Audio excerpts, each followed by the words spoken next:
the time is treating you well, my friend. Hope things are going well for you, and we are. I'm making sure to go live on the other platforms as well. It's interesting because the multi-streaming thing, the simulcasting thing, has been a very highly requested feature, or not even feature, but just a highly requested thing that a lot of us have wanted Twitch to enable, or to allow at least, for a long time. And now they've finally done it, and thank goodness they have. But I've not seen a ton of people capitalize on it. And part of it, of course, is that it's kind of hard to set up. Well, not hard, but it takes time to set up, and it takes time to let's hit this button right here. It takes time to get it configured, and like I've demonstrated before, it takes me extra time to get things going across all the platforms. And if I need to change the category, I can't change it in just one place. I have to change it everywhere. So there's more manual work on my end for sure. But no, I've noticed that not a ton of people are capitalizing on it, which is a bit of a shame. But at the same time, maybe that's to be expected. Maybe it was more the kind of thing where we wanted the ability for it, as opposed to maybe not a ton of people were actually gonna, use the thing necessarily. But I'm hoping that it becomes more prevalent, because it's the kind of thing where, you're a streamer, you're a content creator, you don't want to limit yourself to one platform. You don't want to put all your eggs in one basket. What if Daddy Bezos, or he's not the daddy anymore, what if Amazon wakes up the next morning and says, you know what, Twitch isn't profitable enough, we're shutting it down? They won't, tomorrow at least, but what if they did? And I would say, well, shit, I've built up all this a lot of momentum on this platform, but I got nothing anywhere else. Where the fuck am I gonna go? At least I've got some presence elsewhere to kind of build off of. And of course, you can still have a primary platform to say, here's the main place I'm streaming.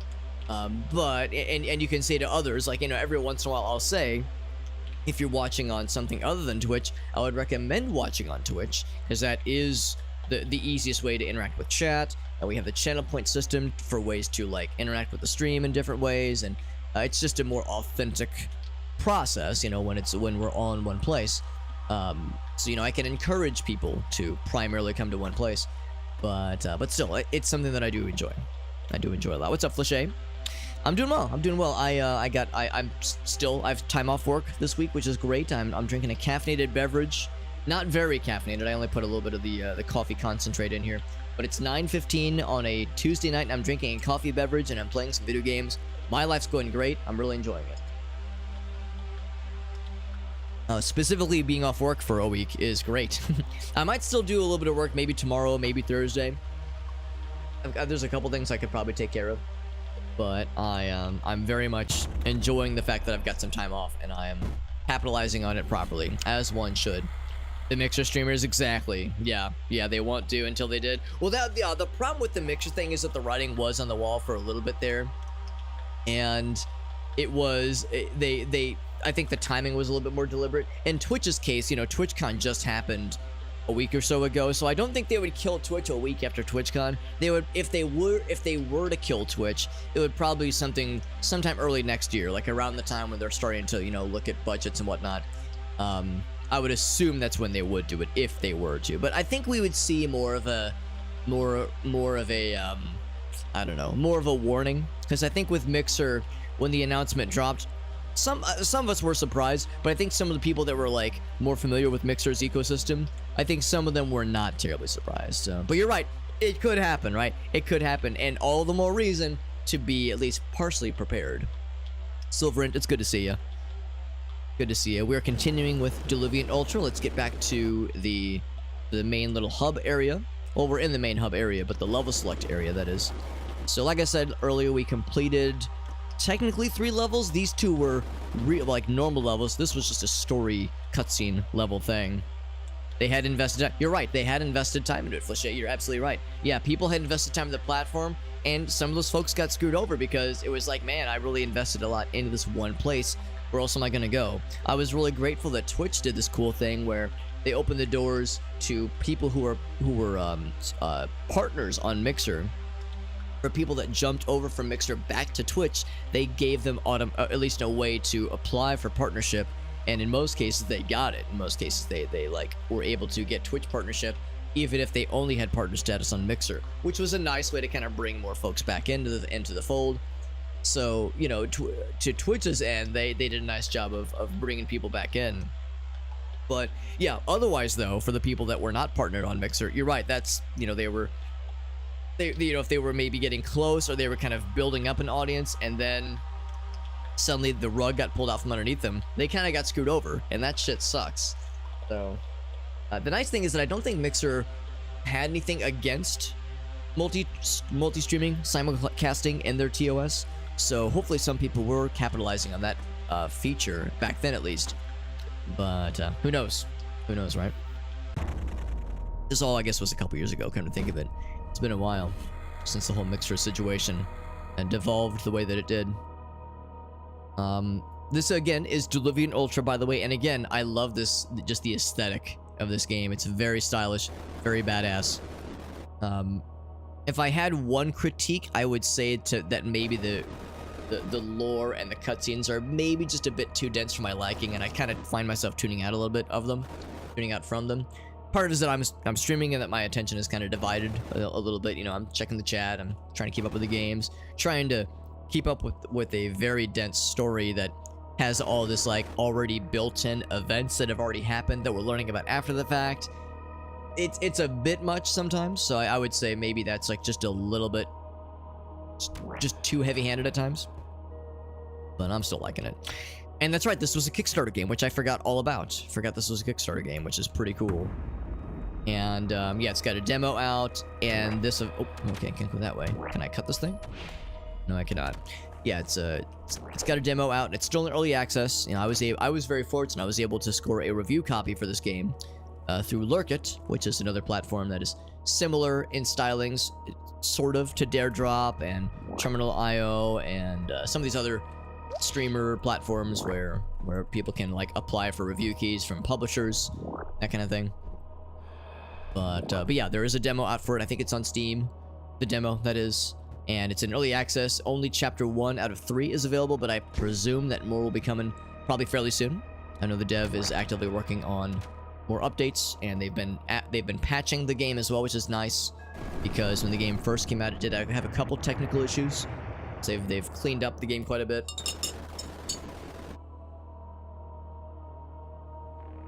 Right, yeah, I think I did hear that. I did hear that, yeah, the campaign was not successful, but they still found a publisher. Yeah, because again, I thank goodness they did, because I like this game's publisher. Fulcrum publishes a lot of games that I like. They seem to really be into the retro revival, boomer shooter kind of thing, which is great, because I love that shit.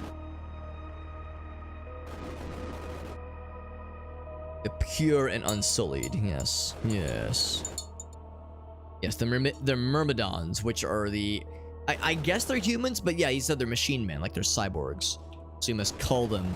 And their bosses don't give a shit about them. We saw one of the higher-ranking military guys near the end of last stream, and that guy was like, yeah, I don't care if you kill those guys. Who cares? They're useless to us.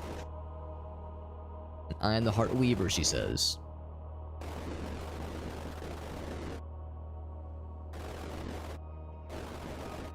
A romantic ending. She seems to think we will not be successful in our mission.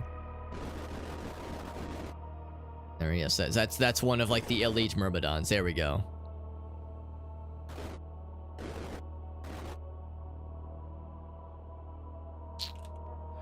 Or was the implication there that she's like betrayed us? Maybe. Yeah. Again, some of the stuff is a little bit hard to follow. I got my shooty gun, and not only do I have a shooty gun, but we've got lots of ammo for it. It's a new enemy, by the way. I don't think I recognize this flame fella. I'm gonna throw a grenade because there's a lot of things over there. Oh shit! It bounced back to me. There we go.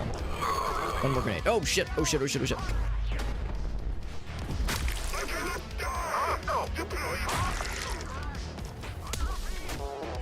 Oh, yeah, those things are... Oh, they don't explode, thankfully. They're just very... They just have big spread shots. Ouch. This range, the shotgun's pretty good, but it could be more gooder.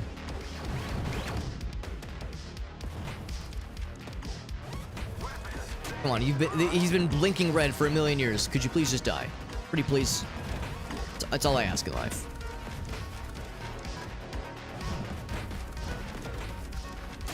Reload real quick. There it goes. Finally. So, Flame fell. Oh, you're not dead. Either, for that matter. It's out there. He's blinking red. Are you dead? Yeah, sometimes when they take a knee like that, it's not obvious if they're on the way out.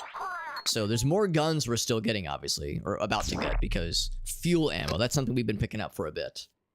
Yeah, the textures, yeah, it's pretty sweet. Yeah, the pixel art stuff. Yeah, I have been describing it as a Doom-like, sort of. I mean, it plays more of a Quake-like, but visually it looks like a Doom-like. And yeah, very sick. When it's done right, it is glorious. Absolutely, yeah. Yeah, like, I really appreciate just the kind of the overall vibes this game really does a great job with, I think. Yeah, now I can actually venture this way. That key up top, I definitely want. Huh. So I guess the idea is that there's going to be some platforming. Okay, I can drop down. There's a bunch of little fellas down there. Can I actually reach that green key? Maybe I can't. I was thinking that'd be like the first thing I would do. Maybe I can't reach it, because I was thinking I could just double jump to it. Yes, I see now. Okay, we have to go all the way around then. If I jump from here, yeah, not even close. Not even close. I think I can still do a level up over here, though.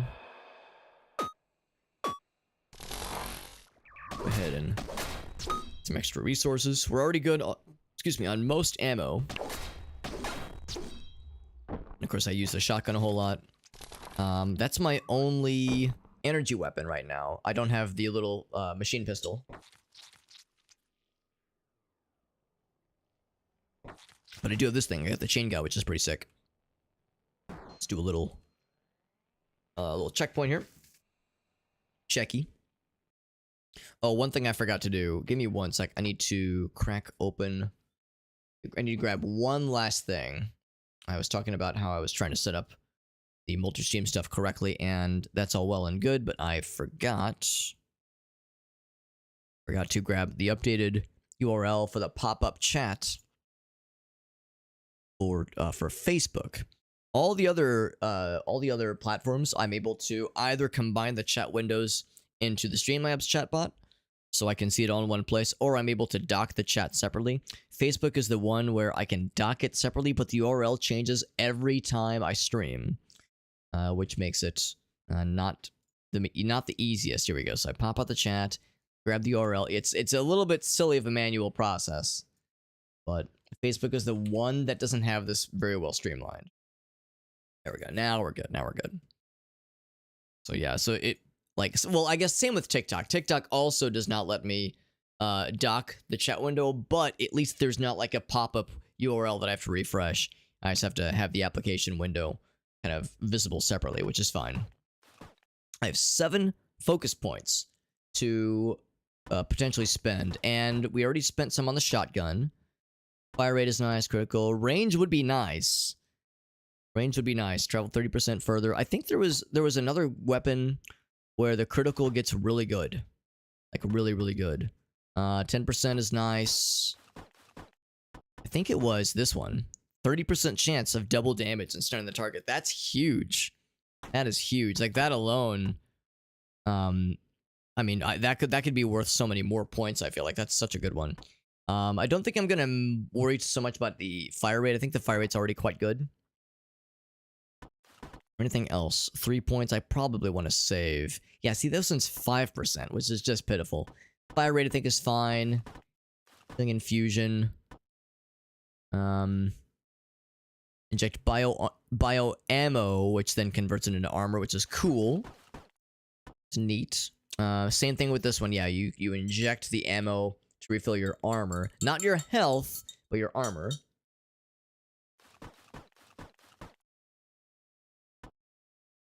That's a handheld. That's a grenade generator, which is nice, but I don't know. I think I'd just rather use the regular shots. Fortune's Run. That one also looks incredible, Fachet. Yeah, that's also on my radar. Yeah, I think that one just came out too, didn't it? Like I think it just had its either early access release or maybe it was a 1.0 release. But regardless, yeah, that one also looks just delightful. Armor full. All right, this looks like we are indeed Actually, yeah, can I do anything over here? So this requires the green key. Yeah. Yeah, find the green key. It looks like at first I thought this was like a candle or something, like something I could interact with, but no such dice. Yeah, the statues everywhere, the blood dripping from the ceiling. Ah, so badass, man. Early access. Okay, that makes sense. That makes sense. Yeah, it seems pretty cool. There's so many games like that. I mean, the retro revival, boomer shooter, whatever you want to call it, that kind of scene for games has really been cool, especially over the past. Like, it's really been doing some. There's really been some cool stuff over the past couple of years in particular.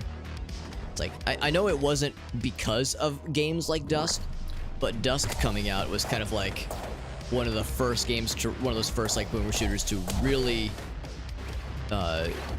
do well and be successful and kind of show that, yeah, like I said, there's very much an audience for this kind of hyper specific vibe of like games that look and feel and play like old games with modern sensibilities. I'm having a hard time getting everything else. Trying to get that guy to pop, but he's I guess I have to shoot the right one. There we go. Let's go see if I can get that guy to pop. I'm worried if I get too close, he's going to dive bomb towards me. I was actually hoping that one of those would cause that guy to get stunned. There we go, he's out of there. Yeah, Dusk is awesome. And, yeah, I did see it's getting that HD update, which is nice. Or maybe it already did, which is huge. Which is really, really nice. I actually have never played Dusk. I do own it. I did pick it up a while back on a Steam sale. And, yeah, that's on my list. I've played other New Blood games. The most recent of which was Faith, which, of course, I loved. But, yeah, Dusk is one that I really should play. Especially because there's the workshop integration now, so there's custom content available. The HD update looks great. I think it's been ported to a bunch of platforms as well, which is nice. And I think there might even be multiplayer now. Like there's just all this great stuff available just for that one game. Ultra Kill, of course, looks amazing. What's the one that I know? Gloomwood is what they're working on right now. Fallen Aces looks amazing too. I mean, holy shit! It's hard to keep track of all these great games they're making. So it's some very good stuff. Alright, so I'm getting lots of level up points, which is great. I will go ahead and crack this open. This is better jumping for a limited time offer. Anything else before I start bebopping out of here? I don't think so. Let us commence the beboppins.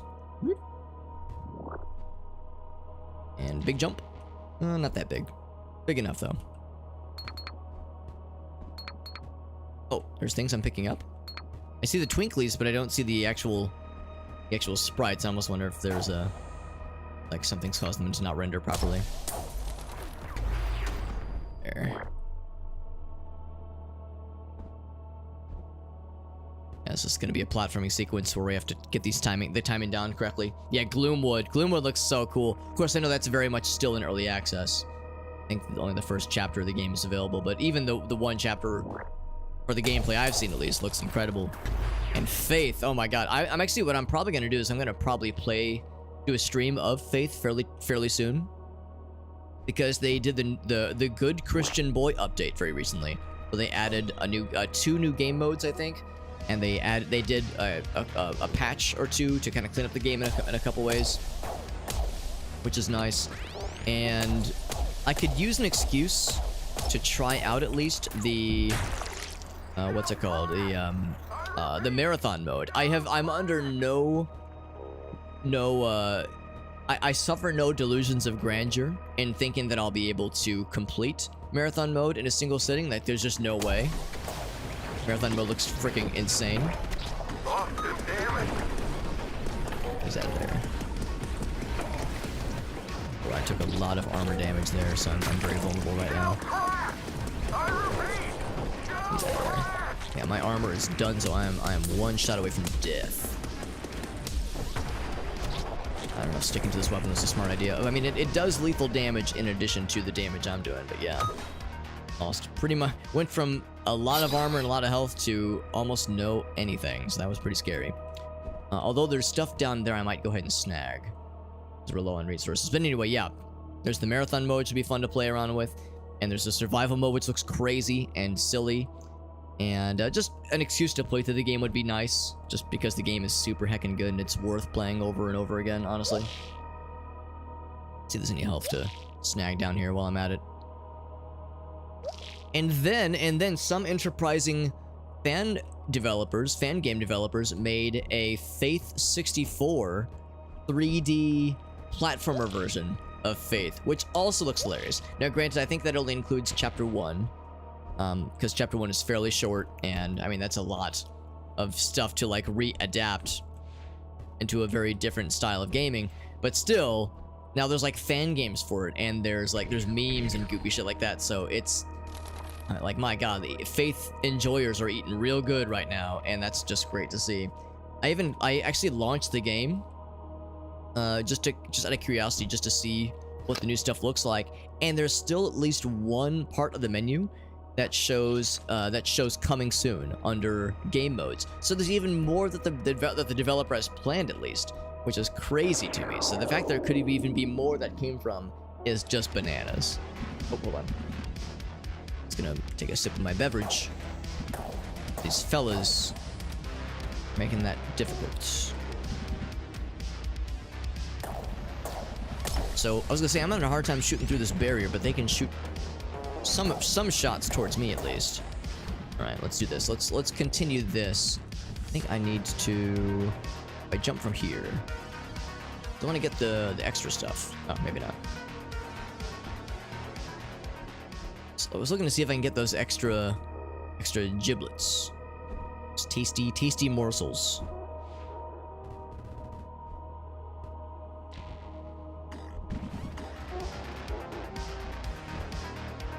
See, what I'd like is to get over to there. I think I have to jump from up top. That's gonna put me too close to the danger zone, TBH.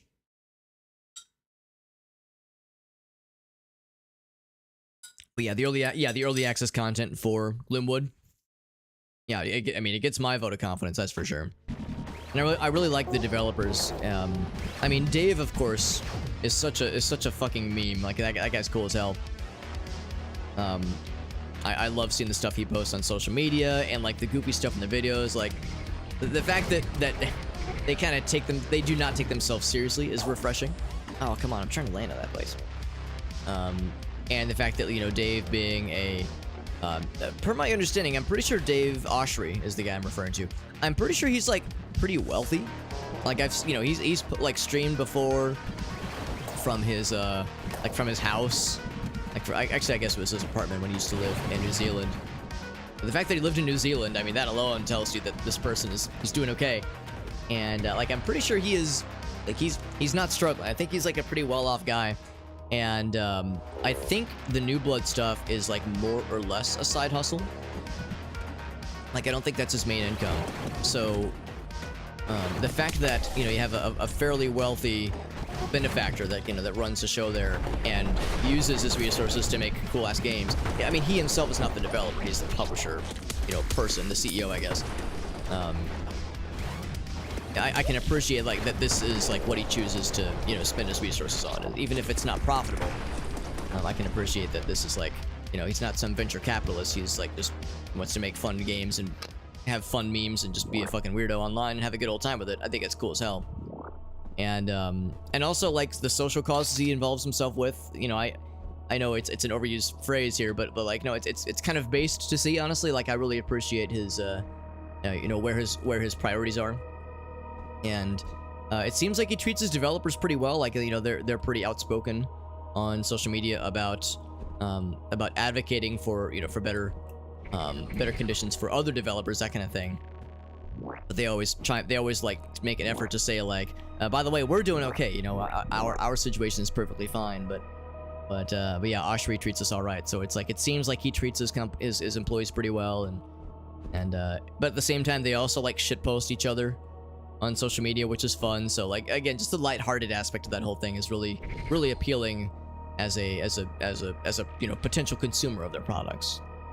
And yeah, you get the Skiminski brothers, or Siminski rather. Yeah, both Siminskis are great. Actually, no, I guess there's 3 of them, because 2 of the 3 Skiminskis created oh, what was the one we played earlier this year? My Friendly Neighborhood. I think Dave might have been a consultant for it, but the other 2, John and the other one, I can't remember his name, but yeah, they made My Friendly Neighborhood, and I loved that game. I don't even know if that was published by New Blood, but it was very, very much advertised well by the New Blood guys. That's actually something else I think is kind of cool. In fact, I think they did that a lot with Herat when that first launched. Dave made a point to say, like, yo, we're not publishing this game. I would have if I could have, but, you know, we're not their publisher, but we're advertising for this game because we think it's really fucking cool. That's really nice to see. It's like, you know, they're technically a competitor, but we believe so much in what they're doing, we don't care. You should go buy their game. Like, that's awesome, honestly. Yeah, and yeah, Ultra Kill, yeah. It's pretty crazy, honestly. Yeah, and Iron Lung, yeah, Iron Lung, Chop Goblins, of course, I think Dave was the main, Skiminski was the main guy behind Dusk, so that's like kind of how he made his mark in the gaming industry. And then you get Tafra King in there, who's working primarily on Gloomwood, but also worked on Dusk, also did a lot towards Ultra Kill, so... I mean, man, oh man, it's kind of a... Like, where do they find these people? Holy shit, like all these developers, all these game makers just making cool shit. Love to freaking see it, man. Love to freaking see it. What did I say I was gonna add next? I think it was gonna be the shotgun. I was gonna increment the range of the shotgun. That sounds good. That sounds good for that one. Yeah, that's what it was. It was Dread XP. Yeah, Dread XP were the publishers for My Friendly Neighborhood. Really, really good game. Very much enjoyed my time with that one, and would very much be down to check out the new update, which did add another game mode, which is pretty cool. They added the it was like a survival kind of wave defense game mode, which looked pretty cool. There's another difficulty that they added, which is nice, and I of course, you know, some bug fixes, that kind of thing. So yeah, I would love an excuse to check out the new update at some point fairly soon. So I mean, it's a shame because every once in a while, yeah, also cool dudes. Speaking of cool dudes, what's up, Ogasa? Every once in a while, you'll see like, I don't know who it was. Was it Summit? Was it Dr. Disrespect? I don't know who it was, but some fucking Call of Duty Fortnite streamer. Maybe I shouldn't make it sound like I'm shitting on those games or shitting on people who play it, but like streamers or content creators where like their whole content is I play Call of Duty and that's the one game I play, or I play Fortnite, that's the one game I play. Every once in a while you'll get one of these kinds of content creators bemoan on Twitter the state of the gaming industry, and they'll say, man, there's just no good games anymore. I can't remember the last time I got excited about gaming. And what they mean to say is AAA gaming is, well, AAA first-person shooter, competitive shooter, battle royales are boring to them. You know, what they're getting at is their niche is boring them, and they're refusing for whatever reason to even consider this enormous ecosystem of other games to try out. And it's like, my god, please do yourself a favor and play an indie game. You'll thank me later. Like, because there's so much cool shit out there, man. Like, it's staggering to me how many cool games are out there, how many great things I want to play, great things I want to replay, or updates to games I've already played. Like, it's just bananas to me. So, you know, whenever I see these fucking weak, these like kind of limp dick Twitter shitposts, or maybe not shitposts, but Twitter posts about like, you know, oh, gaming is so horrible right now. It's like, my god, we're in such a golden era of gaming, and these idiots are too small brains to appreciate how good we have it right now. You know, compare that to like back in the day when, you know, back in like the, you know, the times of the NES or the SNES or even like PS1 and 64, where it's like, you know, you would get, of course, first party and third party developers, but there really wasn't an indie scene, so to speak. So you were the options were a lot more limited. And sometimes you would buy a game and it would be shitty, and you'd be like, well, this is the only game that comes out this month, so I guess this is what I'm playing. So yeah, it's just crazy to me. I guess it's all about perspective, I guess, but still, it's a wild thing to see. And maybe the whole point of those kinds of posts is not to make a nuanced point. Maybe the whole post is to get a conversation going. Maybe they realize that kind of conversation topic is controversial and it riles people up and gets fucking neckbeards like myself, you know, frustrated and gets us talking, and you know that's engagement, right? So I guess maybe the whole point is to rile up the base. But if that truly is what they believe, then it's very frustrating and disappointing to hear, because it's very short-sighted in my view. Oh, come on. I'm trying to land up there. I feel like there might be stuff up there. Although I don't know if I can actually walk through that little yellow barrier. Oh. The ammo. Can I walk through this? Oh, okay. No, I cannot. I was thinking maybe I could like... Oh, yeah, there you go. There you go. But it does not let me like fast track to the green key, sadly. I was hoping it would maybe be a little sneaky. Sneaky guy. You had experimentation? You did. I mean, of course, those were the early days where, you know, I mean, yes, there were 2D platformers, but also there was like, you know, the first FPSs, that kind of thing.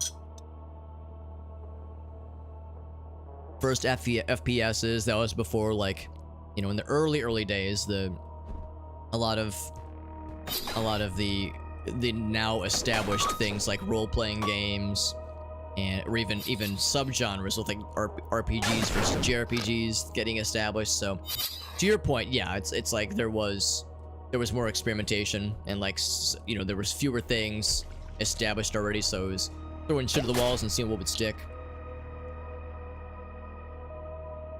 Yeah,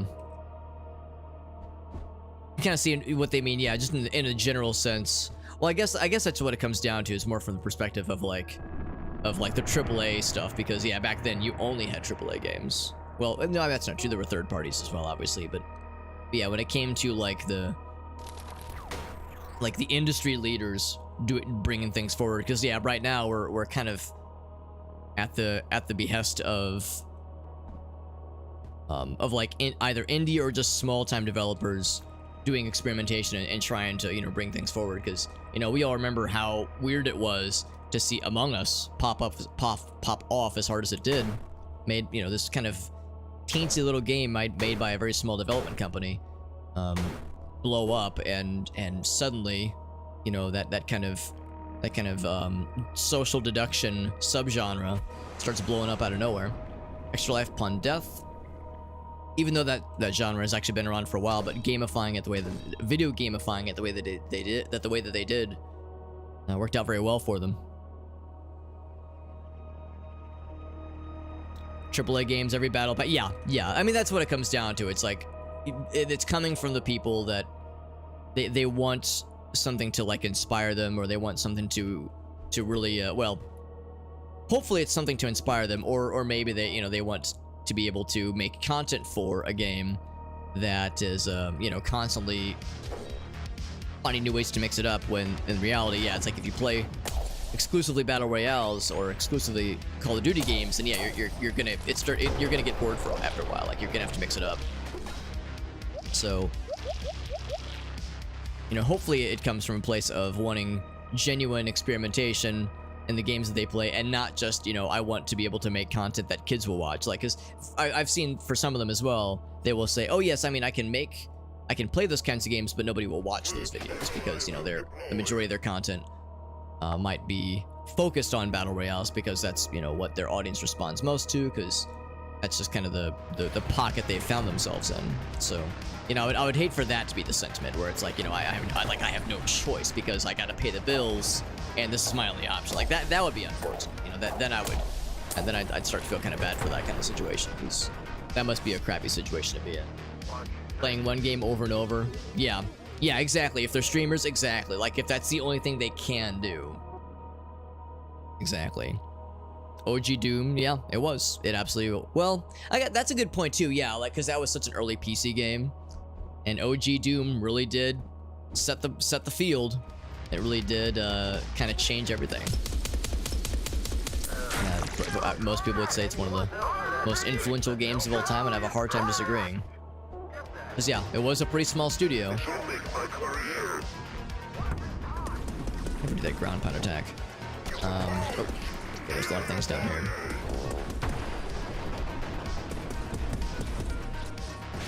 Maybe that's a good question though. What if yeah, like thinking about like the, I guess it would have been the mid-90s in the case of Doom. What would have been a AAA gaming company back then? Because to me, all of those companies would have been small time. I mean, Nintendo, of course, I guess would have been the biggest. Or like Sega or like Konami, Acclaim, like some of those, like, you know, fairly big names at the times. A fairly big name at the time, at least. I guess those would have been the you know, what we would define as a AAA developer from back in those days. Because they were definitely smaller than what they are now. I am gonna get this, by the way. It's gonna hurt, but it'll be worth it. Cause yeah, id was like a dozen dudes, in like a teeny little office for years, obviously.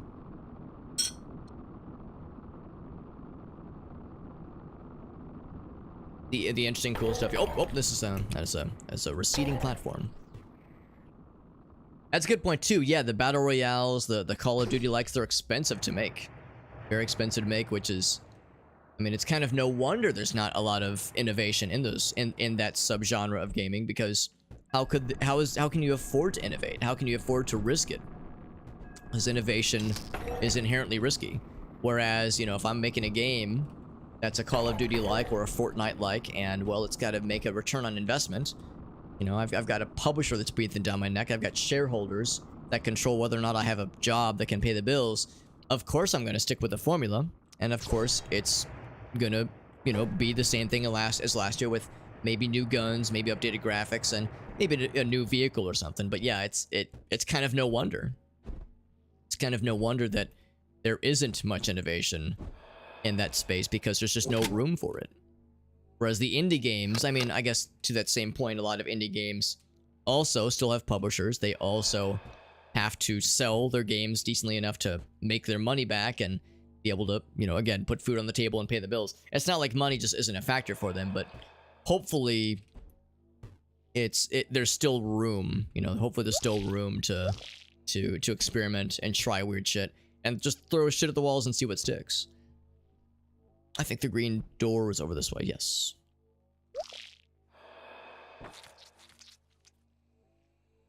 This thing opens up. This thing also opens up. Okay, so I got two options here. I'll go this way.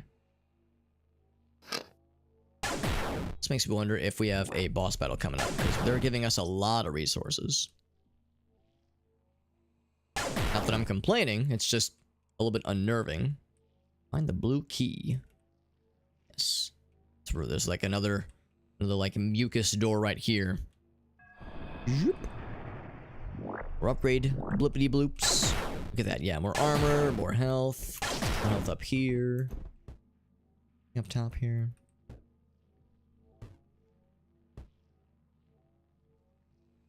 Blew that one up. That's fine. Yeah, energy ammo, that's always worth it. That's always worth going for. Sticking with the formula. Yeah. Well, I mean, I guess it just depends.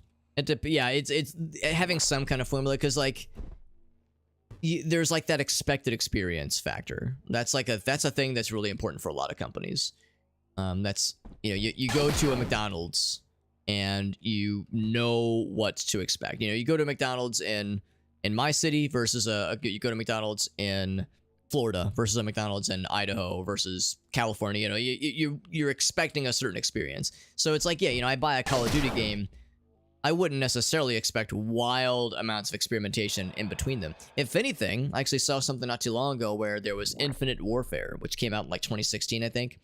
And apparently that game did try some new shit, and people shat on it arguably unfairly. I saw kind of, it was like a retrospective of Infinite Warfare that said, yeah, people were unnecessarily mean to this game when it first launched. People shat on the trailer.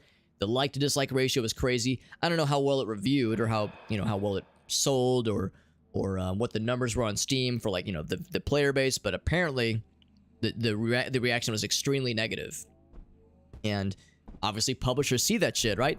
And it would, of course, it's going to scare them off from wanting to try innovation. Like, it's kind of no wonder at the same time.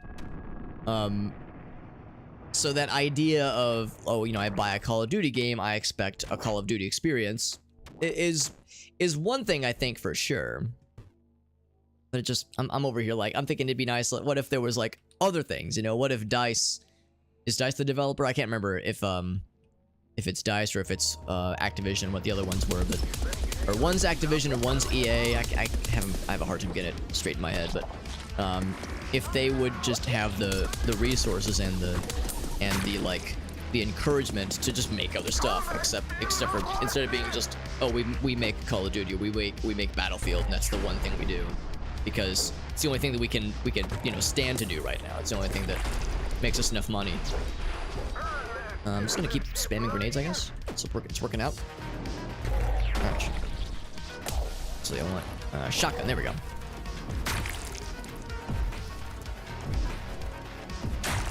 There we go. I kind of put myself into a corner there. Nobody puts baby into a corner except for me. I put baby into a corner. Innovate well on existing formulas. Oh, that's a good point too, because every once in a while, I've observed people say, like, you know, the Mario games are fun, but they're all the same. And to that point, I mean, yeah, you know, Mario jumps on the bad guys, Bing Bing Wahoo Man saves the princess, and that's the game. I mean, yes, that is the extent of the game, but then it's like, well, the devil's in the details, because the level design is always interesting. Well, I don't say not about always, but it's frequently interesting. The power-ups are getting refreshed and changed up a lot. The gimmicks and the focuses are different each time, so I like, that's a good one to bring up too, Ogauso, because yeah, you get familiarity there, but you get enough innovation, or at least experimentation, and sometimes it works, sometimes it doesn't, but it is nice to see when when it's more than just like, here's the game that you all know and love, but with like a few new things, as opposed to a very different like level design philosophy, or like a whole different like focus with the gimmicks, whether it be 3D, whether it be FLUDD as the device in Mario Sunshine, whether it be the physics in Galaxy, whether it be the Hattie in Odyssey, like all these, even with the 2D games, even with like the new Super Mario Bros. Wii games and Super Mario 3D Land, and you know, even like the more limited implementations of Mario as a concept, still having ways to kind of mix it up, which is nice. Fire that off real quick. Infinite Warfare. Yeah, wall running in space, but yeah, it was... I mean, I'll confess I kind of forgot about that game until pretty recently when I saw this Twitter thread kind of make the rounds, and I was like, yeah, it looks weird. It didn't look like a Call of Duty game, and maybe that's it. Maybe they shouldn't have called it Call of Duty. Maybe they could have called it something else, and maybe it would have done better, but it looked weird and going in a very bold direction, and that boldness seemed cool, at least in retrospect. But yeah, for a lot of people, it sounds like a lot of people kind of lambasted it at first, and I would imagine that, again, publishers take notice of that kind of stuff, even if in retrospect more people agree that, like, oh, we were being too harsh to it, like, you know, maybe it came out at the wrong time, right? Like it was ahead of its time and we weren't ready for it. It's like, well, sorry, the damage has been done, and now the devs and the publisher is going to be less likely to go for it, you know, to go for another round of experimentation like that. Oh, I see. Okay. Now these platforms, I hope they come back. I think I have to ring the bell. There we go. That brings them back. Yeah. Oop.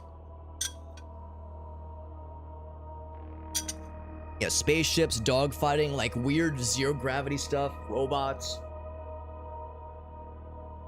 I guess and maybe that's the other thing to consider there, is like, if you want to innovate, that's cool, but you have to be careful about it, because you have to know the audience. I'm thinking more about what Ogauso said about like the Madden series is a good example of this. You know, people don't play Madden for like crazy like weirdness experimentation. They just want to like vibe out and play a football game and like chill out with the bros, or you know, or just like decompress after a long day of work. And that's how some people play Call of Duty. They don't want like weird experimentation. They just want to, like, they've had a long day of work. They just want to, you know, unplug, maybe not unplug, but they just want to vibe out with the homies, play some games and chill. They don't need like a ton of weird crap. They just want something like fairly simple and easy, and like predictable to a degree at least. I'm just gonna do what I was doing earlier. I'm gonna switch off The Squire gun. Finish him whenever possible. Oh, or not. I was gonna say maybe just take out their shield first. And same thing with Madden. Like with Madden, it's like, no, I just want a football game. Like it's nice and simple. I don't need a lot of complexity. The downside with the whole Madden thing is that, like Alagasso said, you get the annual refresh. Like, does this need to be a $60 game each time? Probably doesn't, but it is. It really is an annual refresh, much like how Assassin's Creed was for a good while there, at least. So that's kind of its own separate mess, where if you're trying to experiment too much, yeah, you might lose people. You might lose people in the details. I hit that fork, but I don't know what it did actually. Let's hit it again, maybe. I wonder if I was. What if I like screwed something up? Can I just shoot it? Oh, we can just shoot it. Okay, well, that's much easier. So I need this blue key. Bloop. Yeah, play the retro stuff. Yeah, or like retro, either retro shooters or retro inspired stuff. Warcraft 4 would be nice to see. Yeah, I mean, World of Warcraft has been such a good money generator for Blizzard. They probably don't have much incentive, but I don't blame you for wanting such a thing. That'd be something more akin to my interests. I'm not much of a MMO guy, but I could definitely vibe out to some like old school World of Warcraft, like a newer World of Warcraft, or a newer Warcraft sans the world of. Zelda might be a better example of like kind of like the remixing kind of theme. Zelda definitely gets weird a lot. I mean, I guess that's the thing, because there's all these like sub Zeldas, kind of like, I guess, there's like sub Marios. There's 2D Mario, there's handheld Mario, there's 3D overworld centric Mario. So I mean, I guess that's like one thing, but same thing with Zelda. You get like 3D Zelda, you get 2D. Oh, jeez. You get handheld Zelda, like the handheld DS-like Zelda games, which is to say Phantom Hourglass and Spirit Tracks. You get cartoony Zelda. You get the open world games, like Breath of the Wild and Tears of the Kingdom. So like, you almost have to consider each kind of grouping separately. But even within those groupings, though, yeah, I would definitely agree that there's like a categorization and then remixes on the theme. Because, I mean, I love me some Ocarina of Time, love me some Majora's Mask, and then there's Wind Waker, and then there's Twilight Princess, that follow a formula, which is inherently not a bad thing per se. It follows a formula, for better or for worse.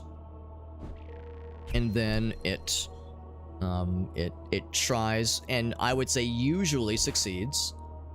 Ooh, secret found, by the way. At tries and usually succeeds, in my opinion, at trying some weirdness, trying some new things, see what sticks, see what doesn't, and usually it lands well enough where the experimentation is it doesn't come off as gimmicky. It comes off as innovation. I mean, that's the thing, the difference between innovation and gimmicks are kind of in the eye of the beholder. But yeah, I would say Zelda and like the Mario games, I think those are all valid things to bring up. I didn't make that jump, but that's okay. Can I even make it back there? That might have been a one-time thing. Ooh. Let's try it one more time. They made a mobile Warcraft game. Really? Is it any good? I think I know better than to ask that question. I think I know the answer already, but I mean, it could be good, right? I hope it's good. Ah. I'm like sliding on all the platforms here. So I'm full on this one. There's anything else up here? Double jump, a permanent upgrade? Sadly, no. Yeah, it was a little bit hard to see, but there was a little timer. Or like a little, not timer, but a little, look at that real quick. Kind of in the top center of the screen, I've got a couple of upgrades that are, one is an extra life if I lose what would otherwise be lethal damage or lethal health. One of them will fire then, and the other one is... Actually, I think there's two versions of an extra life. One is just an extra life, and it will recover me at like 25% health. And another one says if I take what would otherwise be lethal damage, it'll just protect me for that one hit. So I've got 2 more or less one-use permanent upgrades, but other upgrades are temporary, unfortunately. Unfortunately, yeah. Well, permanent for this level. Yeah. Yeah, the only upgrades that are permanent are the things that we spend the focus points on. Speaking of which, let's take a look-see. Yeah. Was the Warcraft mobile any good? You already know the answer. Yeah. Yeah, I know. I mean, it's a bummer. That's how it was for a long time with Command and Conquer, because Command and Conquer would get like mobile cash-in games every once in a while, and it was always like, oh my god, is this what it's reduced to? At least we got the Steam collection for Command and Conquer now, which is nice. So it's like we have something, but as far as new games in the series, old school Command and Conquer fans like Arctic, one of my mods, it's like, man, I feel bad for him, because it's like that's a series that he loves, and it's just been kind of abandoned by EA, which is really a shame.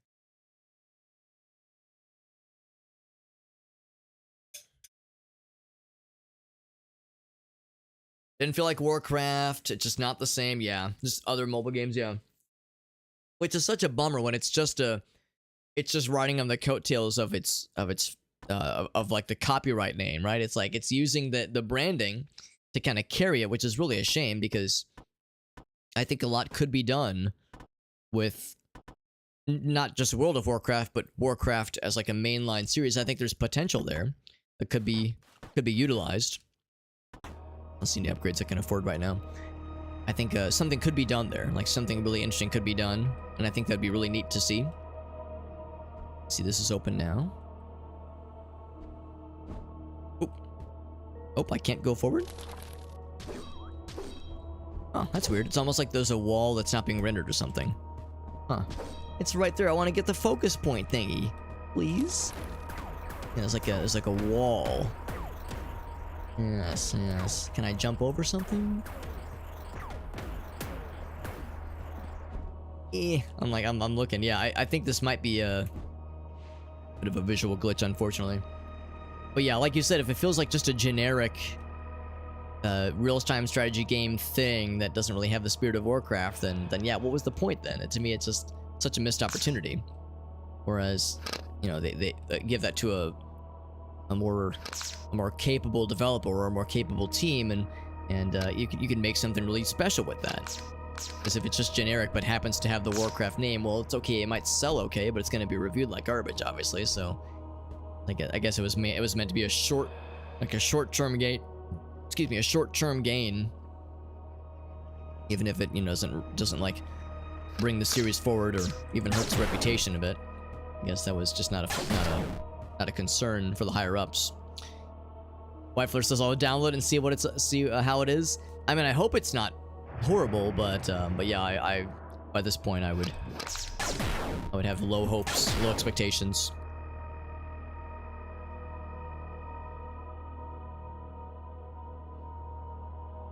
So yeah, the big one that comes to mind is Command and Conquer, in the situation that series experienced for a while, and I guess is still experiencing, because I don't think we've had a new Command and Conquer game for a while. But that collection on Steam is pretty good. I'm a worthy knight. No, Bella's gonna stick with us. Bella's through here thick and thin. Hearthstone felt like it belonged. Yeah, I mean, I've never played Hearthstone, and it's not my cup of tea, because I don't really like the kind of like, you know, card battle games myself. Just not my thing. But I mean, at least Hearthstone has like a lot of you know, attention put into that game, it seems. I mean, yeah, it prints money. It prints money for the publisher, obviously. So I mean, it is a very bountiful game, but I mean, people love that game and play the shit out of it, and it seems like it has a lot going for it. I mean, there's a lot of potential builds you can make. There's a lot of counter picks for various known combinations, so the meta is always constantly evolving. It seems like it's just a well-made game. So even if it's not my cup of tea, I can appreciate it. Is this guy locked up for some reason? Never played WoW. But yeah, make a campaign out of it. I'm with you. I am 100% with you. Maybe that's the problem. Maybe the issue is Blizzard is like, oh shit, we've made so much WoW content. What would we do with the world of with a Warcraft 4? Because for people that don't like WoW but liked Warcraft, if we pick up where the story left off, then with World of Warcraft, then the Warcraft 3 old school fans would be clueless as to what's happening. Whereas if we made a Warcraft like that was not a World of Warcraft game, we would lose the interest of people that have played World of Warcraft and are caught up on the story and the events and the lore. So we would like lose that audience. So maybe it's like they're worried about splitting their gamer base, and maybe they just want to stick with the one direction for Warcraft. I don't know. It's hard to say, but it makes me wonder if that's like been in consideration already, and they've realized like it's not worth, what might be a risk to them. Not so much with StarCraft. I mean, they did make a StarCraft 2, obviously, and then an expansion, and then I guess that's been it. They haven't done much else with StarCraft for a while. There was going to be that shooter game, or that shooter adventure game, Ghost, I think. But I think that game more or less got canceled by this point. So yeah, it seems like with StarCraft, it's been dormant for a while, but at least they've never seemed to worry so much about not continuing with the original vision of the series. What's that level, by the way? I wonder if that Myrmidon that we interacted with, I wonder if we'll see them again. Mayhaps. Also, we're getting... we have 8 upgrade points to use, by the way. This place is very striking.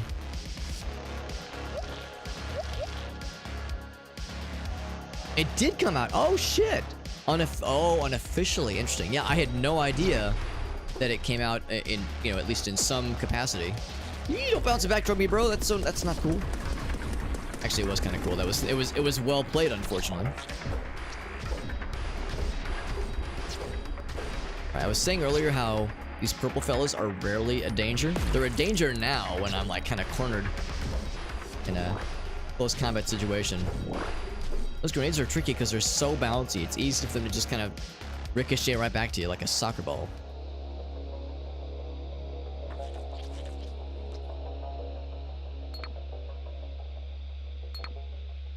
What are we doing with shotgun ammo? We're almost full with it actually, so I should probably start using this again.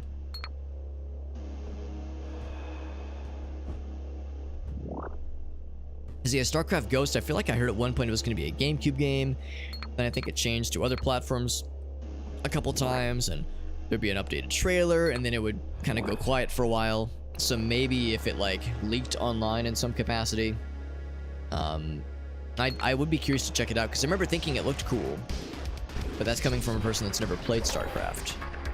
I've played Warcraft 3, but I never played StarCraft, so I'm pretty far behind.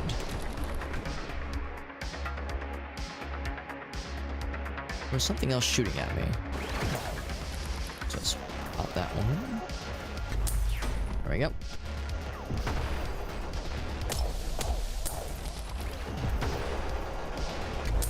There we go. There was an Xbox version, gotcha, and that's what got leaked online, gotcha, yeah. So if it's just vaporware by this point, and there's no semblance of like the game coming out, then I guess that's as good as it's gonna get. 10% chance. I don't know. Is that worth spending 5 points? I guess I'm kind of running out of things to spend these points on. Is the faster rate, the fire rate? I don't know if that would do much for us, honestly. 5% is kind of rough fire rate. Maybe the fire rate for the chain gun might be kind of cool. I mean, I do have a very large amount of ammo for this weapon, so maybe I might as well. Yo, Johnson, you can harass me any day of the week, Johnson. We welcome it. It is a challenge as far as I see. It's good to see him. Hope things are going well for you. I could up the ante for the damage for the Squire gun, but it already pretty much one-shot kills any weakened enemy, and that's the only time I ever use it. Like, the Squire gun is, I guess it'd be good if I ran out of ammo for something, but honestly, if I'm out of ammo, I'm gonna use the sword, which is way cooler. So yeah, we'll just do the chain gun. Like I said, I'm gonna be using the shotgun a bit.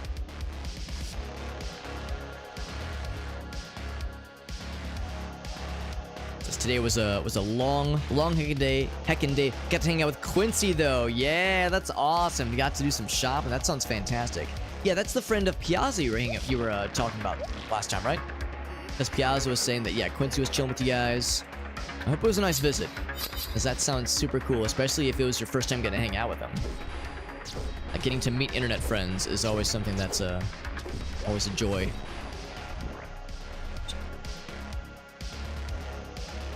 I figured there's gonna be more where that came from, more baddies. Yeah, mutual friend, fantastic. Here until Sunday. That's awesome.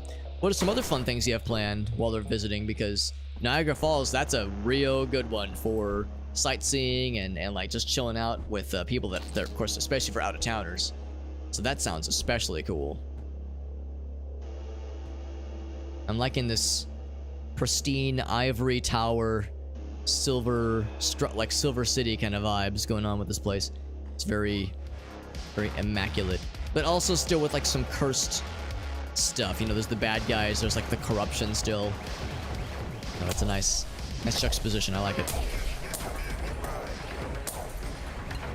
Can I still kill these guys with this gun? I think the answer is pretty much no. I gotta use this thing. And it seems like, generally speaking, if you line up a shot with the 0 cooldown, that first shot will have pinpoint accuracy, generally speaking. Ouch. Alright. Oh, well, I gotta reload. Okay, now we're good. Ah, he said. He didn't like that. What's up, Rossi? War of the Ring? Oh, yeah, that's right. That's right. It was, yeah, it was a real-time strategy, kind of Warcraft-like. I never even heard about that game until years after it came out. And I remember seeing screenshots. It actually looked pretty sick. I think there was a Star Wars game that was kind of similar. Very much a Warcraft-like, but with a very cool Star Wars sheen to it, which looked pretty sick. Yeah, might go out though. That's yeah, that sounds great. Or just chill out and like just vibe out with the homies. That sounds extremely fun. Also, here's this guy.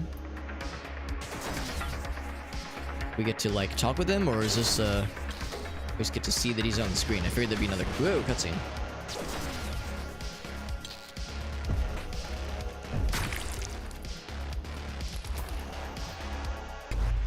Pop that real quick. Niagara Falls is one thing. What about Gaiagra? And it was for the boys. No, Elgas, you're thinking of Gaiagra, which allows you to hang out with the boys for a longer and more consistent time periods. But if you hang out with, hanging out with the boys session lasts for more than 4 hours, then you have to see a doctor. That's what Gaiagra is for. Also, I'm breaking your monitors and your equipment. I'm stealing all the ammo, or the energy inside of them. Also, oh, I was thinking this was like a wall that was going to close up and there was going to be a boss battle or something. But no, it's just a plant. See, there's a fella up top. Oh, he's throwing grenades. One of those kinds. Okay. That's what I was thinking. What's up, Quincy? We're just talking about you, Quincy. Only good things, of course, right? We're all in agreement. Only good things. No, I hope you're having a nice visit. It sounds like a really nice time out there. I don't think I've ever seen Niagara Falls myself. Well, actually, maybe I have. Maybe I have on the Canada side, because I've been to Canada a few times in my life. I have some family that live up there, so I've been up there on a few occasions. Mr. Goaty, what's up, Goaty Quest? Gaiagra. Oh shit, you're right. So you have to be very careful if you're taking Gaiagra. Make sure you're either taking Gaiagra or going to Gaiagra, or you're taking Gaiagro. All three of these things have very different meanings, so you have to be very careful so that things are not misconstrued. Don't want to give people the wrong idea. Hanging out with the boys all night, they won't go away. The doctor takes one look and says, yeah, we're gonna have to send you to urgent care because that could affect your that could affect blood circulation in other parts of your body.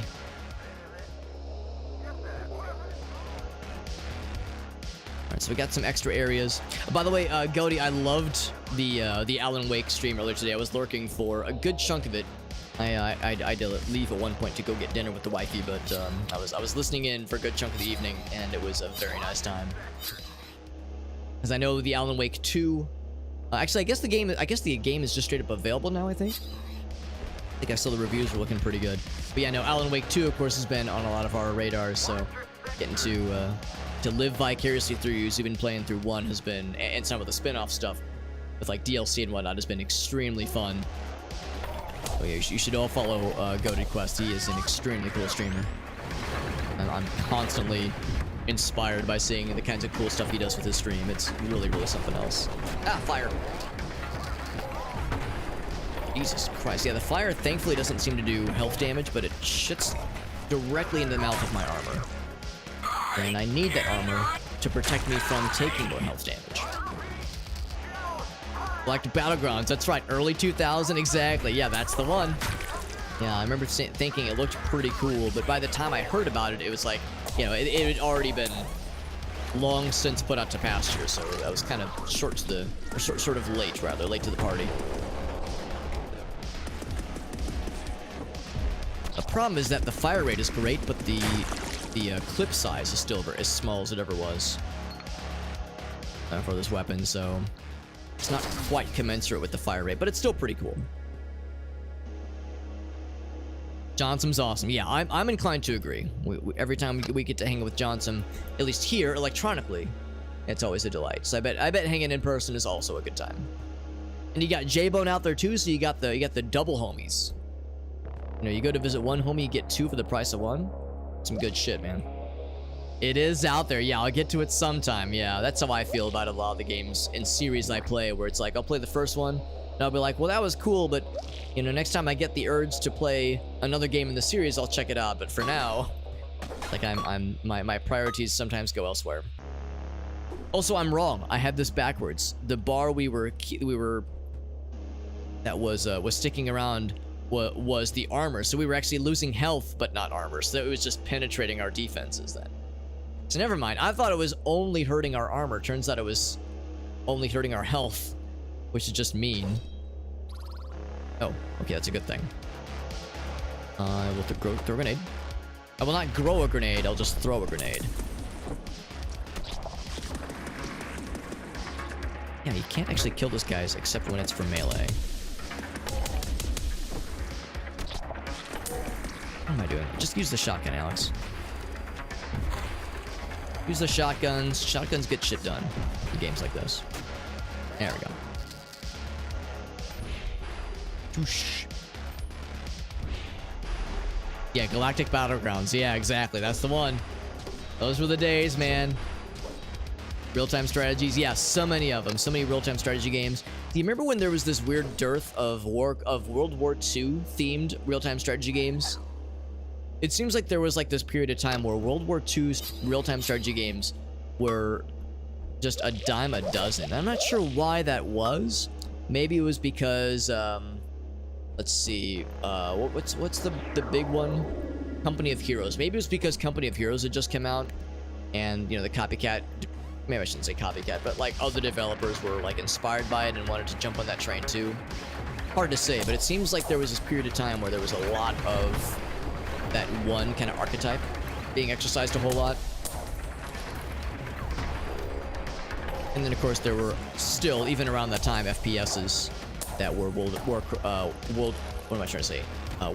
themed, because there was original Call of Duty, there was Medal of Honor, there was of course Battlefield 1942, so there's a lot of those, but at least all those games had something, you know, unique that they brought to the table. So I didn't mind that many remixes on the theme, because all 3 of those games are really solid just in general.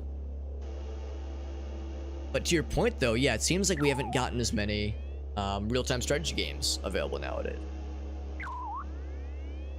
or at least not as many that are in the AAA space. It's pretty much down to like the third-party devs, like smaller devs, and the indie space when it comes to the real-time getting our real-time strategy fix. So I guess that genre is not as like mainstream viable as it used to be, which is a shame. But I guess that's just the reality of you know, of the gaming ecosystem. I'm gonna, since I have this really nice platforming ability. I'm going to utilize it.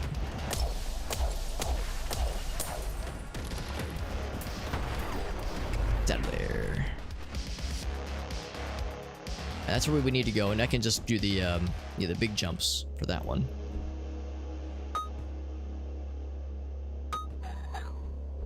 The big little side air jumps. There's a little jumpy platform fella. Yeah, this one down here. I guess this is just if you fall down. Okay, I was wondering if there was like a secret area. No secrets that I can see.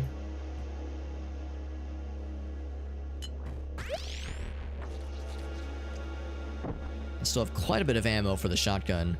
I'm looking forward to eventually getting whatever is the second or maybe the final weapon type, because there's apparently going to be some kind of weapon that uses this fuel energy we've been collecting, but it's yet to happen. So I'm hoping we'll get it sometime soon. Some kind of like flamethrower weapon, maybe. But I would assume. That's okay.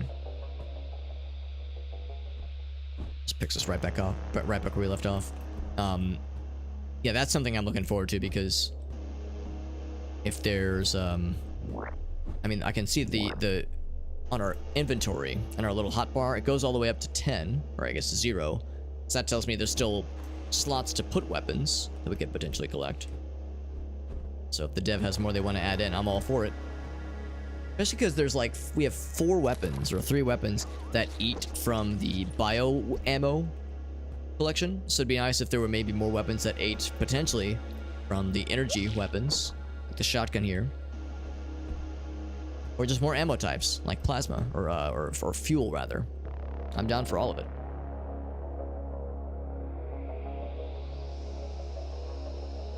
Looks like this is going to be another more vertically inclined area, which is fine. I'm down for that. Thank goodness for this double jump, by the way.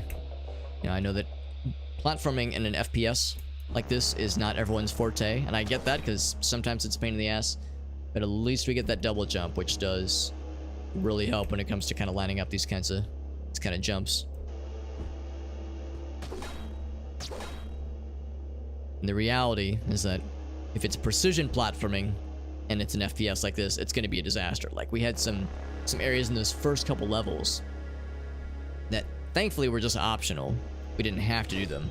But yeah, there were some areas that like had some extra upgrade points that you could reach if you did some like really crackerjack precision platforming, and we never could get it, obviously. But I remember thinking, like, it's a good thing this isn't required, because this would be disastrous.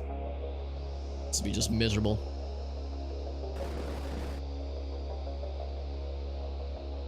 This is the Myrmidon we talked to earlier.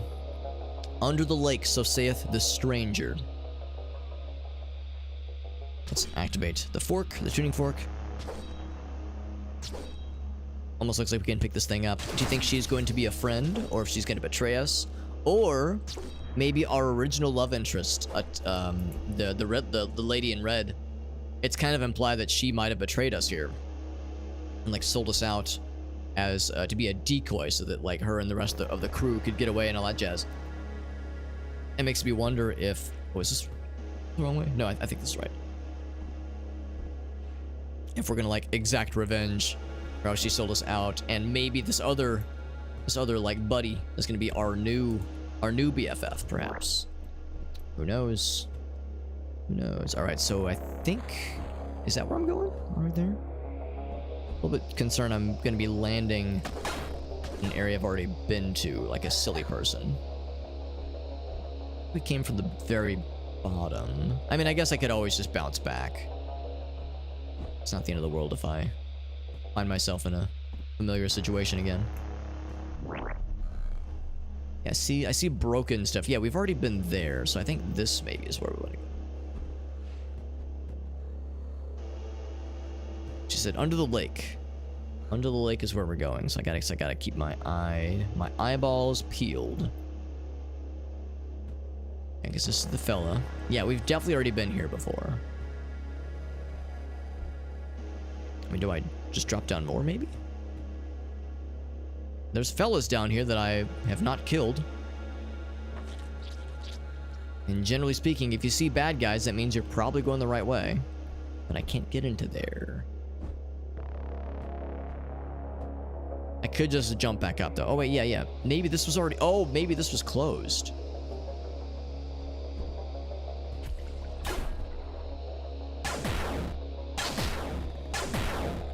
Energy up. Very good.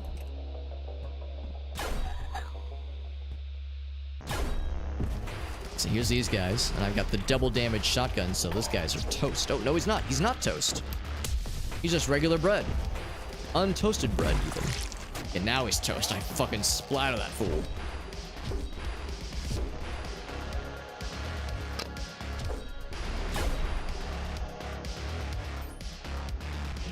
I was kind of hoping I could maybe fight some more stuff while I had this double damage up, but that's okay. Those guys are fairly tanky, so I get it. Yes, I think we're good on all this. Yeah, I can't get that anyway.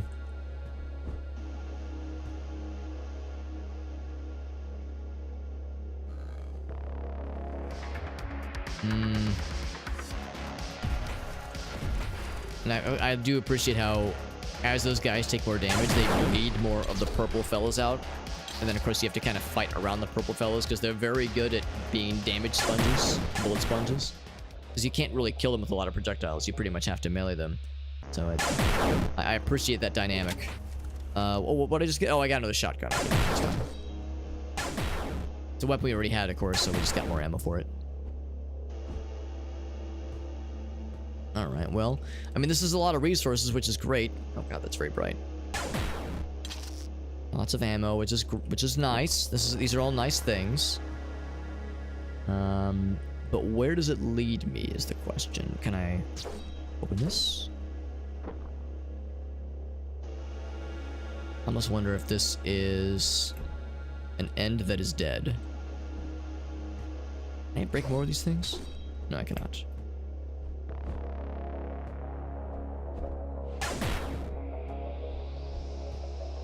Yes, I mean, that's all fine and dandy. Let's maybe see, I mean, if nothing else, if I'm really stuck, I do have a get out of jail free card as far as knowing where to go next. Because I have my little Attila gun, or not Attila, Squire gun that has the alt fire option that just straight up shows me where to go next. So if I do this, and then right click, unwilling to leave my side. Oh, okay, well, normally I can just... large flying part. Okay. Normally I can just say, like, yes, lead me to the next thing and I'll follow you. Oh, okay, this is new, though. I guess this must have been locked previously. There are large flying predators nearby. Good to know that there's large scurry things. Ouch. Saw that guy trying to detonate. Have a few little health giblets. Don't mind if I do.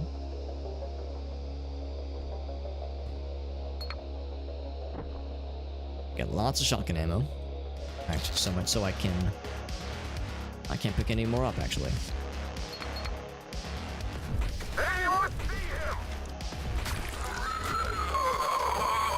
There we go. Say that'll pop him instantly. Once you pop, he just can't stop.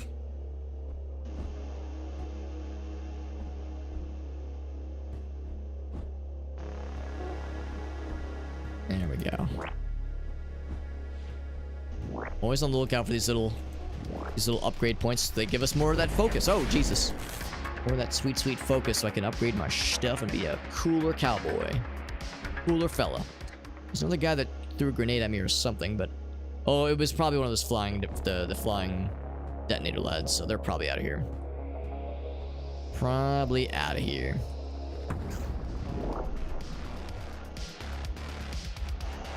I like to fly above... Well, out of view sometimes. Have a grenade. And some environmental explosions for good measure. Just gonna pop all these things. Why the hell not, right? Might as well. Blow these things so we can go home. And we didn't blow everything. I blew a lot of things just now, but I didn't blow everything. Oops, hold on. Oh, they're spawning more in though. Oh, I shouldn't have wasted all of them. That's okay.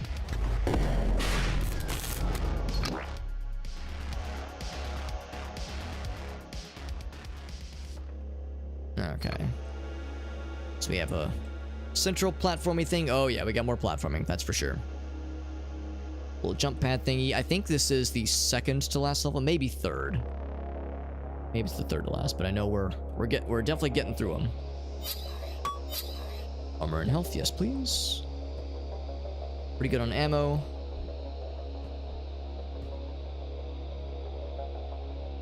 Wow, this place is becoming very, very cool looking. Like, again, I like the silver, like, pristine tower, but I also like the deep blood red kind of shit. I like this as well. It is a very cool vibe.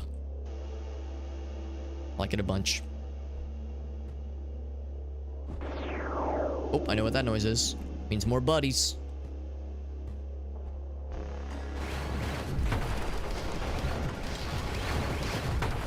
So I can get them both in that one shot. I have a weird angle from here. I'll just do one of these. The shotgun will be very effective from that angle. Oh, that guy. That's a little scary. Just shotgun. Yeah, that's a little bit scary to fight this close. I think they even detonate when they die, so I want some distance. Oh, Jesus. I even knew it. I even said it. I knew what was coming, and I still put myself in that situation like a fool. Yes. Reload. Then plus 12. There we go. Alright, now that we've done all that, I am kind of curious. Let's jump up. I don't think we actually have to go up this way. Whoops. I want some, yeah, whatever the extra things is. Oh, this would have been nice earlier. We were fighting a bunch of stuff in a very small, kind of close quarter situation. That's where that ground pound attack would be especially helpful. Yes, that can only carry us so far. That's okay. Yeah, I think that's as far as we go up here. I was thinking maybe this would lead to more. But I think it was just for that one power-up, which is fine. More grenades, yes. I have been spamming those a bunch lately. Shamelessly spamming them. Maybe a little bit of shame, but not very much.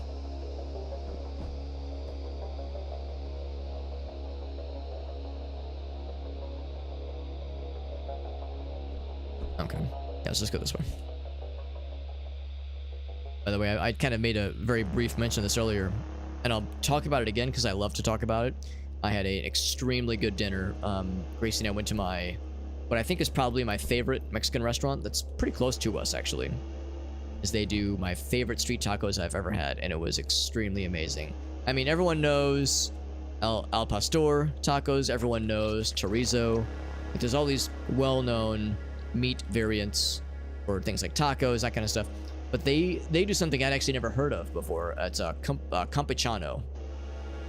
Campechano tacos. Or campechano. I'm probably mispronouncing it. But I tried those the first time I went there. Probably about 2 or 3 months or so ago. And I was like, oh my god, I love this so much. Because for a while, I would mainline chorizo. Chorizo was like, or sometimes al pastor were my go-tos. But now, oh my god, friendship ended with chorizo. Campechano is now my new best friend. I mean, I still like chorizo, but tacos, that kind of thing. But yeah, this other place has really, really taken it to a next level for me. So now whenever we go there, it is especially a big treat. And actually, the reason we wanted to kind of go out was partly to celebrate. I've made a couple of mentions over the past, maybe few months before that Gracie's job has really been stressing her out, and it has. Can I break any of these things? No, I cannot. But yeah, my wife is, she started a new job a couple months ago. Kind of on a whim. Like, her old gig was okay, but she's a graphic designer by trade, and she was doing a lot of contract work. But the contract work was stuff that was, not always for the most exciting of clients. Like, she'd be doing contract work for maybe like a lawyer firm. And let's be honest, graphic design for lawyers is always going to look the same. It's going to be like bold lettering, against dark fonts and very like stuff to convey confidence and toughness and like, you can trust us, we will solve your case. Like, all that's like the energy that every law firm wants to evoke with their graphic design. So it was the same thing every time, and it started to get kind of boring for her. She had some kind of cool clients, but it was kind of a lot of the same kind of stuff.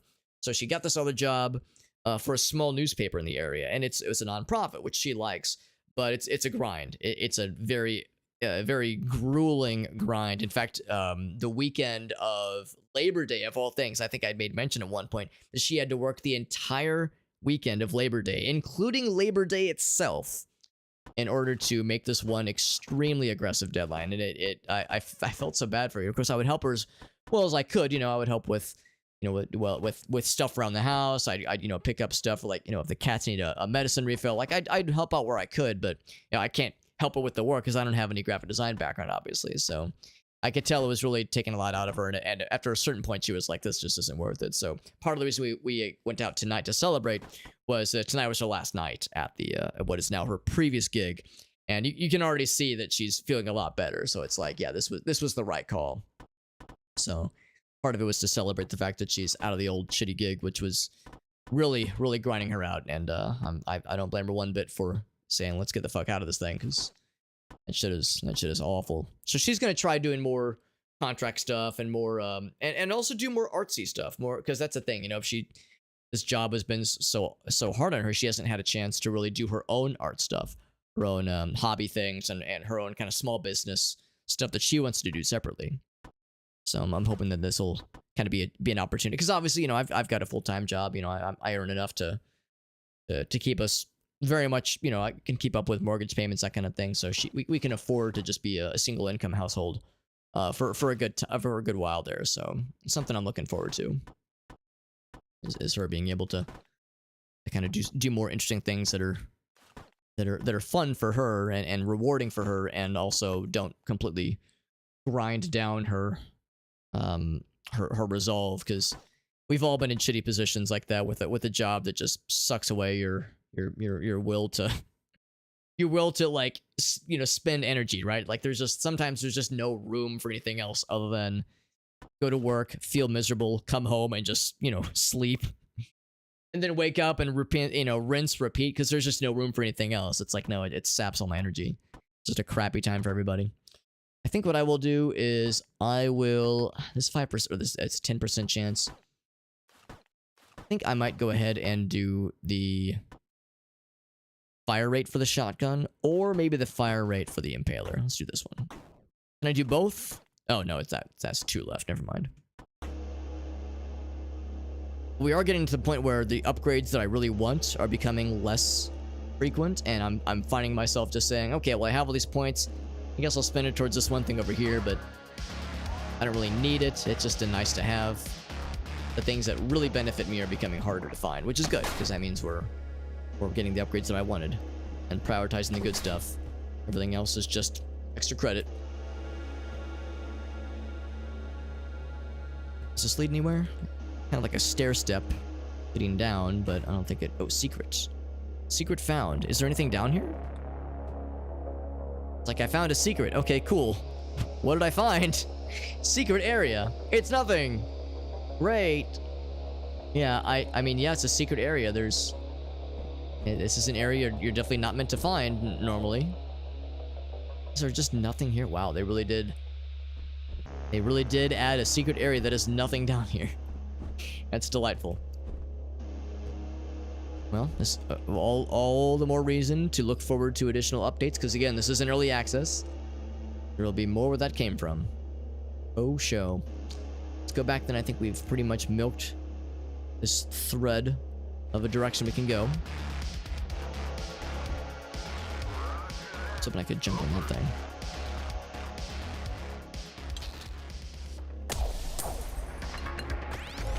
Oh, he's throwing grenades. Not anymore, he is dead. Trying to keep an eye out for our Myrmidon GF, who is apparently on our side and is like helping us.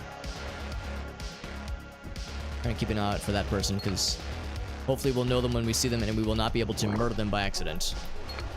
Murder the Myrmidon. The good Myrmidon, at least.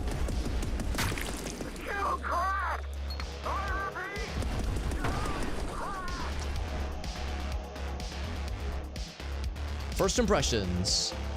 Clash Royale, okay. The deck system, okay. Wow. So it's very taxing. So maybe not the most well-optimized game ever. Are the graphics like pretty impressive, or are they just kind of so-so? Because yeah, like if the game doesn't look like it should be that taxing, and yet it is, then it's hopefully it's a lack of optimization and not because the game is like mining your phone's resources to like generate crypto calculations or some shit like that. The yellow key. Oh, double damage. Should have found that sooner.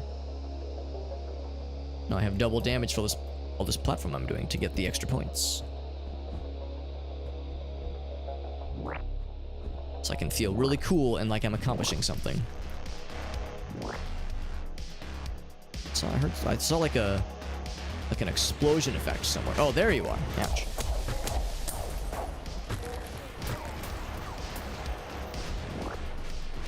Oh, well, none of those killed? Really?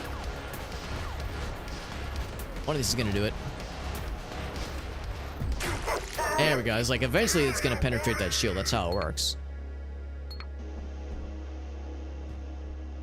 Doesn't look that amazing, so yeah, it really shouldn't be that taxing then, yeah. Like I said, you get an iPhone 12 Pro Max, which is, that's a pretty chunky one, I'm pretty sure. I've actually never had an iPhone before, but I don't think that's particularly old, so you should be in good shape. So yeah, that's unfortunate. Is it fun at all? I mean, if it performs like shit and looks mediocre, I hope it's at least like reasonably fun. I know some people really like the Clash of Clans style game, so you know, that might do well for some folks at least. I hope. Gotta reload. Hold on. There we go. Somebody above me, I think. Saw a little projectile falling down. Where is he? Oh, okay. Well, I mean, the force field's still up, obviously. Warcraft 4 would have been better. Yeah, I'm completely in agreement. I mean, on the one hand, it would have been nice if they would have put those resources into something like Warcraft 4. But on the other hand, obviously, this was not a thing that was made by Blizzard proper. I'm sure they outsourced it to some other mobile developer. And that's not to say that, like, mobile developers are, like, incapable or bad or anything, but it just means it wasn't a Blizzard proper first-hand or first-party thing. It was obviously something they just contracted out. By the way, there's a little communication thing. Or no, it's a switch. Bloop. That was a communication thing where we'd get to talk to our Myrmidon GF. One just dinged. Oh, hold on, what's Gracie got? Gracie just sent me a photo. Let's see what the photo is. My phone is... Oh, it's because I'm not on Wi-Fi, no wonder. Oh, that's fun. I was just talking about how Gracie wanted to do more like fun artsy stuff, and she has begun already. Check this out. Oh, hold on. That was the wrong scene. Bloop. So here's something she made just now. Or, I mean, has made tonight at least. Let's see if I can... Actually, no. Here, I'll do it better. I'll do it better. I can bring it up on my phone. On my phone link Windows app thing. I do it here. Oh wait, except I don't have it. Okay, I have to hold on. I have to save it to my phone, then I can bring it over. Okay, here we go. I've got a way to do this. It's like I can like awkwardly hold up my phone. That's just an okay way to do it, or I can do it legit and just show you the pristine version. This pristine digital version. Cute, says everyone. Here we go, here we go. This is much better, much better. Check this out. Blam. So this is what she made. I'll respond in kind. Little monster fellas.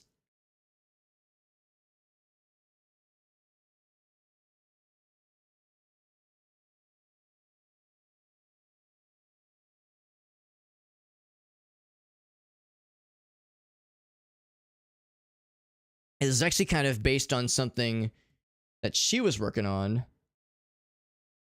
She had like this idea of some based on something she was working on a while back, because she had like a monster design she had from like a project she did years ago, I think in college.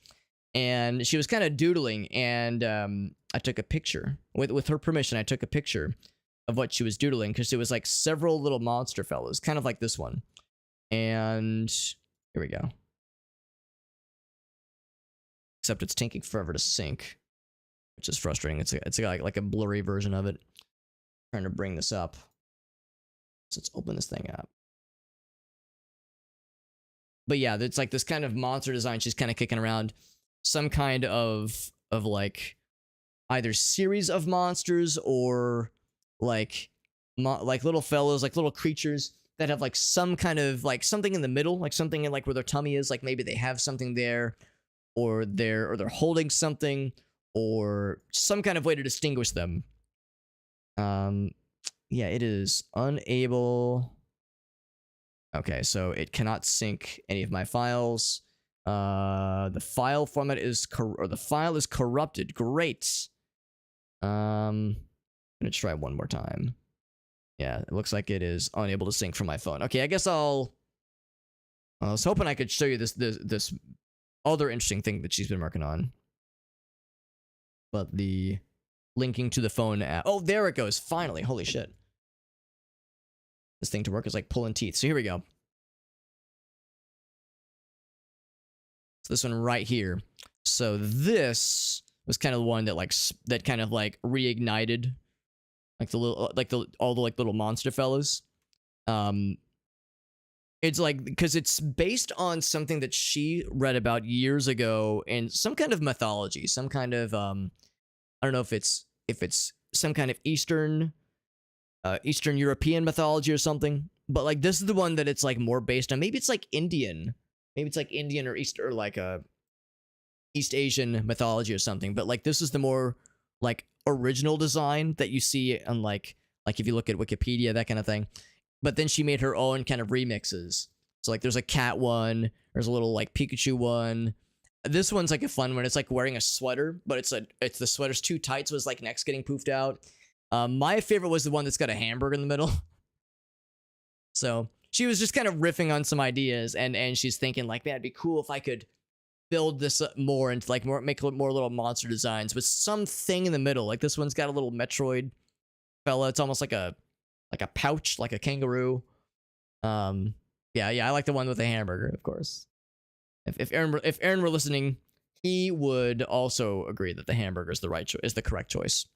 It's on the internet, and then there's Rule 34. Rule 34 is inevitable. Well, you know, they've got something in the middle, right? There's an orifice.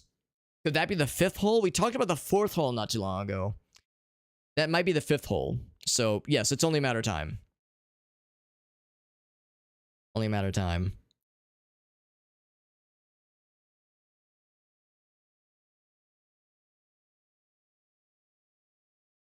Wonderful. Wonderful stuff. So I like that kind of stuff. And actually, it reminds me a little bit of the kinds of monsters that Jake, Cube Crazy, likes to make. Because, you know, the guy that I commissioned to make my original fleet of emotes. That's his specialty, is like the cute monsters, like the cute little monster fellows. And she really likes his artwork, so it makes sense that there'd be some common thread there. Oh, I can't make that jump. Come on, man. Thinking that'd be like an easy slam dunk right there. I slide right down each time. That's okay. Anything else up top? Probably not, but I like that kind of stuff. I like the like big, bright and colorful monsters, and just that kind of like taking something that is like, you think of something like a monster, you think by default, oh, okay, it's gonna be something ugly and grotesque. But no, it's like you can make something like weird looking but also cute and adorable. I think it's a nice way to kind of remix on the theme of monsters and that kind of idea. Secret found. I mean, it's kind of an open secret, this thing right here, because it's just kind of sitting out there. Anything else? I don't think so. So we're going this way. We slapped that little switch and it opened up this little path. That feather, or it's not, it kind of looks like a feather. I think it's supposed to be like some kind of plating, some kind of yellow plating. And then there's the Teletubbies. And that's a good example too, Elgasa, because the Teletubbies, you know, as a TV show is a thing that's very much sweet and wholesome and meant for kids. But then there's like the lumpy touch implementation of Teletubbies, where it's all fucked up and cursed and like terrifying. And just in a general sense, the idea of Teletubbies is kind of fucked up and nightmarish. Like, yeah, there are these like creatures that live where like by themselves, and they have little screens on their tummies, and there's like this sentient sun that commands them, and they speak in a language that can't really be understood. Well, it's hard to understand, and their customs are impossible to follow. There's all these ways where you take something innocent like Teletubbies and point out all the ways that it could become fucked up and cursed and demonic. I know there's some very hilarious and weird fan animations that have been made on YouTube that like try to make a more dark and sinister version of Teletubbies, which I think is fun. It's kind of a shame too. I feel like I kind of missed the Teletubbies, generationally speaking. Like they were a little bit after my time. I think if I would have been a little bit younger when it came out, I probably would have really liked it. But I was kind of beyond the target demographic when it first came out. But that's the kind of thing I think I would have really responded to when I was like super young. Kind of surreal landscape and you know, weird but very unique and eye-catching designs of the characters and the little fellas, and the I don't know if monsters is the right word for it, but just the creatures. Oh wait, speaking of creatures, who's this big fella? Mini boss maybe? I see he's birthing some creatures. Oh, he's dead. Oh, is he? Oh, he's getting healed. Not today, son. Not today, son. You out of here. You're done. So I guess it's like a mini boss. It's from, yeah, I think you're right. Yeah, some kind of like Eastern Asian or Indian inspired Hindu mythology. That would make the most sense. Like it kind of looked like just that with the tusks and whatnot. It kind of looked Hindu a little bit, based on my extremely loose familiarity with Hindu mythology. More ammo, which is good. So I use this energy ammo a whole bunch. I want this freaking whatever it is, whatever fuel weapon that we're eventually gonna get, because we keep getting fuel ammo. I need fuel, I need fire, and I also need that which I desire. In that order. Can I break these screens? No, I cannot. Alright, yellow key. Acquired. I am gonna see, because I saw there was a jump pad thingy. Over here. There we go. There we go. Oh, there's Gracie. Yeah. Gracie, I just showed the pictures of the little fella. Yeah, it's called the Monster of Impermanence, and it's based on okay, it's like a Buddhist mythology thing. Yeah, I remember you told me at one point, but I couldn't remember what the mythology of origin or the influence of it. But yeah, from Buddhist mythology. So the Monster of Impermanence. So yeah, she's been kind of toying around with this design of like, what if I can make my own little monsters of, I don't know if it'd be the same name obviously, but some kind of monster of various themings that have different things or themes or items in their little tummy area they could hold, or just different flavors of them, I guess. By the way, we're going back to that yellow key door. I wonder if I can just be in the top areas this whole time. We eventually need to make our way to the second area.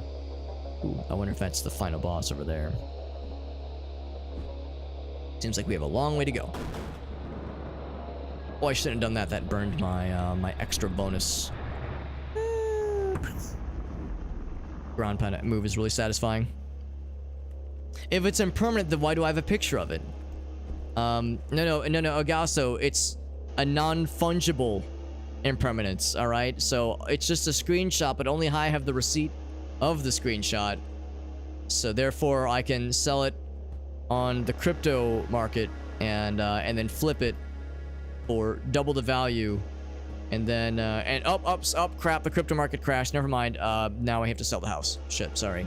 Sorry. No, okay, well, it was a good idea for 5 seconds, but volatile NFT markets mean I've lost my life savings, so sucks to be me. Yeah.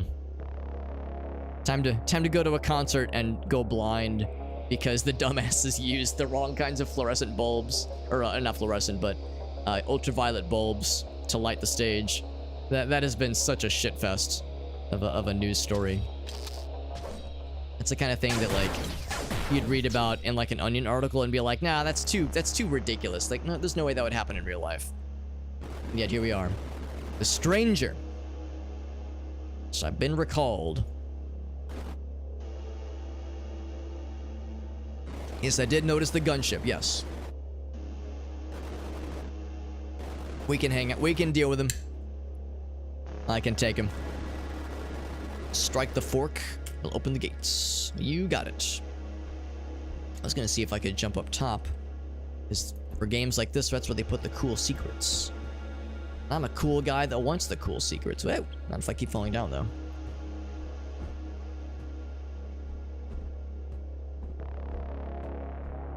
Okay, I was thinking maybe there'd be something up here. This is where they like to put stuff like that.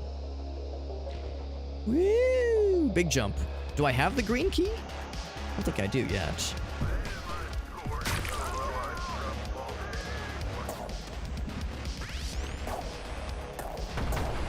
I was gonna say I can quickly take those guys out, but the non-reliable spread of this weapon makes it hard to hit.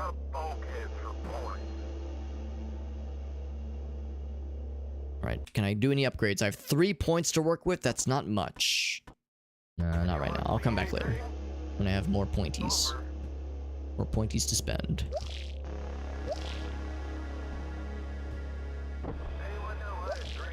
Any secret areas that have no rewards down here? Like the one we saw earlier where it's like, you found an empty platform, secret unlocked, and I'm looking around like, yeah, there's nothing here though. Oops. The music means, oh, there's the green key, by the way.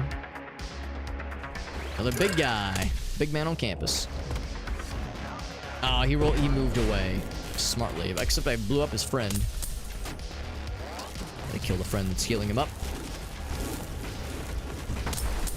Not doing a very good job. Oh, I killed him. I just damaged through the healing, I guess.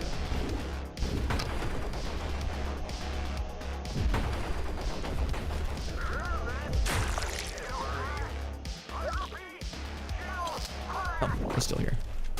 Oh, hold on, gotta reload. All right.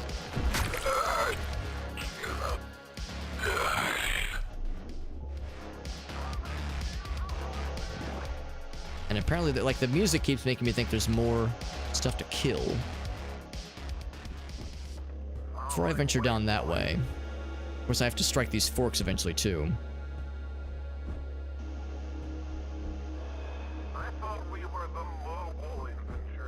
Okay, I'll bite. What if I keep going this way? I'm kind of curious. Because there's lots of fellas down here. I'm just not sure where this is eventually going to lead. Maybe it'll lower the platforms that'll let me actually pick up that green key.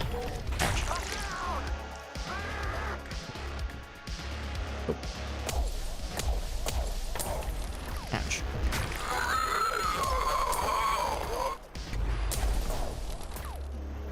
There we go. So I still got I think that's the big one. We just need the green key to be able to go through that area, but I think that's the big one we're looking for.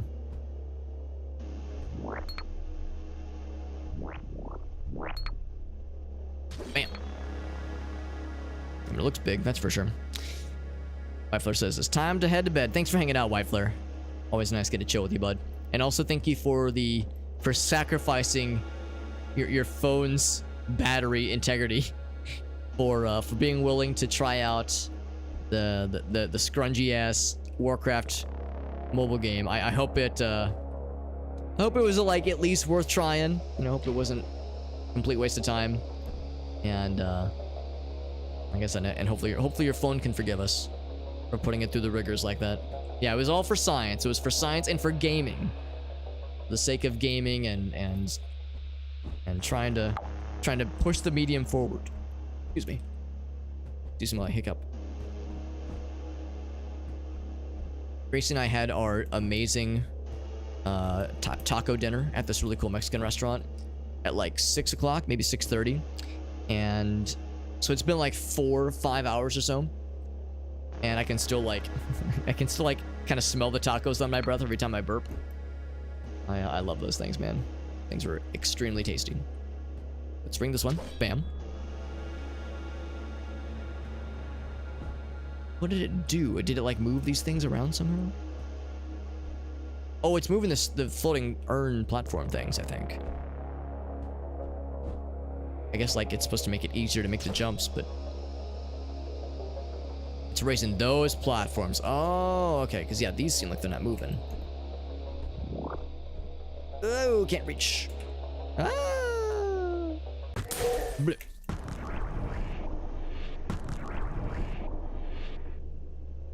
Whoa. Oh, that's the extra life thing working. Okay. That's cool, but it's also... I was gonna say, I'm down to cancel out the anti-gravity aspect of it. It was interesting, though. So that was the little extra life thing we picked up a while back. I figured it would just respawn me. I didn't think it was gonna, like, damage me to death. So if you fall down and fall into that little lava area, it counts as a death normally. Which is good to know. Yeah, so to that point, how normally would you get over there? I guess you can't, really. Okay, well, anyway. Anywho. If I hit all the forks... I think the answer is yes. We came from that other side. I need to get that green key before I can go forward. I killed that one. Start over here. Reminds me a little bit of Zen from Half-Life 1. The final chapter of Half-Life. That's, maybe not quite as, like... as surreal. Oh, heck. I overshot the landing. Maybe not quite as surreal as Zen. There's more what is obviously man-made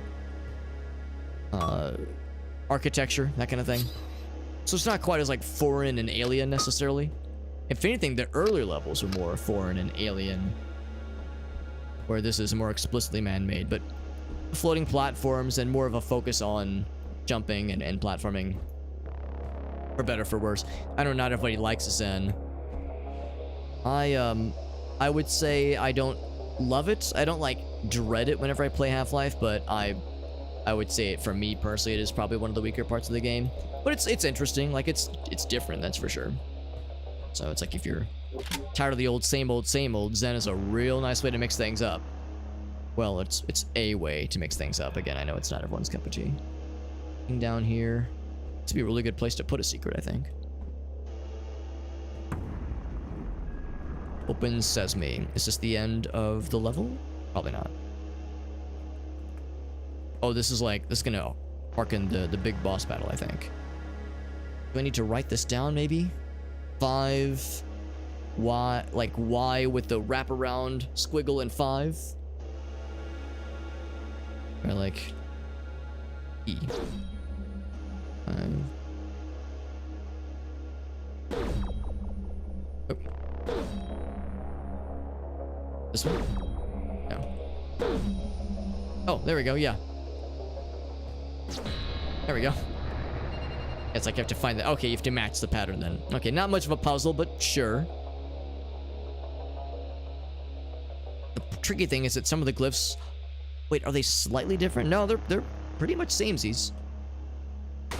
So yeah, so get your puzzle solving out of my boomer shooter. That kind of blinks the glyph away.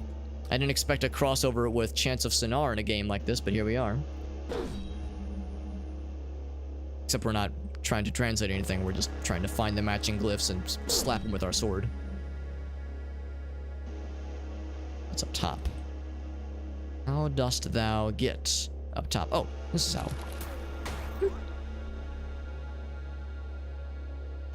Except that's, I think, a one-time use, isn't it? So I have to get good. Oh, never mind. That's, I was about to say if that was the low gravity one. There must be another way. Can I just shoot it? Oh, I can just shoot it. Don't I feel silly? Ooh.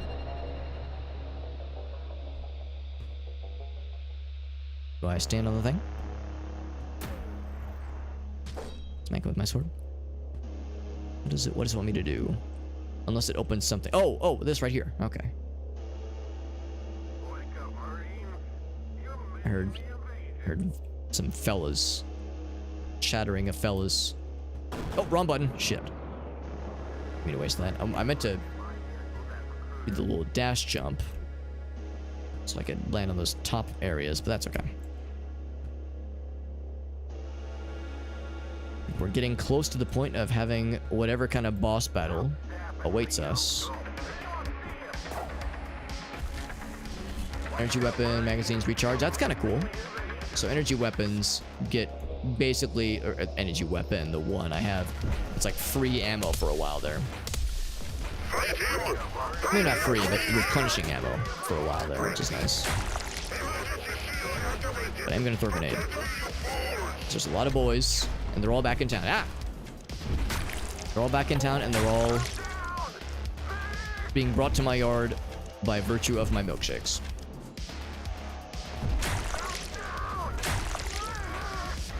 And they're out. Oh, look at that. Yeah, they sometimes pop into view, or pop out of view. I'm too far away. The pointies. Nothing else. Okay. Fuel is full. But what's it for? I'm wondering. I will pop that. They say that'll make them real sad. Armor's full. Armor's full to the tune of shitter's full from National Lampoon's Christmas Vacation. The classic cinema picture. I can get back up top from that area, so if I drop down, it is not a broken bridge.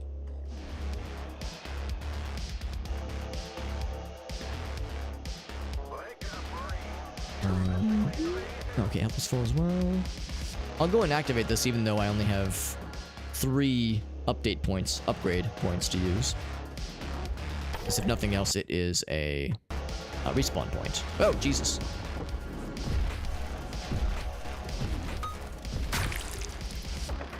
Where the hell did this guy come from?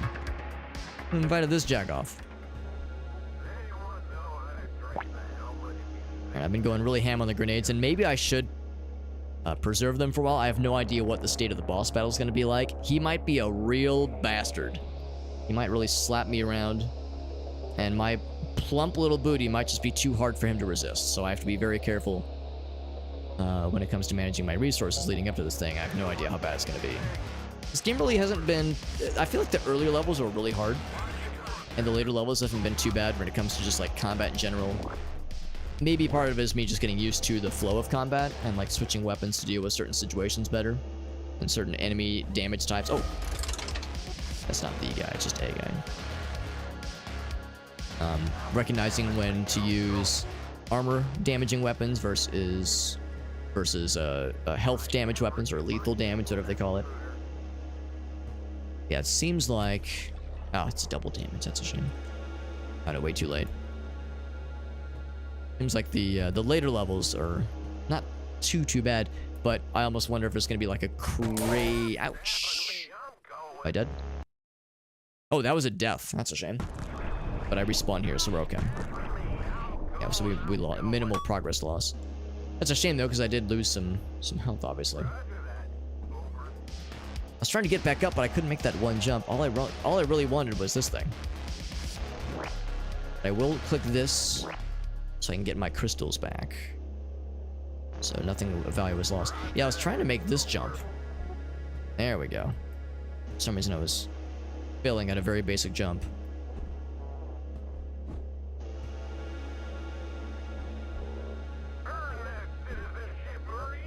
Here, more chattering, chitter chattering.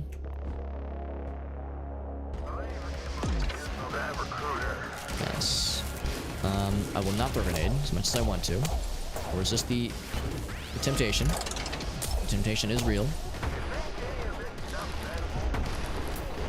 Take out that little fella, and I'm gonna kind of fire this thing off for a bit. Because I haven't been using this as much.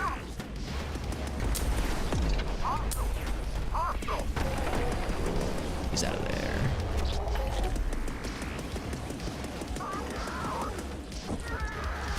Look how many shots it takes on this guy just to like weaken him down, even though he's already lost all of his armor.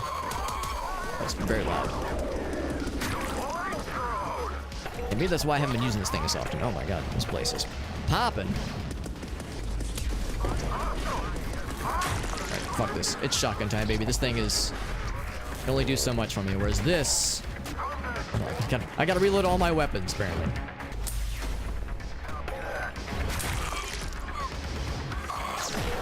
Some health. Dang it. These freaking hit scan guys are not doing me any favors here.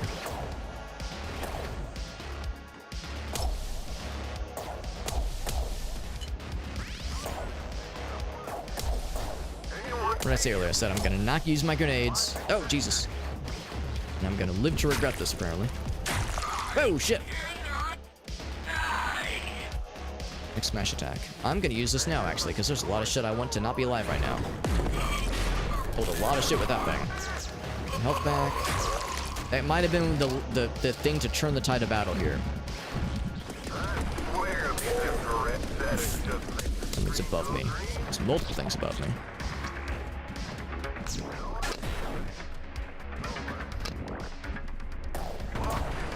I can laser precision snipe these guys. That guy I'm less concerned about. He's kind of hard to hit from that far back.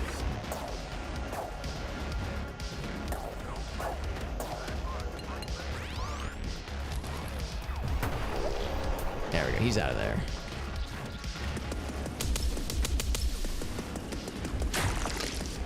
Is he out? He is out.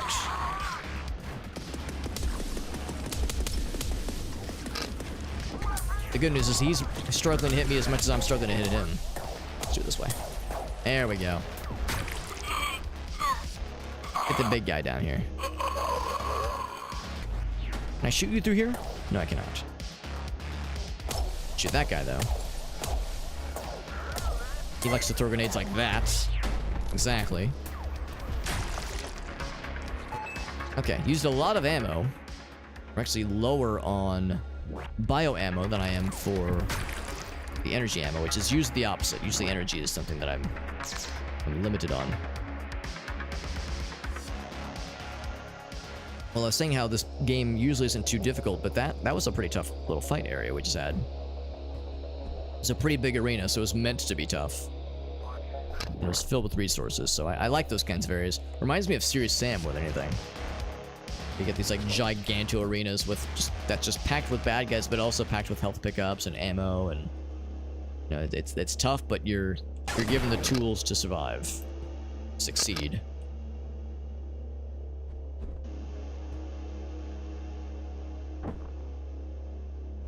Yeah, I'm gonna be mainlining the shotgun a little bit longer then.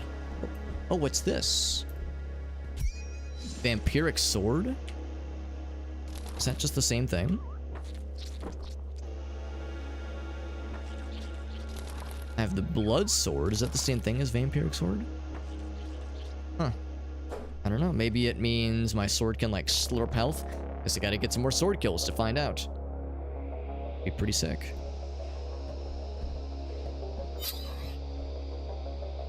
Extra armor real quick. Never mind, it's full.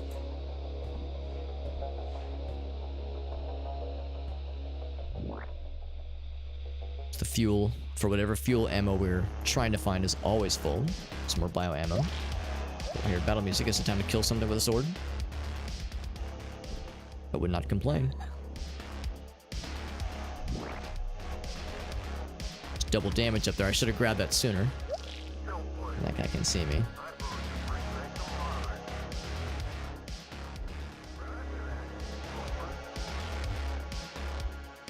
Alright, how do I get up here? So I can grab those nice things that I would like. From here. I'm probably just supposed to climb. I'm probably supposed to go this main direction here. Alright, we'll try the sword. Whoa, too much.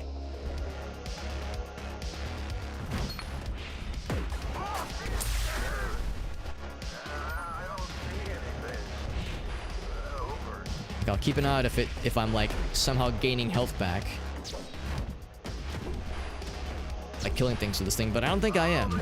I'm not seeing anything cool happen.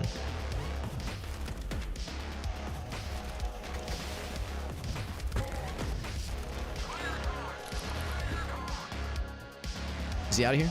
Okay, he must have died, yeah.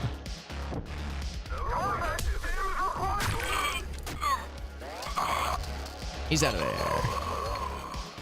Okay. Bunch of health and some ammo. Both very good resources. Armor and ammo and health. We're getting fully resupplied.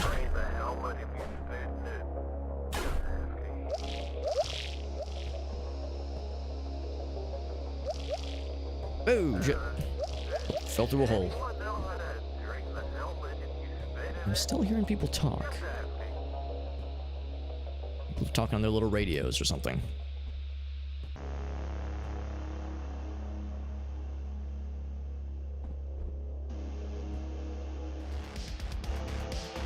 So I can hear them. Woo. And the battle music makes me think they can see me, wherever they are. Yeah, I don't know. What I do know, though, is I'm gonna go this way. This is gonna lead up, and that's gonna lead us towards progress. Although I will kind of double back this way.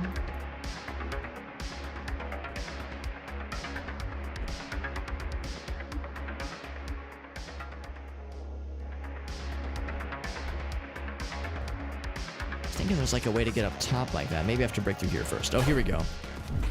There's a little jumpy pad thing. He's out of there. Reload. Bloink.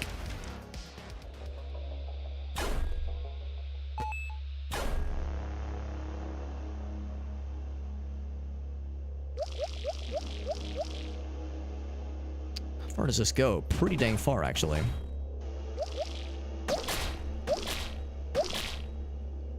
Okay, we're full on bio ammo, full on armor, and health. Yeah, that's all the goods.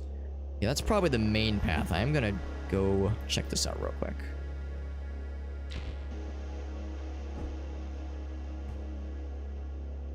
Cause, oh, I want to get up there. Okay, that's probably the big fork that I need.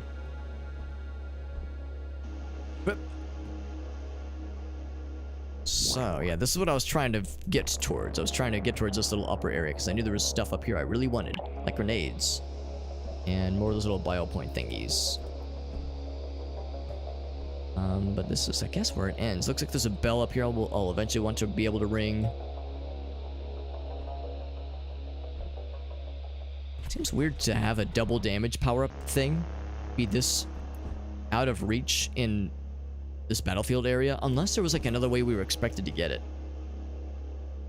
It seems like having to go all the way around like that was, seems like a lot.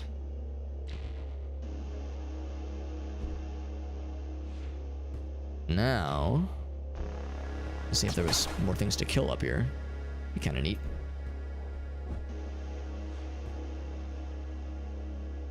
Is this gonna spawn a bunch of bad guys? I bet it will. Blam. Tuning fork has been tuned. I'm hearing some noises.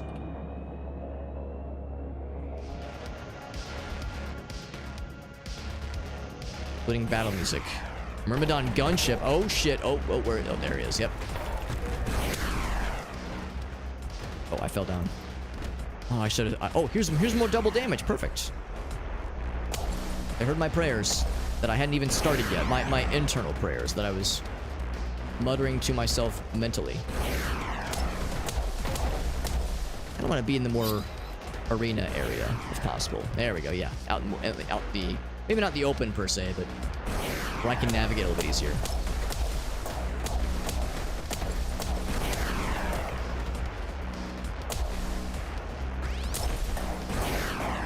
Oh, here we go. He's weakened.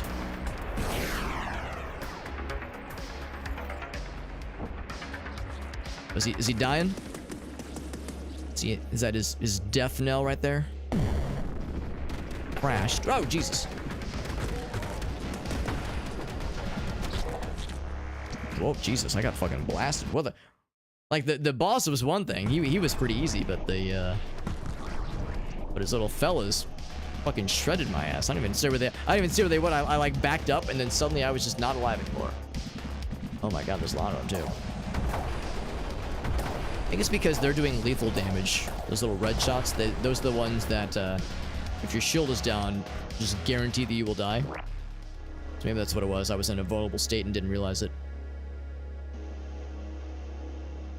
But we got there, fam. And I've got all my little upgrade points back. Is this our friend? Roxana. She's like a relatively normal-looking human.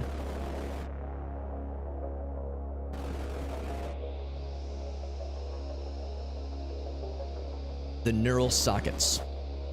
You don't seem well. Like she's trying to stand up, but then like kind of falls back down.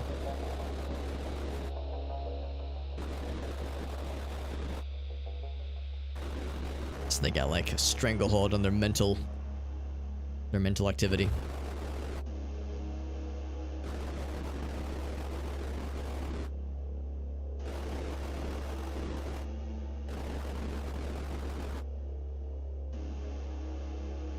Precise message.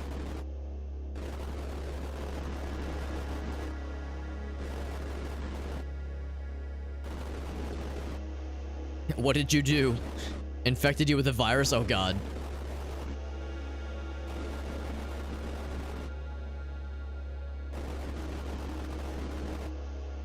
This place was bullshit. This is a living ship. Oh, name drop, Diluvians.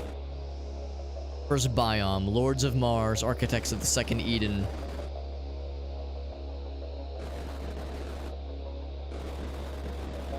Crash through your door unannounced.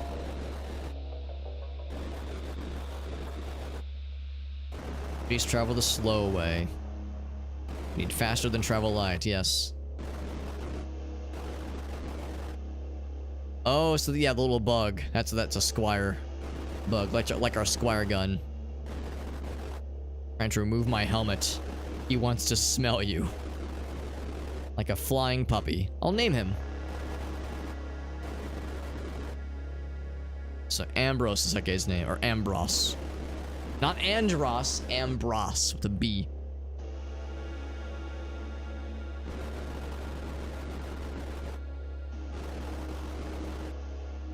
The war is worth the risk.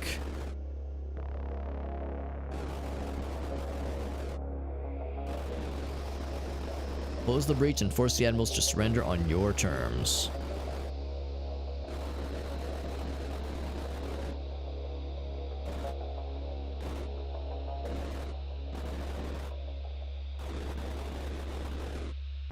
Cascading organ failure. I mean, yeah, that sounds unpleasant.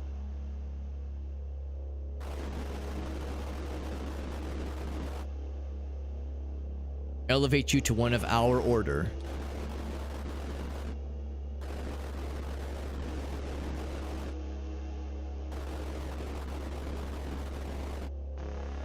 So I'll go for it. Drink the blood from my sword. You stabbed me. I mean, we don't have a cutscene for this, obviously.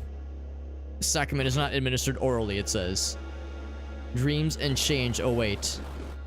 Metamorphosized into like a moth demon.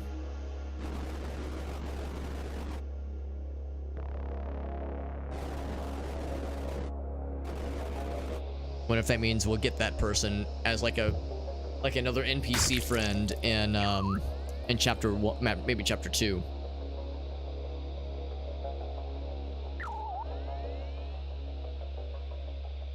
It's flying away. Yeah. I mean, it's not very surprising that our buddy had to get murdered, but at least there's the implication that she'll be reborn as a fellow Diluvian and get to like, you know, fight the bad guys with us in future levels, future chapters of the game. You can break the stuff. It doesn't always give something. Sometimes they give energy. Lots of focus points. I mean, like I said, I kind of have all the upgrades that I really wanted.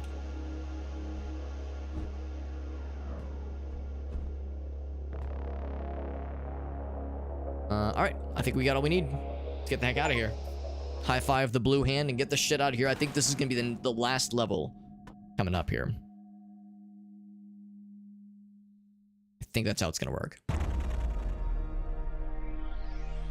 Once more into the breach. They're giving us another shotgun, which is nice. I already have one, but it's going to be more ammo. Yep.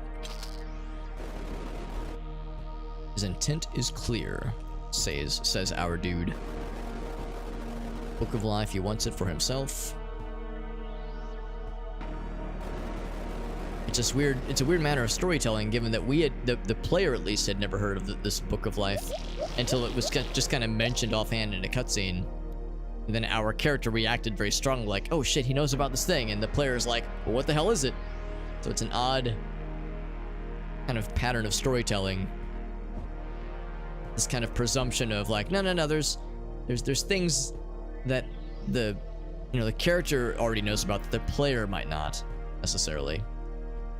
So there's kind of a lot of just trust me bro energy with the storytelling. It's like, nah, you would have never heard about this thing, but trust us, it's really cool. Not sure if I like it per se, but it's something, I guess. I'm going to take that little jump pad and get this health. So I lost quite a bit of health in that previous level. Now do I want to go down? Looks like down is like the correct path, so up here might just be bonus stuff. I like bonus stuff. Even though I am almost full of health. Woo!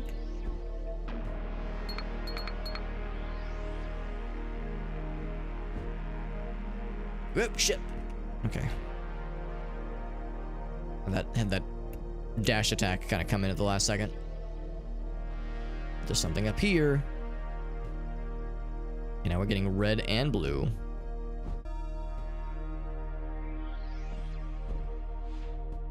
Is this gonna lead towards something? I keep climbing. But what does it mean? Will my persistence be rewarded, or will I come crashing down to earth like a fool?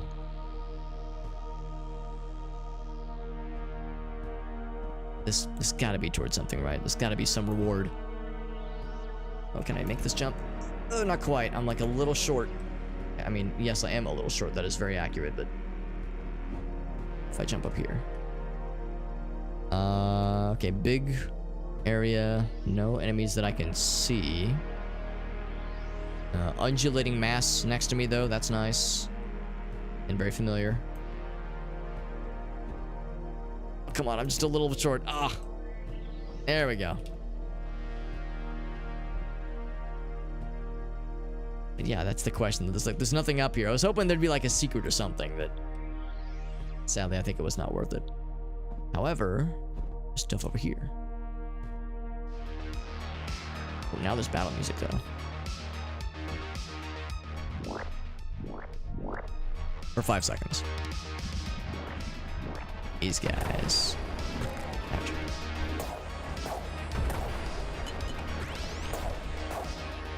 I think one of them fell down. Okay. We definitely are going to want to jump down to engage those fellows properly. Don't really see much else in these kind of top areas though. It's a shame because this seems like it'd be rife for like, oh, the secrets and extra power-ups and more level up points. Seems like a great place for those kinds of things to be, but yeah, we hardly found anything. Oh, that's okay. Maybe it was me being too ambitious. So the sword, I will go for the faster fire, or the better fire rate. Assuming that it means it'll let me like swing quicker. And I guess it does. Seems like it charges at about the same rate. This is where we came from. And there's definitely stuff down below it. I'm gonna go ahead and drop down here, actually.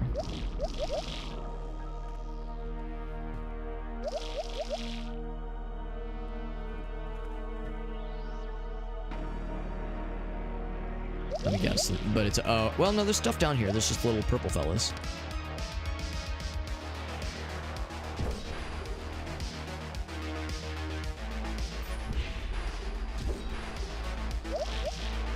There's stuff down here. I guess it's like you're just given a few path options. You choose your own adventure. Choose your own path to the end of the level. Okay, but there is a ravine after a certain point. So yeah, so you have to start climbing eventually.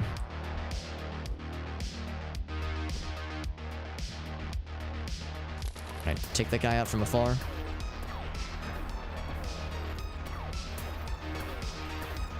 Whatever. Just one little purple fella. We'll leave one. we'll leave one witness. Leave one behind. Can I make that jump? Yes, I can.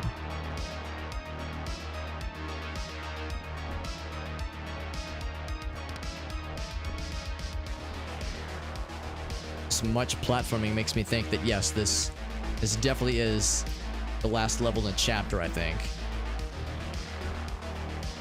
One thing to give us a lot of enemies to shoot and a lot of bad guys to fight, but giving us platforming challenges to overcome is its own final battle, really. Where do I go from here, though? I need to get up higher. Oh, don't tell me this is a dead end. I would feel so silly if it was a dead end. Am I supposed to break something, maybe? Because I need to get up to that little spot. Unless I drop down, but looks like dropping down leads to like a red death zone, and that's not good. My humble Midwestern upbringing taught me to try to avoid murderous red death zones if I can help it. Yeah, that's kind of a bummer. I was thinking this would like be another way up. Oh. That was weird. Game lagged, or maybe it was my computer.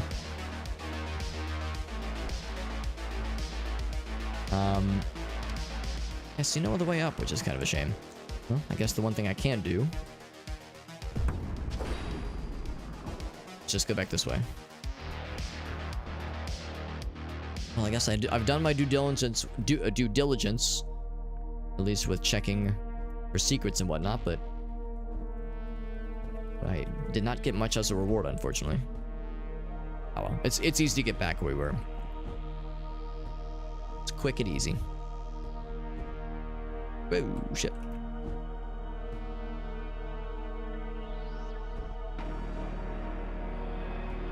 I have 3 upgrade points. Yeah, it's not really enough to make anything substantial right now.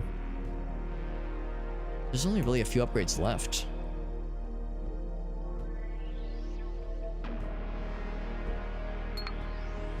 Alright, here we go.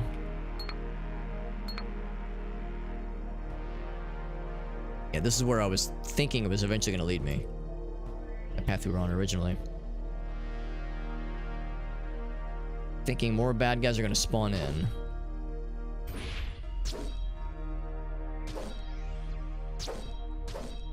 Maybe I could break some of these things.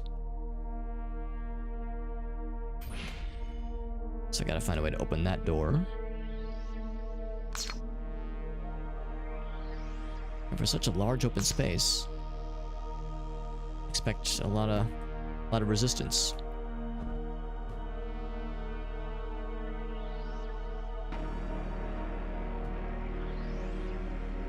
I break these things? Yes, for more energy ammo. Good. That is one of the extra life things, I think. Bioweapons recharge. Good. Although that's only for bioenergy. We're almost maxed out on those things anyway.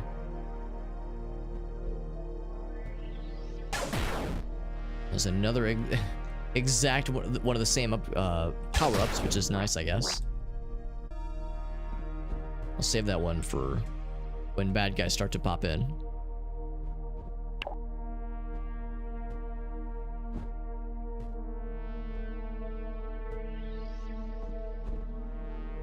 Ooh, I can't make it up that way.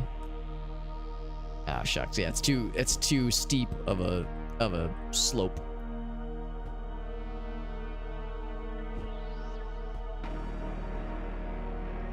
To be clear, and this door also opens elsewhere. Of course it does. There's 2 switches I need to hit. We're probably gonna be up this way somewhere. Of health.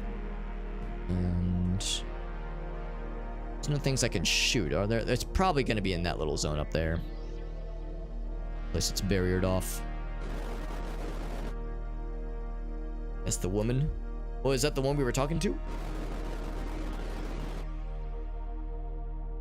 Someone looked human. Yeah, well, there was a woman that was human that is now dead. The brains of a box of bolts. Oh, maybe it's the red lady, Catherine.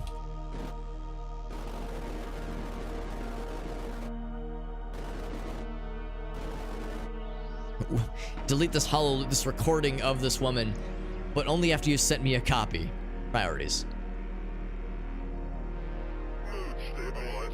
I'll be in my chamber masturbating. No calls, please.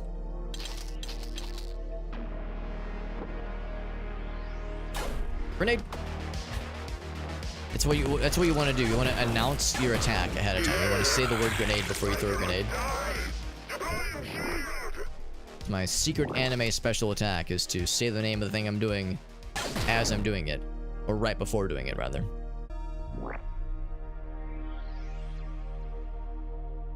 Curiosity. Can I just, like, shoot these things to open them? Okay. Thankfully, my own shotgun shots do not seem to hurt me, which is good, because that'd be awful.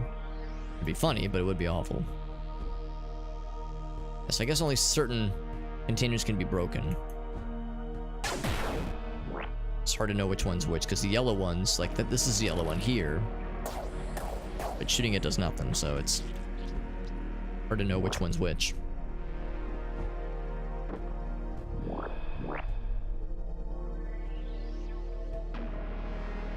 Is this special at all? No? Okay.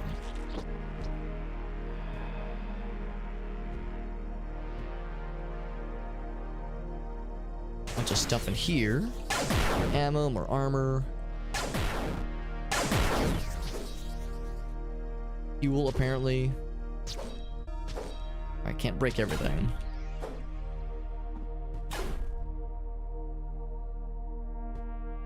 Here's more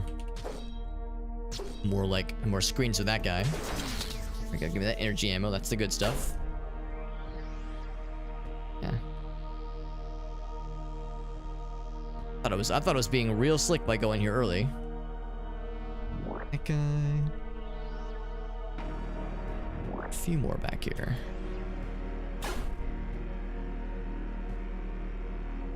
Oh, maybe it's not so much that these are breakable. Maybe some of them are just already broken. Maybe that's how it is. Like, they're just already hollowed out. Because for a minute there, I thought I was the one breaking them open sometimes. But maybe not so much. Oh, look at that. Well, it's hollow. It looks hollow, but I actually can't get through it. I guess I have to jump down the other side. There we go. Is it an elevator? Sort of, except it's not elevating. Well, I've done all I can.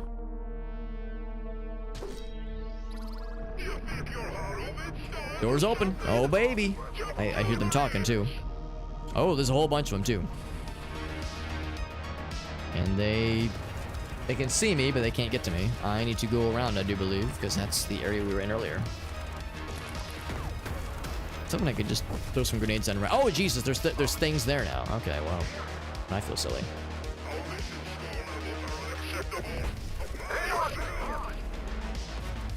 Grenade here and one here too. One for each group of them. Fucking splattered one of them, apparently. These guys are pretty tanky too. It's hard to get a grenade that instant murders like that. Guess it's possible one of them might have gotten caught in both explosions.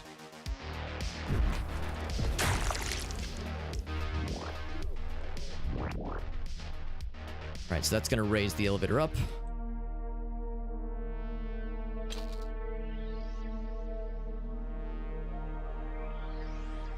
Now, do I want to go up or do I want to go to the main room? I thought I wanted to go to the main room.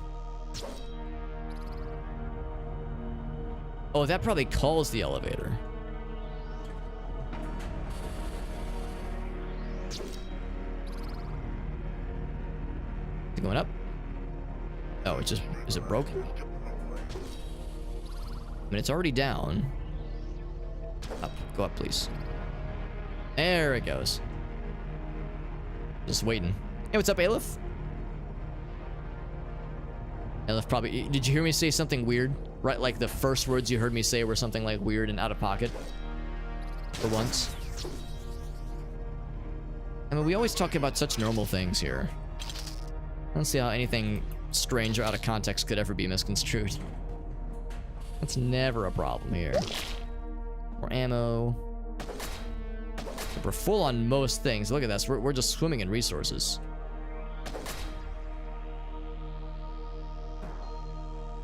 Quick little checkpoint there. Get the checky. 4 points. Is there anything I want to buy? The plasma grenade thing is tempting, but the problem is that it takes an entire clip, and that's just expensive. I think I'll wait till we get one more point. There's really nothing I can... I guess I could spend something on the Squire gun, but I don't think it's worth. Hold off for now. Got the checky. This is... I think it... Oh, no, wait, there's stuff this way as well.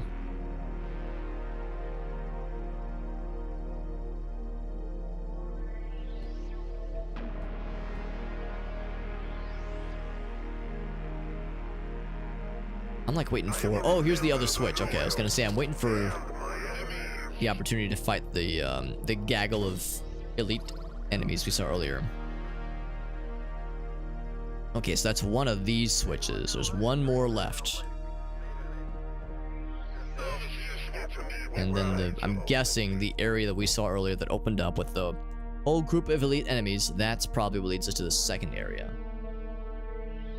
It's kind of cool. Yeah, I think the little purple floaty boys, I think that's because we activated the waypoint. I think that's probably what that is. Go back down.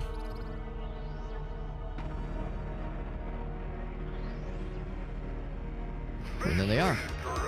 They heard me talking shit. I think I will indeed try to hold off on using more grenades if I can help it, just because that might come in really handy for whatever final boss there's going to be, because there's going to be some kind of final boss. We're going to fight this Ambros guy, and we're going to shit directly into his pants from afar. Projectile shit directly right down his trousers. That's how that's going to go. Calling it now. Oh, it's like a cold shot.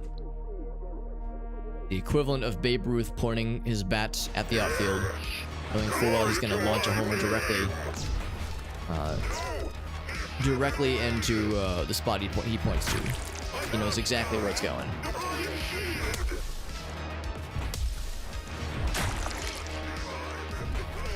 And thank goodness for the shotgun. And also thank goodness I held off on using it as much as I could. Oh, we got the pistol. I love this thing, but that's very much a thing to hold off on for a rainy day, because we only get one cluster of shots for the pistol. So yeah, that's one where I really have to wait and use it when the time calls for it.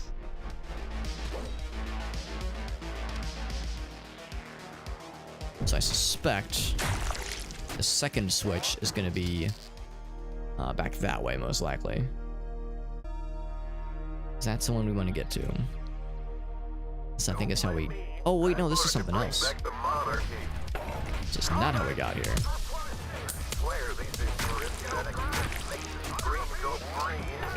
Ouch. Okay, so this is something else entirely, though. Which, now, hold on. What we're talking about. So that's how we got here. Is this just a dead end, then? Okay, they just threw a bunch of bad guys at us, and that's all this area was. So this is open now. Okay.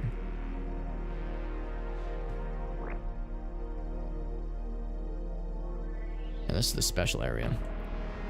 I will get this. It said that I was going to wait for it, and the time for action is now. And this does penetrate. As all great things should.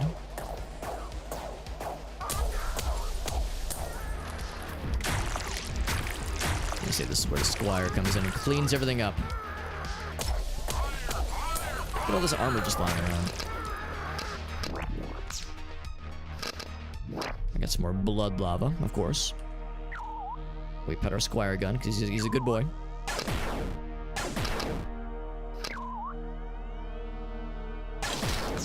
More health, more ammo, thank you very much.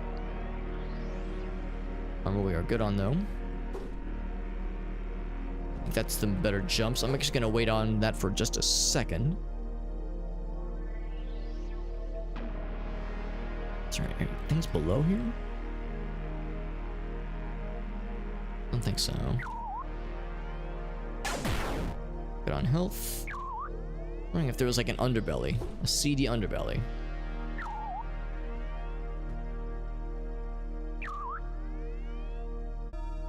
Stuff up there. Okay, let's take this. Better double jumps for a bit.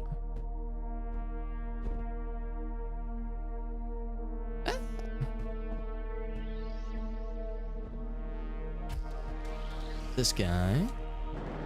Smash attacks will be very good.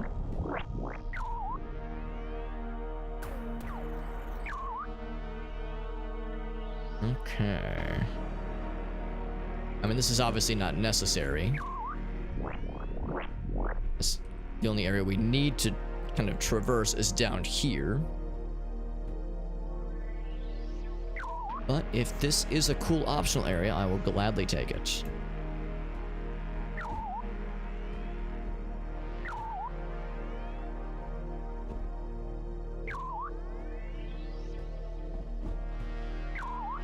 Okay, so this leads to extra bonus points. Blood points, rather. Is that it, though? Is that the end of the line here? Because, yeah, I know the area we need to go to is down below. Let's drop on down. Drop down and say hi.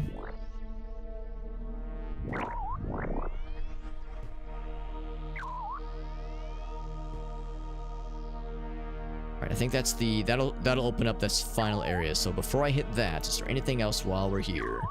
Armor, we're good. Health, all that jazz. Another one of these things. I'll get that on the way back, I think.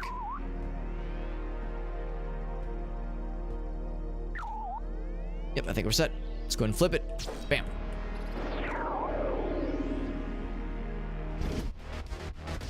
I think I heard things spawn. Oh yeah, things hella spawned.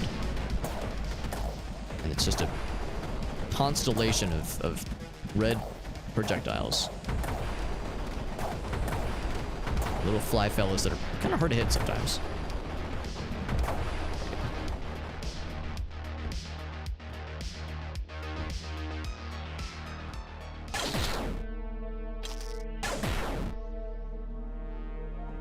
What's this?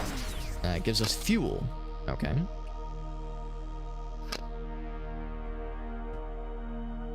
Not bad otherwise. Is that one door open? Was that the big one?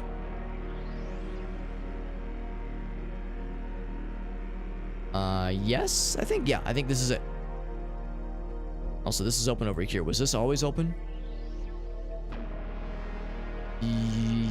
Yes. Or well, maybe not always, but that was where we went earlier. That's how we opened the first switch.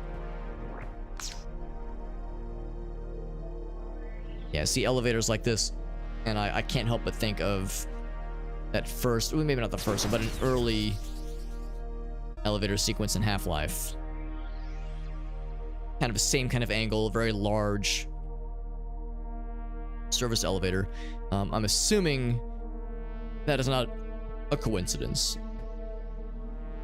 I'm sure Half-Life 1 was definitely an influence for this game. I mean, how could it not be? Can't break that one. Alright, I've seen all I need to see. Let's crack this open. So bringing this thing down, and with it will probably be more bad guys. But I am ready. Just takes a second.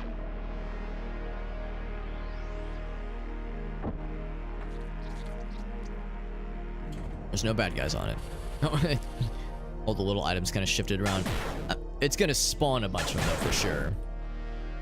Here, let's get some ammo, some armor to spawn. That way when we need it, we'll be able to snag it. Alright, let's go up. Up and away.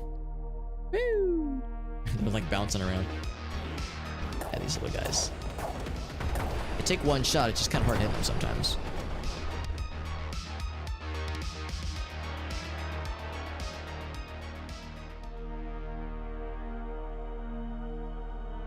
I don't know, man. I don't trust it. A little quiet for a situation like this.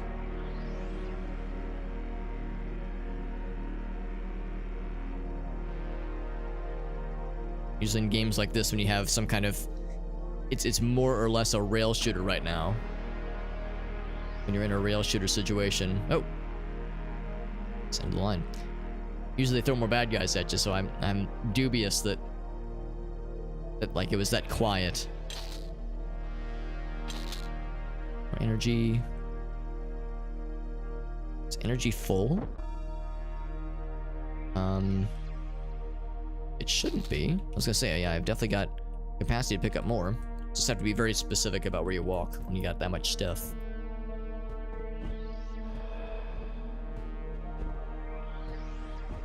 Grenades, more energy ammo, and a checkpoint. No, this is an optional area. Still good.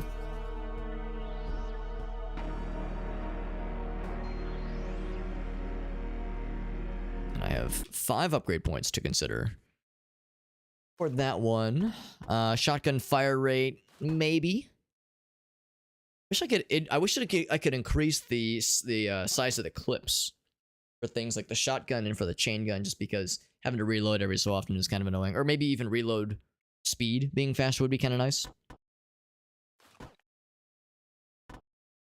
5% chance, 5% chance. Yeah, I guess the fire rate.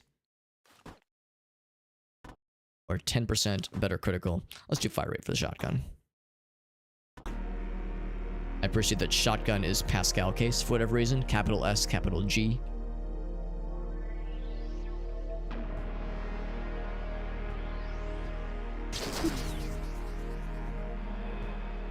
And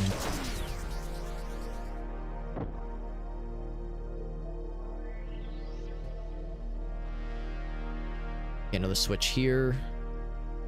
I don't actually know what that's going to open up. We've opened every door we've found so far. Oh, it's something up top. Okay. Okay, we got more battles incoming for sure. Oh, this one. This big one over here.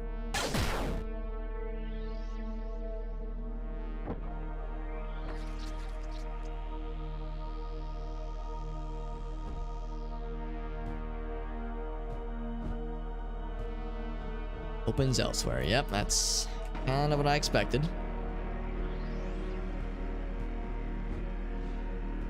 Okay, well, hit the switch, and then I'll probably want to make my way towards that thing.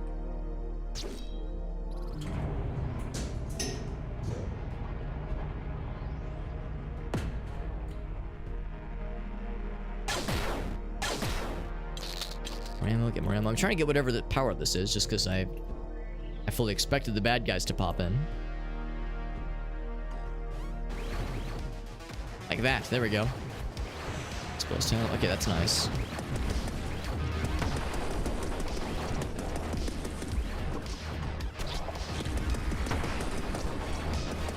The chain gun's very satisfying to use, but there's times like this where I'm just thinking, man, if I was using the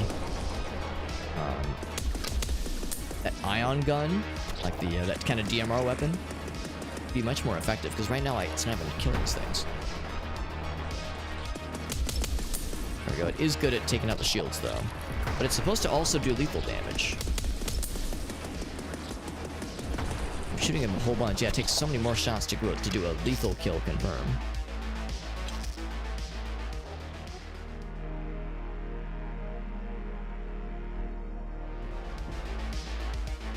So I did open that switch. Alright, let's get this guy. So it's pretty accurate. Yeah, sometimes it's weird. Yeah, sometimes it actually does get a confirmed kill. Maybe it's a distance thing. Maybe if you're too close, it doesn't count as lethal damage. Because that's how the shotgun is. Shotgun only has like a distance requirement for lethality versus just armor damage.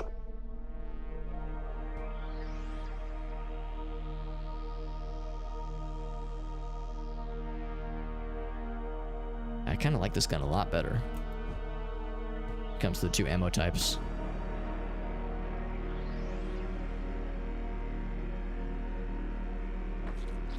It's usually better as a long to mid-range weapon, not so much for close range like this.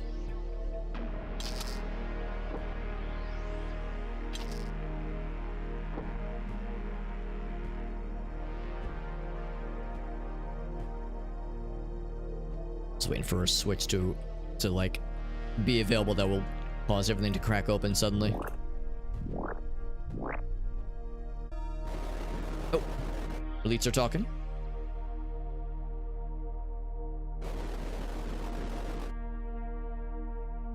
Yeah, apparently Ambros is trying to stage a coup, a coup rather, not a queue, a pool queue.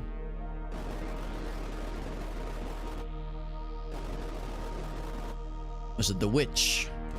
It's probably the lady, the red lady, Catherine.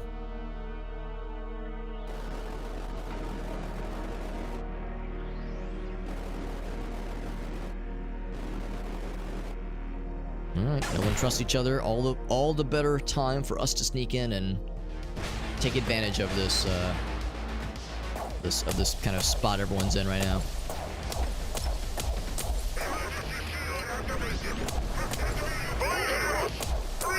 There we go.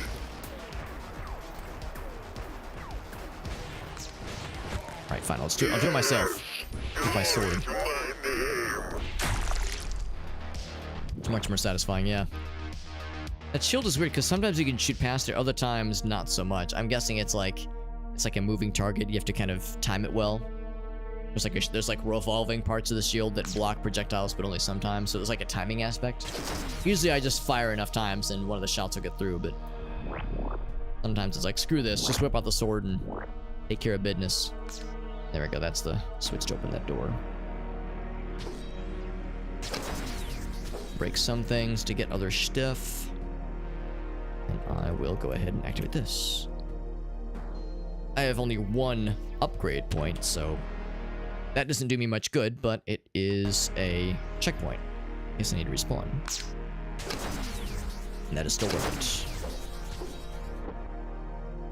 I'm pretty good on ammo for the shotgun. I could stand to get a little bit more, but we're almost maxed out. Door's open. We have the switch to open a door to hit another switch. That opened. Oh, it unlocked the elevator to go higher. Okay, cool. Oh, and there's bad guys behind me. Holy shit.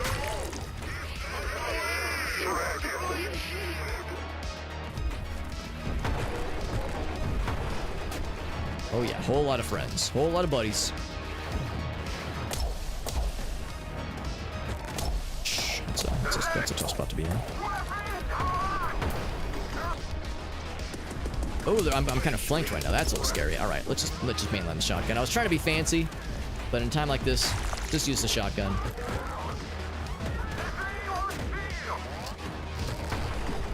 He's out of there. Yep, he's out of there. So now I can kind of focus on this one side.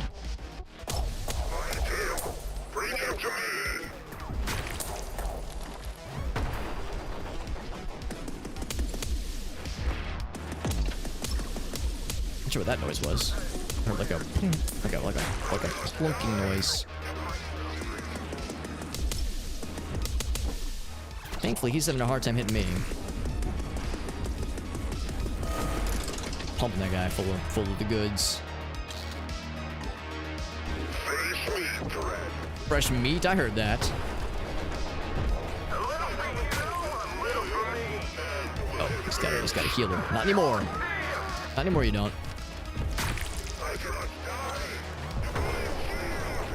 I think it's these guys. These are like little utility friends that sometimes spawn healers for the big guys. Too bad for them. It's not enough. There we go. He's out.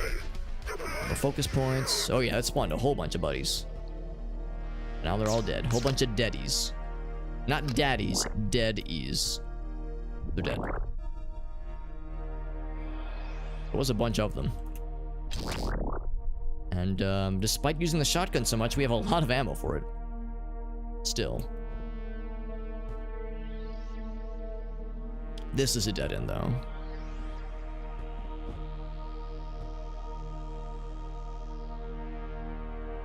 We gotta get back to that elevator.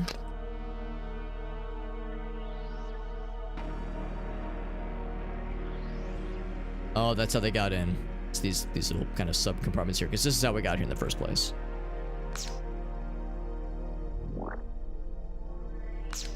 Okay. Taking this for the health, because I lost quite a bit of it in that fight. That is okay. Hatch.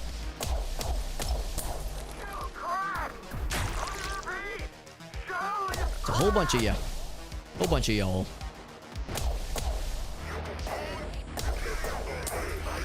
Curiosity. There we go. Gotta reload. This distance.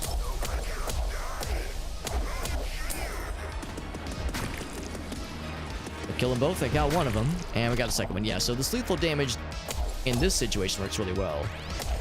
Get through these guys' shield. This weapon right here works wonders. Yeah, kind of pops them instantly. Pistol, it takes a couple shots.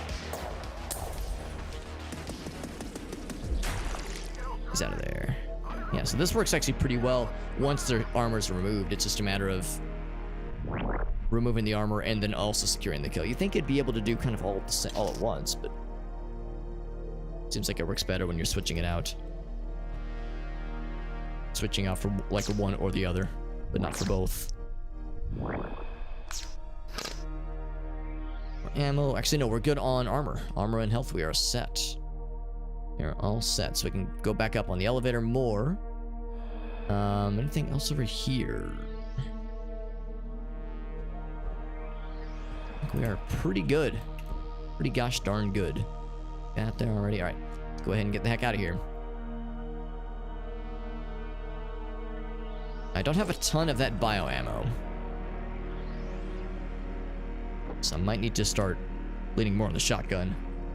Or if I can get that, whatever weapon uses fuel. We've had full fuel ammo for several levels now. So if I could keep an eye out for whatever weapon that's going to be, that'd be really neat. And it's not this thing. It's not the Carnifex pistol. That is a one-use thing. What are you? What in the world? Oh, hold on. There's a big hulking thing. Shielded Varangian Guard. Shielded, you say? Okay, this feels a little cheap to be firing from behind that far away. Like grenades. Rockets, rather. Oh, yeah. Oh, yeah. Oh, I fell down. Oh, no. That is the worst. That's the worst. Can I get back up? I guess I can maybe call the elevator back. That's embarrassing. Like, there's like a 3-inch gap and I fell right through it. Okay, well, it takes like 10 seconds. Not the end of the world. Just embarrassing where it's like, all right, time to fight this boss. And I fell through the floor and I need like a minute. Minute to get back. More of a hit to my pride than anything. No, I didn't take any fall damage. I'm fine. It injured my ego is all. Oh, by the way, I have that ground pound move. I could maybe try using it on this guy. We'll start with the shotgun.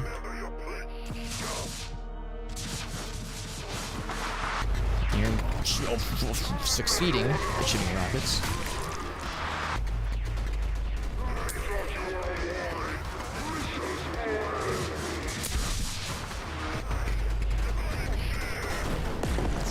Alright, so it didn't kill. It hurt him, but it didn't kill him. He got his shield back. Oh, he gets his... Oh, he might have a healer on him, actually.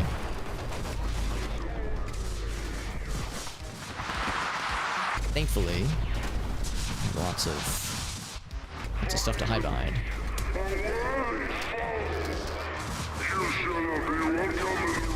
Oh, he puts the shield up. Oh, that's what's happening. Wait, does he have infinite health or something? I was damaging... Oh, do I have to use the other stuff? Yeah, you gotta use the yellow weapons. I see.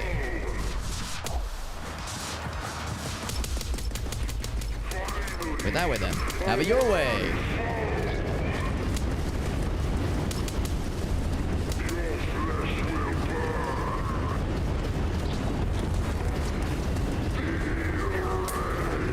Shield is out. Shotgun time. He's out of there. Oh, he's a second phase though. That's pretty cool. And now I'm doing even less to him.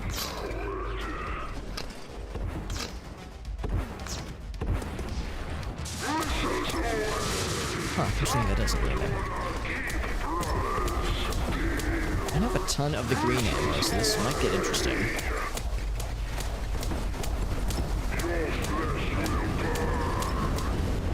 So far, he's making it pretty easy to just kind of circle strafe, you know? Circle strafe and just kind of have that be it.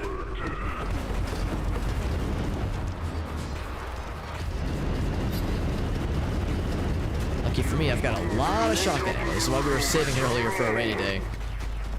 Is he gonna have a mystery third phase? Right. Seems like if you don't stick to him, he starts to get his health back. You did? So you're like staring at me while your buddies are like trying to also take me out. Maybe I need to kill his bros. Oh shit! No. Yeah, the big bad guy's one thing, but the regular bros are fucking me up. Okay. There's somebody up top. Do I have to like sword him to death or something? Hey, it's like he died, but the death animation got screwed over or something, because he's just kind of staring at me, and it's weird. You gonna fall over or anything, dude? You're just gonna stare at me and tell me I'm pretty. Can it be both? But why is the world shaking? What's happening? Still just staring at... See, standing there menacingly. Promise I don't have a lot of the bio ammo, so I'm trying to get up top to the big guy so I can just shotgun them from afar, from up close, not from afar. Except I see no way to get up top. Alright, I lied. I guess I'm... So there's gotta be a way up top, right? There's gotta be. Yeah. Over here. There we go.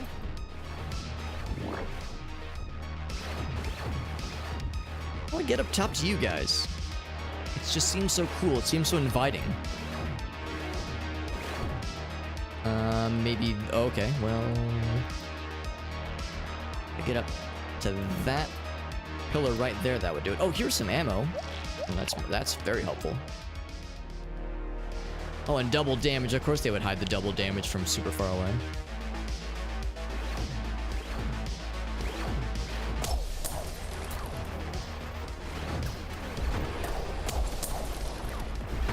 Okay. Anyway, it's done. The enemies are dead, and he's just standing there menacingly. And I'm able to push him back? Yeah, so it's like he's pseudo-dead. His health bar is gone, and he's like not moving, but he also never fell over. So maybe we're best friends now. Maybe like we defeated him in combat. Now he's like, I see you've bested me. I will now accept you as my best friend ever. Let's go to the park and frolic. We're best friends now. Let's go to the bathroom and touch wieners. That's probably what he wants to say.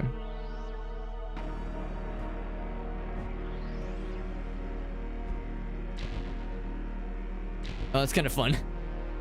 It bounces up and down. It counts. Oh shit! It does not give me a double jump though, so I can't double jump off of it.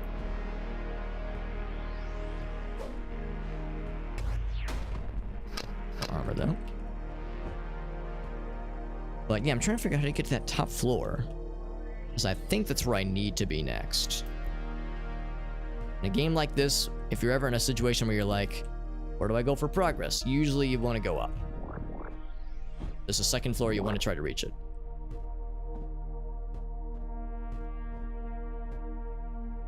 Let's see. Oop. Especially because they're kind of tempting me along with the candy trail of upgrade points. Can't jump that high. And where do I go from here though? Because ultimately I think I need to get up here. And like if I get up here I can walk all the way around. I just can't figure out how to get high enough. Keep on overcomplicating this. Or what I'm hoping didn't happen. I'm hoping that the game didn't like soft lock where like the guy was supposed to die and then have an animation that opens something up. I'm hoping it's not one of those situations. That'd be awfully embarrassing. Where it's like, well, I'm just screwed. If I jump here, can I jump off this thing? Seems like that would kill me if I'm not careful. Oh, well, I see this is open over here.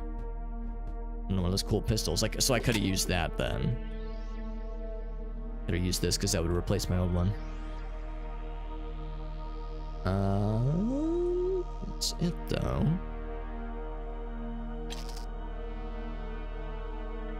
I have no answers. I can't go up anymore in the elevator.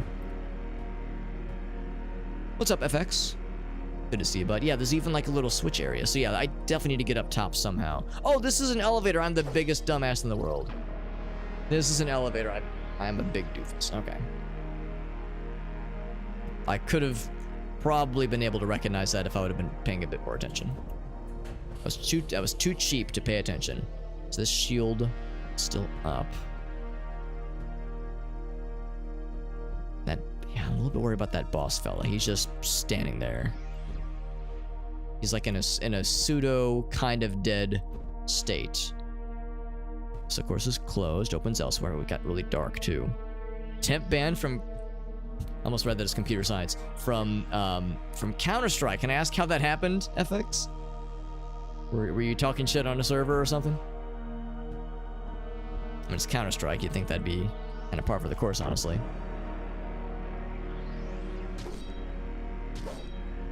I hate to say it, but I don't know what to do here.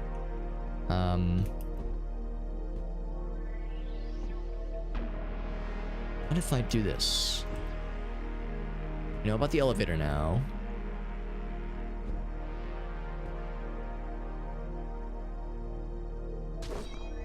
So again, the guy is dead. And he's looking at me as if he's not dead. But his health bar is non-existent. And I wonder if I just need to reload the save or something.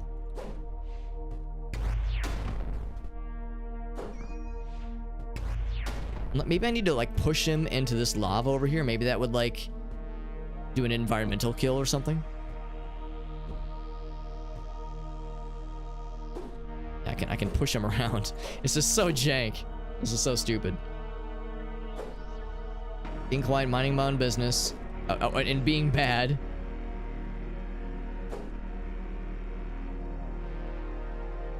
Let's see the. All right, it's that way.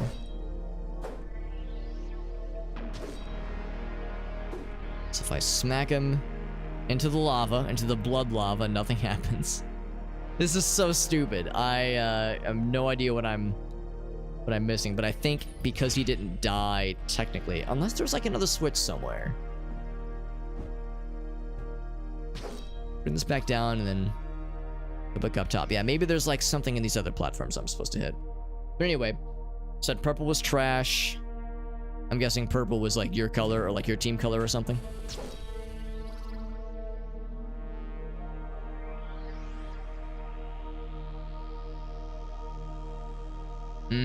Okay, I gotcha. Was it like an admin or something, or a moderator, like just someone being shitty? Because if you just kick the shit out of them, then well, let's see how you did anything wrong per se. Unless you were like, unless it was like team killing. Just some rando being shitty. So you kicking the shit out of him got you banned? Oh, it was a team kill. Okay, yeah. Yeah, so he was being overly negative and you fucked him over. You fucked with him because he was being a huge dick. But the team kill, yeah, so it's one of those things where like the team kill registered like some kind of auto moderation thing. Like there was like a moderated auto response that said, all right, now this person's, you know, timed out or temp banned. Whereas him being a prick was not, there was no auto moderation for that. That was just something everyone had to endure, I guess, which is unfortunate.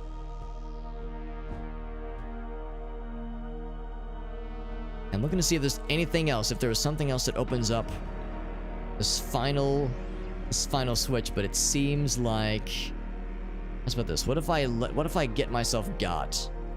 If I jump, what if I like need to flip some kind of switch? What if I get killed by the acid and then it like resets whatever toggle is set for this guy? Because I think the problem is he didn't like die technically. So if I take an acid death, a very slow and arduous acid death. Oh, can the acid not kill me? It can only melt your armor, but it can't actually kill you. Yeah, being negative to people, exactly. Yeah, and it's just bringing the team down anyway. It's just a crappy deal. There we go.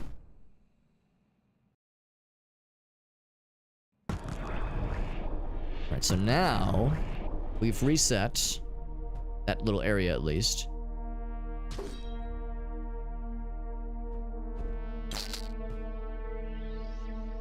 Get back down to the main area. I mean, it seems like this is the final boss. For this level, at least. So, I'm hoping...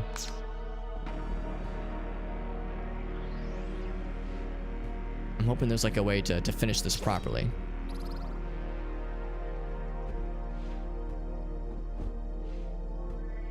It's already been that way. Yeah. Yeah, this has already been explored.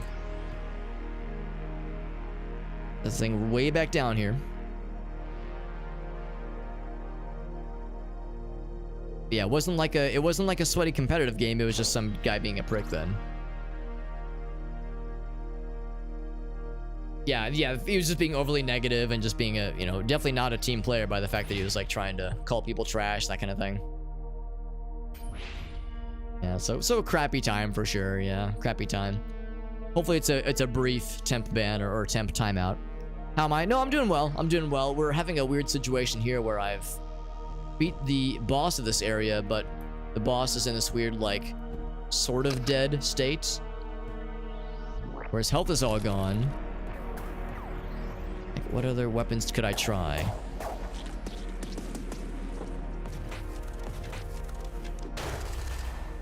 Yeah, and he's like in a pseudo-dead state, and I don't know what I need to do to kill him. I was thinking like, oh, that's it, I'm good, but now as I'm looking around, I'm going, oh shit, I think this final switch, not this one, but another final switch doesn't become available until this last guy gets killed. Like, there's like this barrier that I can't seem to figure out how to get past. So I'm hoping I haven't soft locked something by killing him too dead or not dead enough or something. Oh, only 30 minutes. Yeah, yeah, no regrets, no regrets. Yeah, this one right here. It's like this barrier preventing me from going forward, and I think it's because that guy is still alive. Unless I could, like, flip through here somehow. If I could glitch through the wall or something, or hit it from behind. No, I don't know. Actually, maybe I should try a grenade on this guy. I have 4 left. Oh, okay, fine. I'll just fall down. Yeah, he just does not give a shit. Counter-Strike is pretty punishing. Yeah, yeah. If you're a knob. Do you mean if you're a noob?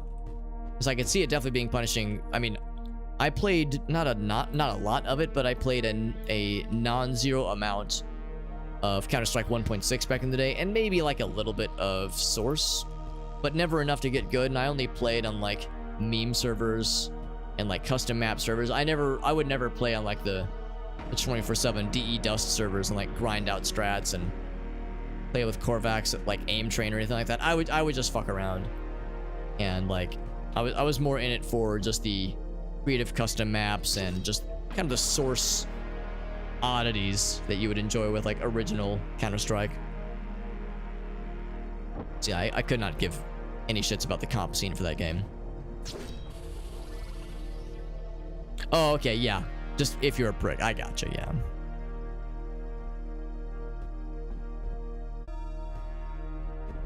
Man, what else can I try? I feel like I've poked around. It's weird how the screen gets so dark right here.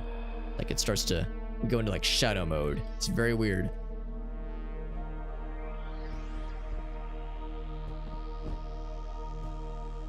Tried like messing around with this like pseudo dead guy. I've tried killing. Maybe what I need to do is restart from last save. Let's try that. If there's like a way to just redo the fight, I wouldn't mind that, honestly.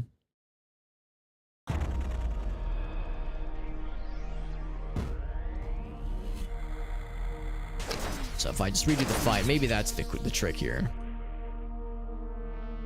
Like, it's a little bit annoying, but it's less annoying than having to redo the entire level. Interestingly enough, I couldn't break these things earlier. They were indestructible. Oh, yeah, these right here. Yeah, for whatever reason, I couldn't break those. So maybe, like, some stuff was just broken. So yeah, maybe something had to be reset. Maybe that's how it works. Anyway, for whatever reason.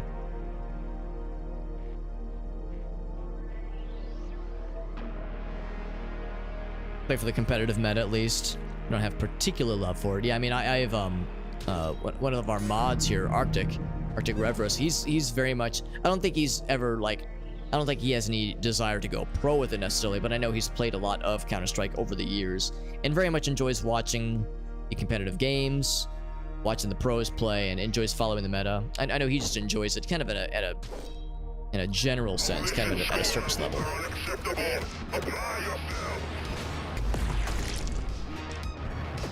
Worked out well.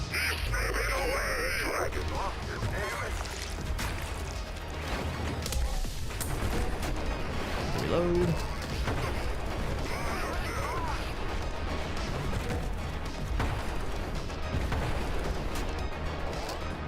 Okay, I'm reloading constantly. There we go. Oh, right. I forgot he explodes on death. Splat their brains open.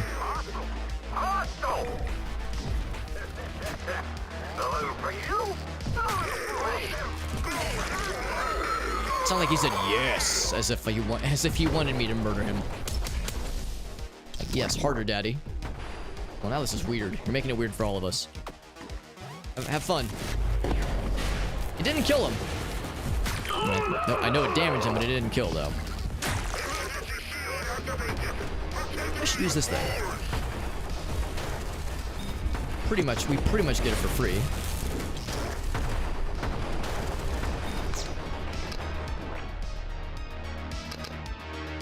There we go. Refilled. Alright, we got there. What's up, Todd? We got Mr. Pooba in the house. What's up, buddy? We're playing more Diluvian Ultra. We're actually getting close to finishing this game. We beat what I think might have been the final boss for it. Well, as far as the game has been developed, this is there's 3 chapters in the game, but chapters 2 and 3 haven't been made yet, and they're like coming soon because it's an early access game. So, I think it's final boss for chapter 1 that we fought, and we beat him, but the boss appeared to glitch out and was in like this weird pseudo-dead but still pseudo-alive state, and the level wouldn't, like, we basically couldn't complete the level as a result of it. So we're going back through it again. We just loaded the previous checkpoint, so we're not having to play through the whole level, but just the last checkpoint beforehand to see if we can finish this guy off legit. Of course, we recognize that ammo types are very much a thing. Also, it seems like I have permanent low gravity. Previously, the low gravity was very much time sensitive, but now it seems like that little effect has not gone away. No complaints, it's just weird. Didn't like that, sorry. Sorry, bud. Yes!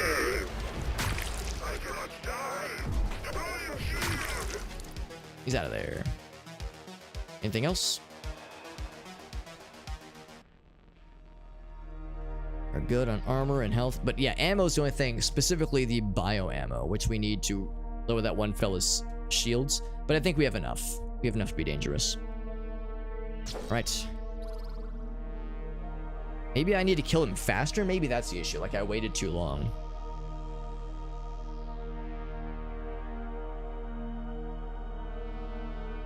In fact, I know where that little health pickup is that does double damage. I'll snag that first. Get the double damage, and then we'll be in real good shape. Really, really good shape.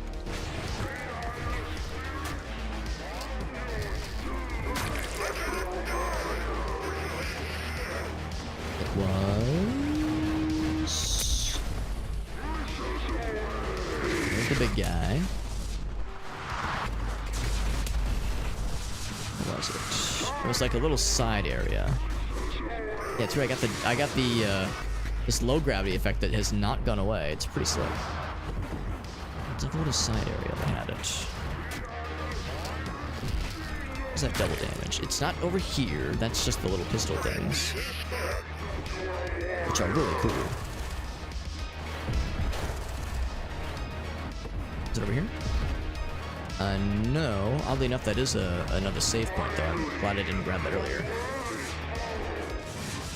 It's over here. Yes, here it is. Here it is. Double damage. Effect.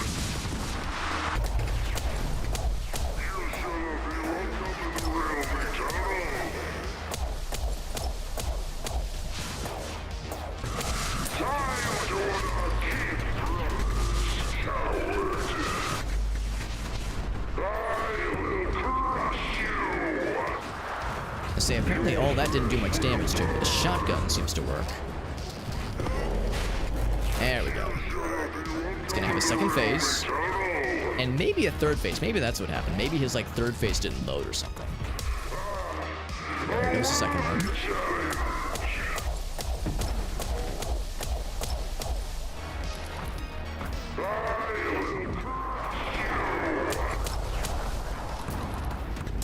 Just have to blow these things up. I know I can take him out too. So he lost his shield. That's how that's like the battle orders that are happening here. He lost his shield. Now he's like in full rocket murder mode. Or not even rockets, just spread shots.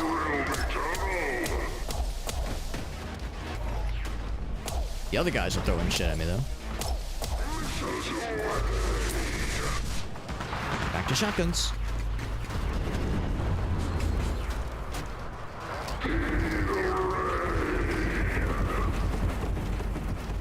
You know what? Good, let's get this pistol again. I like these things. I like these things. We never get to use them because they have such limited use. You get one clip with them and then they die. See, there we go. He popped like he died with an explosion. An explosion fit for a final boss. Like, that's how that's supposed to go down. Maybe I confused the game because I was using this weapon for a while, and this weapon does a mix of lethal and shield damage. Maybe that's what it was. Like, I somehow got his health in some kind of, like, zero armor, or positive armor but zero health situation. The game got confused, and he, like, was in a pseudo-dead situation. Because now, look at this, I can actually hit the switch. So that at least fixed that issue. The other thing, though, is I think we've glitched the game.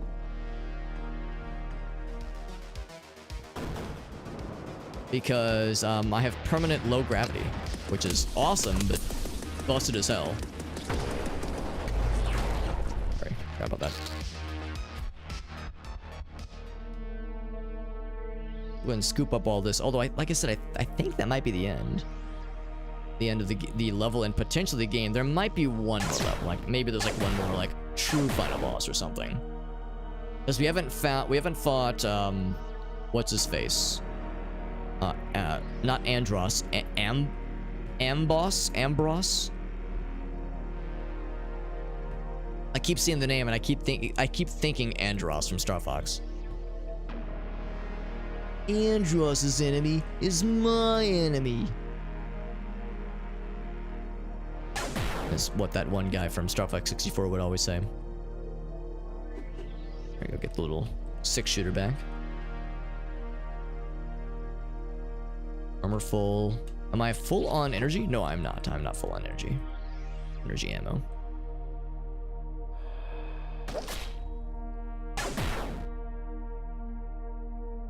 It's weird because I thought I had activated this earlier, but apparently I hadn't, and it's a good thing that I didn't. Because if I would have, it would have potentially soft-locked the game into a unwinnable state. Go and activate this checkpoint. I have no desire to spend any upgrade points right now, but we have it, so that's neat. And again, I apparently am in permanent low gravity mode, which is a weird situation, but I would rather the game glitch and give me low gravity than for the game to glitch and make the final boss unkillable. Or the final level unfinishable, I guess.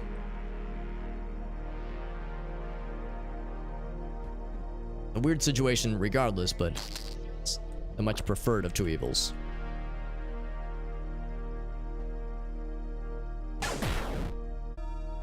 Health is good, armor is good.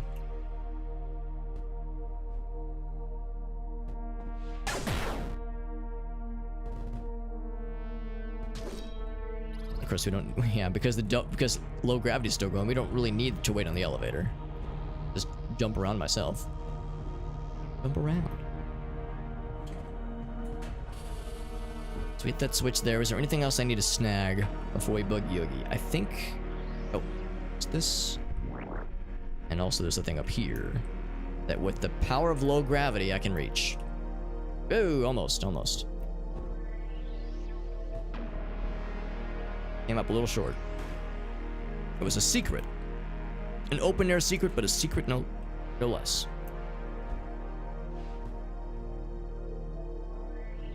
Hiding in plain sight.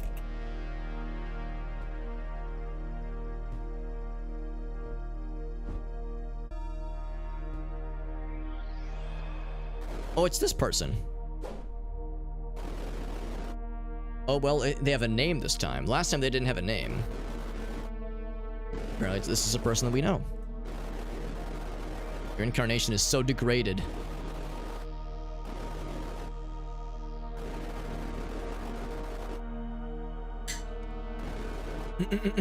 He says, I don't want to feed on the humans, even though they are our enemies.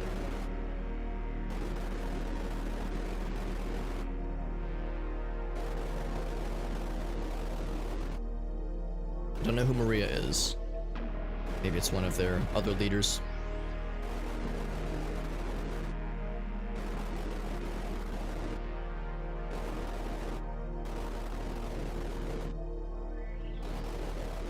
Catherine has joined the enemy, yep.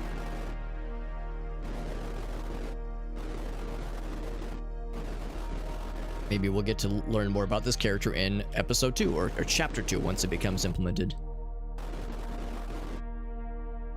Alright, so that's a person that apparently this character knows from their previous previous travels. It's weird how, like, the game keeps getting super dark in this one area. Level cleared. Alright, now what? Now what awaits? Alright, so we have one more. I think this is the final battle, and it looks really badass. We're in outer space, yeah, so we've I guess reached the, I think that's the tomb ship then. And now we're like storming their area. I'm assuming we're gonna fight the big guy. Castle of Inequity. Crash through the gates.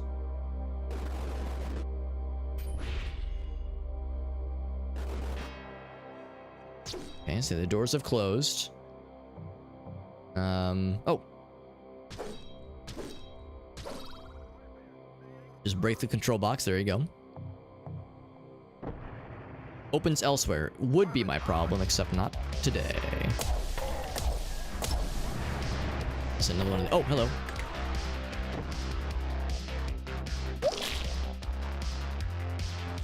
I'm gonna use this one for a while, I think. Lots of grenades, which is great. I used a whole bunch of those earlier.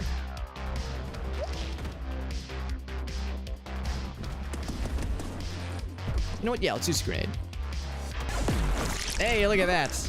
Oh, I love when a plan comes together like that. I had a hard time making my landing up there.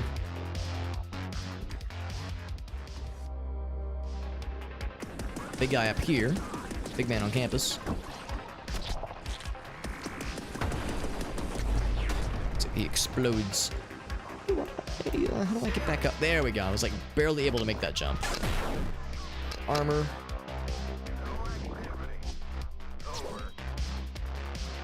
Of all things, this area is reminding me more of Jedi Outcast. Of all things. Not a game I would think to invoke in a playthrough like this, but here we are with kind of a very Jedi Outcast space station, kind of vaguely Star Wars looking area. Don't know if that was intentional by the devs, but I'm liking it. I like the Jedi Outcast series. I like that shit.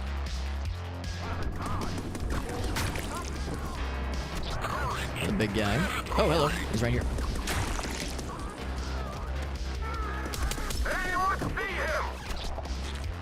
Did anyone see him? Yes, he went that way. It's not like he said, fuck. Ouch. Oh, he did die. Oh, shit, he's over here now.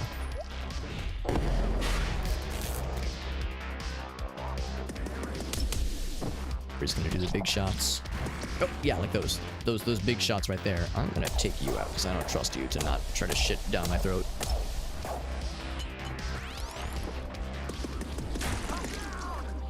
He's out of there.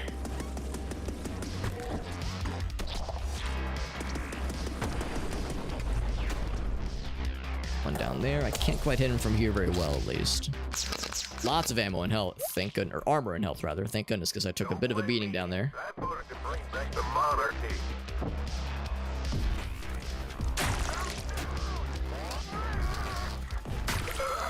That's what I grabbed the upgrade that incremented the firing rate of the shotgun, but it feels like it's just as slow as ever.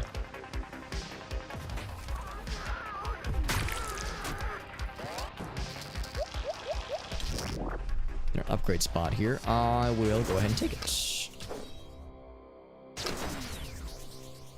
Oh, except this opens elsewhere. Okay. Oh, and look at this. This is in a state that I can't destroy. I hope that means we won't have another final boss area that won't be killable or something. Kind of over the whole unkillable final boss thing. That was funny for like 5 seconds. Then it was like, wait, but seriously, how do I get out of this? Wish to get off Mr. Bones' wild boss battle ride. All this energy ammo too, my god.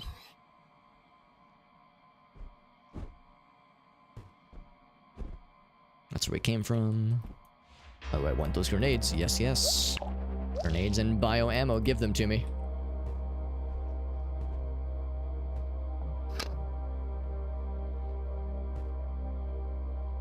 Except that is full.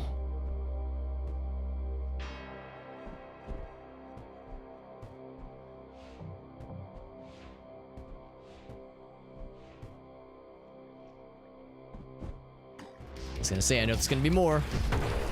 There's always more where that came from. Thankfully, these guys are just a one quick shot away. The shotgun, they're pretty weak.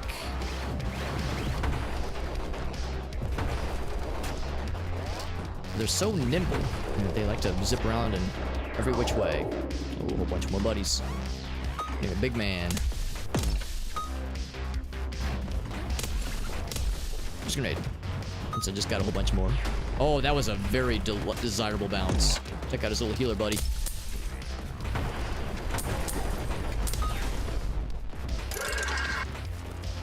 Oh, come on. What does it take to kill the little healy buddies? Maybe I need to kill you?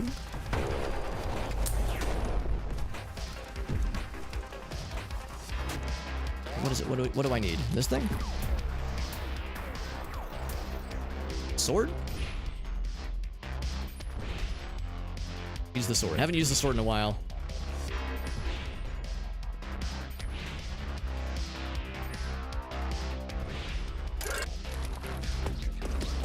This is very bizarre. I've actually never had this happen before. Okay, I guess that means he's out.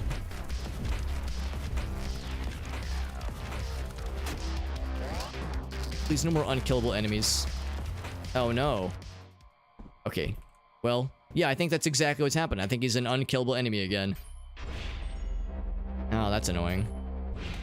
Alright, so, you know what? Because this keeps happening, I'm going to go ahead and restart, I guess, the whole level? Okay, I guess I'll restart the level. If it's... I'm worried it's going to do that to me again is the problem. Like, I have this anxiety now where if it's happened once, it's going to happen again. There's something with the game state that keeps getting sad.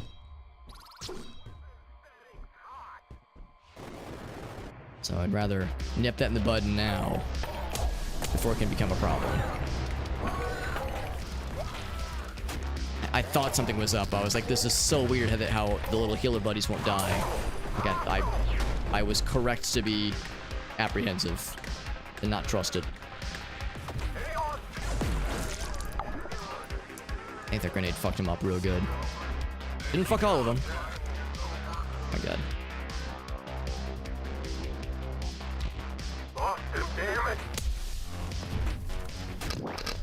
We're still alive? There we go.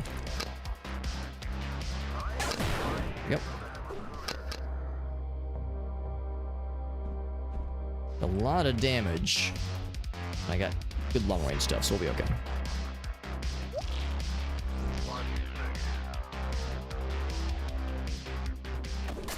Problem with being down here is that, like, the only real way to get back up is this one platform. So it's like there's this constant desire to try to jump up the slopes. It's like, nope, can't do it. It's too far away. Or too weird of an angle.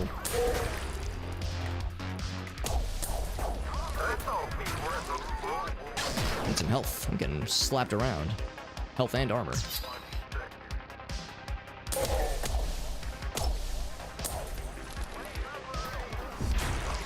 Yeah, I think it might be this gun. This gun might be the problem. Like, maybe this gun... But because I've got the upgrade that does both kinds of damage, I think it's when I use this gun on pretty much anything. Like, it kind of causes this weird glitch to happen. So maybe the lesson here is just don't use that weapon ever. Because for whatever reason, it glitches the game. It's a shame because it's a fun gun to use. It's not always a very practical gun, but it is oftentimes enjoyable.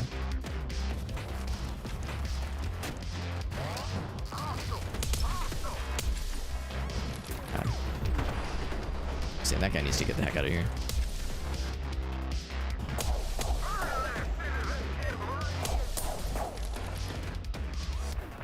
That be enough? Yes, yes it will.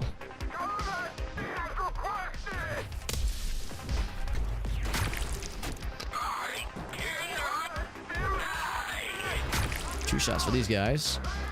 Like, with very little exception. Oh, shit. Something else was getting me. I think it was a little flying buddies, but I don't know where they went.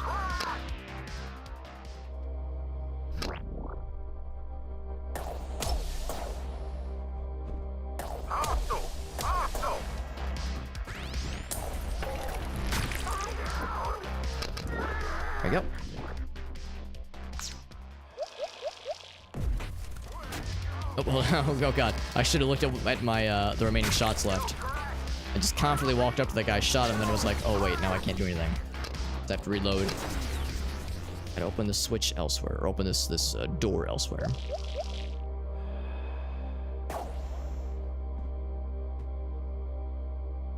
Okay.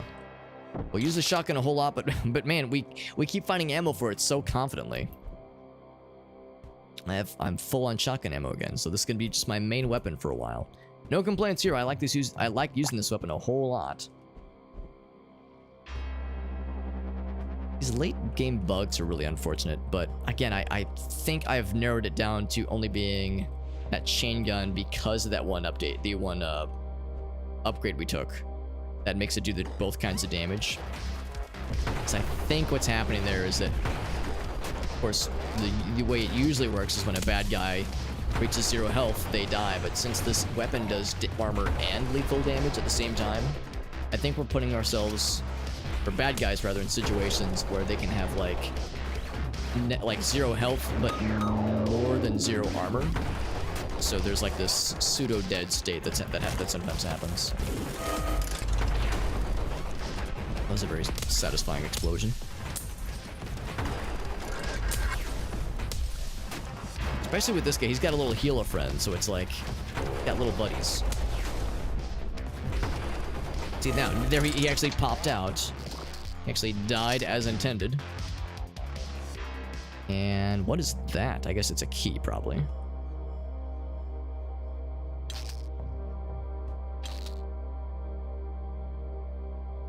Now, the good news is he went into boss battle, so it's like I probably didn't have to kill him that way, but...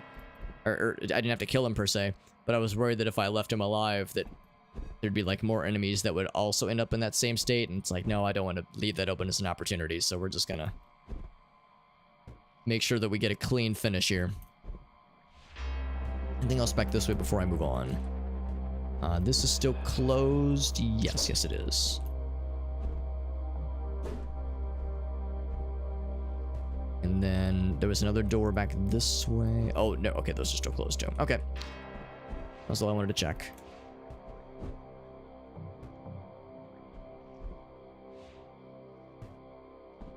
What's that? I saw something green. Yeah, there's something back there. I don't think I can actually get through there. We'll probably find another... We'll probably just get to the area behind that little sequence. Can't just crack open the door. We'll probably get through there at some point, and it just wraps around. Crack this open. Did it open? Open that door. Yeah, this is probably the... Probably we're gonna see that little wraparound sequence. There we go. I guess green key, or just opens elsewhere. Oh, hello.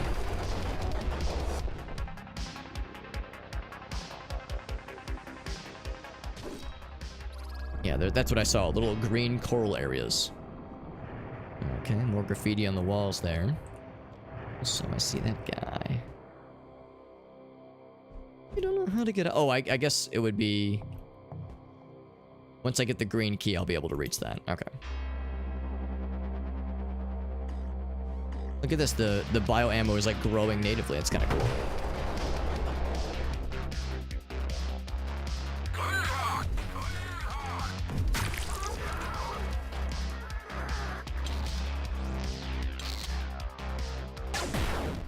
Armor, which we're good. We are good on that. The shotgun really hard carrying me, man. This thing is my main drug of choice right now.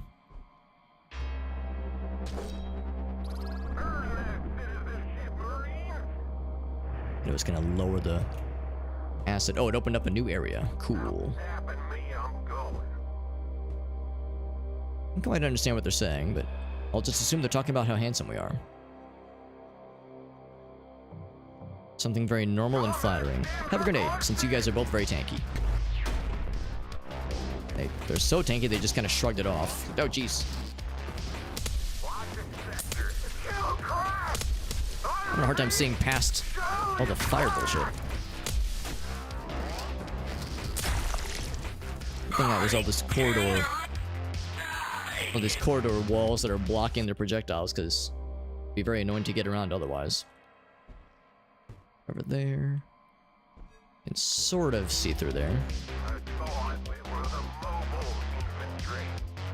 Yes, you. With your flamethrower so bright.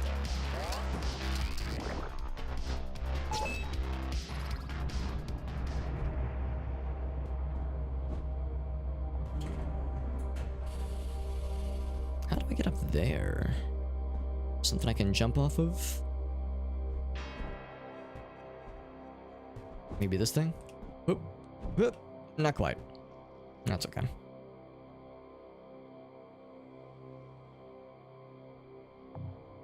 Alright, so I've hit some, like a series of switches. And now this is open, okay. Bunch of health, very good. This thing is pile driving excitedly. I think this is just like a little restore your ammo closet. Supply closet. Need the green key for that one. Go back this way.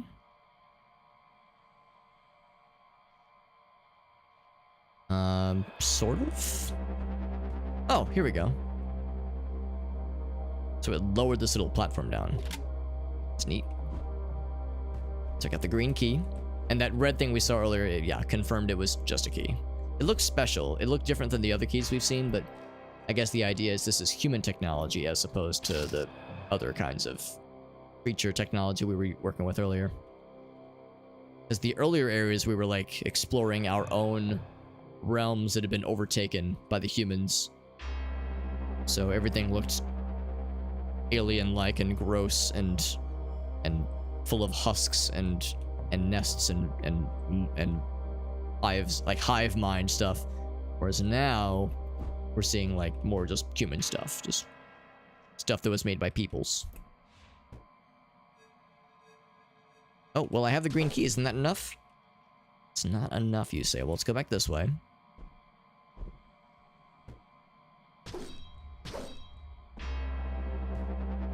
Opens elsewhere. And let me guess. Opens elsewhere. Okay, just nothing. Something we can do with this green key of your.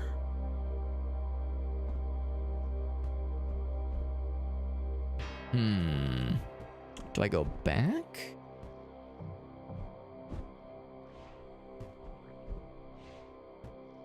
This is still locked. All things. Do I go up? Maybe I go up.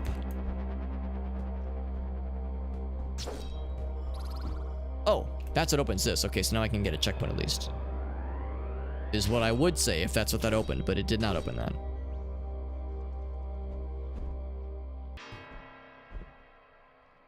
See, I opened a switch. I don't know what that did, or I flipped it rather. I flipped it good.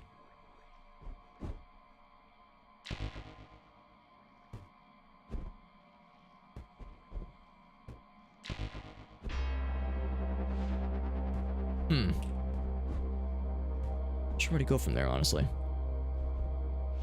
Let's keep looking in that main area. I mean, we saw that one green looking area that looks so tempting.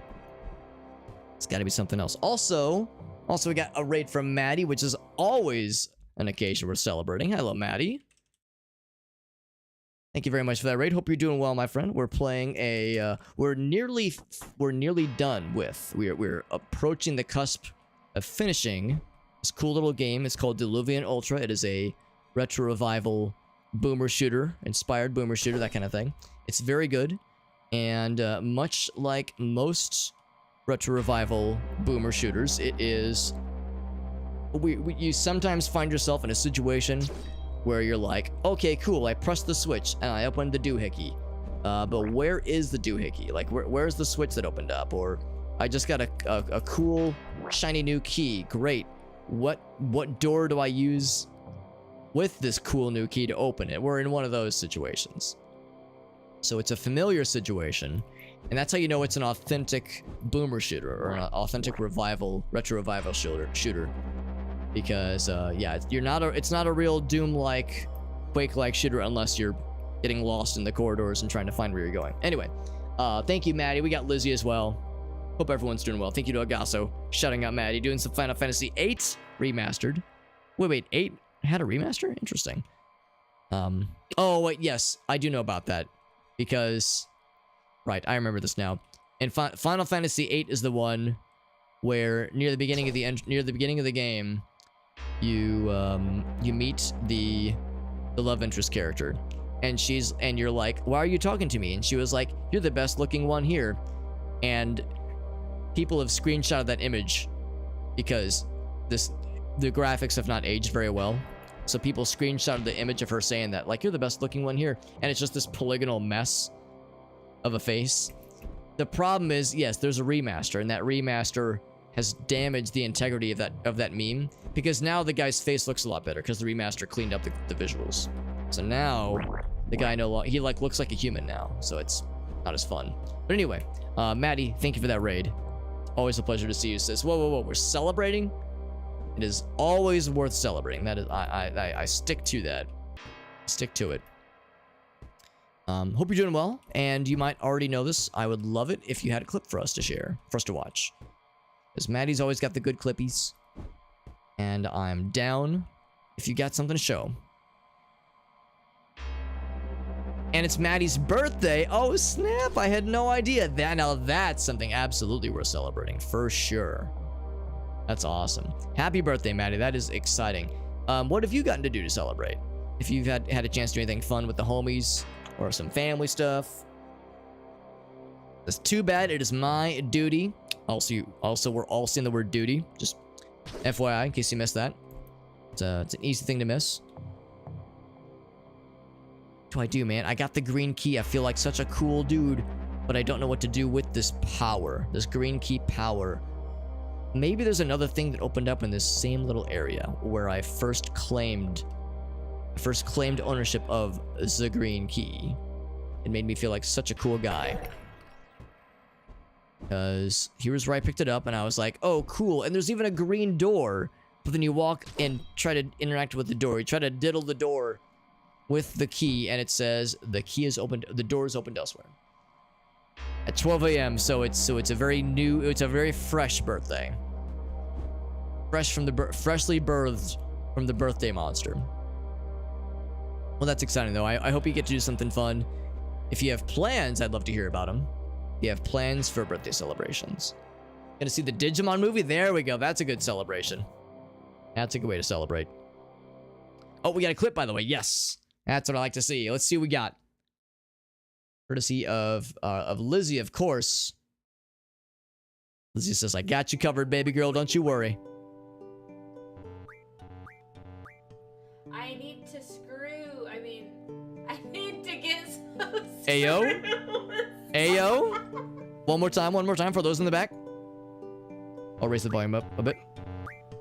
I need to screw. I need to get so screwed. Based Maddie, honestly. Oh my god. Maddie letting the intrusive thoughts take over. She let the intrusive thoughts take control for a second there. You need to what? We've all been there, honestly. Honestly, Maddie, you've never been more relatable. I am beside myself and embarrassed. Maddie has reached peak based and peak relatability. One more time. I need to screw. I need to. Yeah, the realization of like, oh no. The realization that like, oh man, people are gonna meme this into oblivion. And also, she probably knew Lizzie was listening, so she was gonna clip it. Yeah, she's just really tired. She's like, listen, I wasn't thinking straight. Well, actually, you might have been thinking very straight. Well, or actually, you know, I shouldn't assume that, you know, not everyone is of the same orientation. But yes, that's delightful. That's fantastic. Yeah, sometimes that's how it goes. It's like, you know, you're sleepy, you're tired, and then like you say something that you know is could be registered as out of pocket, and it's like, oh shit, here we go. Here we freaking go. Yeah, Lizzie recognized the opportunity She said, I know exactly what must be done. And Lizzie, we're grateful to you for it. It's because of Lizzie we have that moment. Save for posterity. Was that tonight, by the way? Because, yeah, that's a proper birthday moment right there. Hashtag just birthday things. So this is the door right here. And it says opens elsewhere. I got a cool green key and everything. You can see it rotating in the bottom left corner of the screen. Oh, what? What? It just opens? You're gonna tell me opens elsewhere, and then you're gonna say, "Oh, just kidding. It opens now." That is bonkers. Well, it's progress. I'm not gonna look up progress horse in the mouth, but still, that's extremely silly. The one thing I'll say about this game is that it's very good, but it is in early access. We have seen a few bugs already. That might be one such case of a thing that needs to be polished off a little bit, you know? Clean up the graphics a little bit in level 3. Yeah, it was tonight, though. Yeah, get the embarrassing clips for the homies. Lizzie, we appreciate you, my friend. Yeah. As a Demi said, hey, it's okay, though. It's okay, because we all have needs, all right? We all have needs, and it is worth celebrating that. No shame here. No shame. We say we appreciate those moments. Adorable. The one just now. Out of love and affection. Of course, yes. Yeah, we do these kinds of moments so we can, or we savor these moments rather, so we can appreciate them later in life. Because, you know, there's been a number of times where, you know, I will ask someone, I'll ask Maddie, I'll ask anybody who pops in, if they're a streamer at least, like, yo, do you have a clip you want to share, or like something funny, something silly? Like, those moments are fun to share.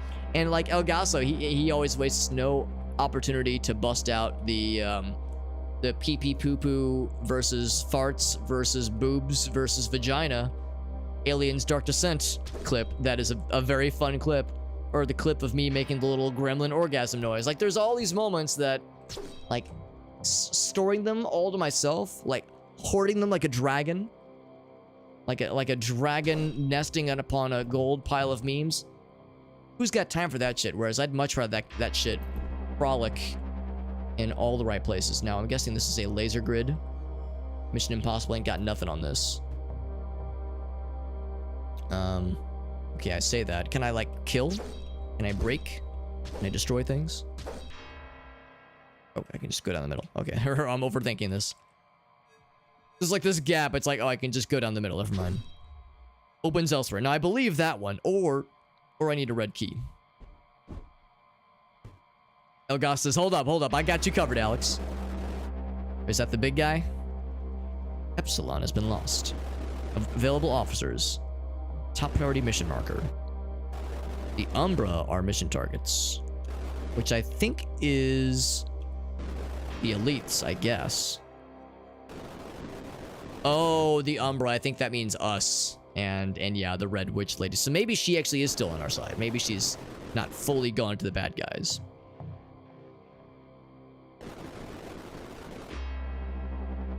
One thing, yeah, so they tried to kill us from the get-go. Okay. There's a scheme happening. Let's see how it plays out. And then our guy pops in. Look at that, he's like behind him in the cutscene. You should have worked harder at my destruction. So now I will shotgun you to death. He didn't say that part in the cutscene, but it was implied.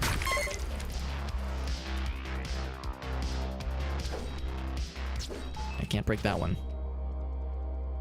Yeah, there we go. I mean, we've probably already showed it to Maddie, but it is a good clip and it is worth celebrating. So here it is. This is a very serious game. So many high-level people in the same mission together. You know what? I think what I might do is we'll bring vagina, but I think I'll switch out. We're gonna bring vagina, but I'm gonna switch out farts for pee pee poo poo. Yep. Good job, so Alex. Switch out farts for pee pee poo poo. What an intellectual thing to say. Very serious video game. Always serious.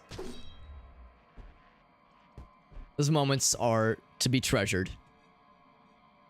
And maybe slightly ashamed of, but the shame is the cringe just adds to it, you know? That's how I see it. We get to talk to our buddy. Big fella over here? No, we do not. At least not yet. Maybe we'll have our clandestine encounter with him soon. And by clandestine encounter, I mean we'll give him a big old smooch. Opens elsewhere. No, it does not. It opens here where? Because I have a red key and I am the decider here. Hold on, gotta reload. These guys are extra tanky. 3 shots. Whoa! And that is Jimmy! Mr. Jimmy, what in the world? To what do I owe this pleasure? Jimmy the Rabbit, while I live and breathe. Good to see you, my man. Thank you, Mr. Jimmy, for the raid. We just had a raid from our friend Maddie as well. The Maddie Hatter, who had a delightful clip that she shared with us where she said something just delightfully out of pocket and then realized what she'd said and quickly regretted it. So we were just talking about how fun that is when someone raids us and they have a clip to share or like something funny to show off or something funny to plug. I always love that. I always love getting to show stuff from the homies. So Mr. Jimmy, if you also have something you would like to share, whether it be a clip or a YouTube video or something like that, I would love to see it. And these guys are gonna spawn in. I'm gonna kill them. We're playing Diluvian Ultra, a really cool retro revival shooter. I'm pretty sure this is the final level, so we are approaching the end of this cool game, but we will be seeing it to the end tonight, which is exciting. I see you were doing some Secret World Legends. Thank you to Elgasa for the shoutouts as always. Elgasa always super helpful with helping out with the moderation and whatnot. Appreciate you. This is up way too late playing Secret World Legends. Is it more of the challenge from last time? The no premium stuff? Not sure what that did, but it opened something. Yeah, the no premium functionality, so it's all the free stuff. The free chunk level stuff. Here's a grenade. Because that's a really happening one spot. Oh, a big man. Big man on campus. Yeah, shielded fella. I think I've been saving these things for just such an occasion. Let's tickle him to death with bullets. Oh, he likes to shoot those things. He's gonna shoot rockets at me pretty soon too if I'm not careful. I want to kill... Oh, there go... Yep, there go the rockets. Yep. There you go. There you go. Yeah. Too bad. Too bad for you. Oh, Lord, he's coming. He's like slowly ambling towards me. Thankfully, he's like stuck on a pillar, and that is all totally okay with me.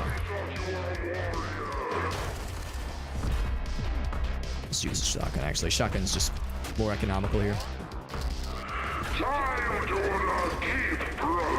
You know what? I lied. I'm gonna use this thing.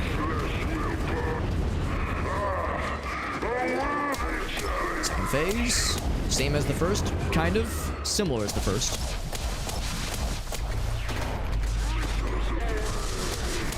He doesn't like the fact that he's stuck. Ah!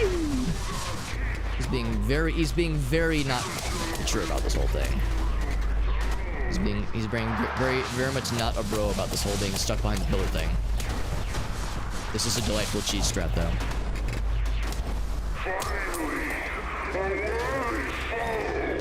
This thing does crazy damage. And with that, look at that last shot is what did it, man. That last shot finishing his ass off. That's what we love to see. Oh, we're not done, though. We're not done.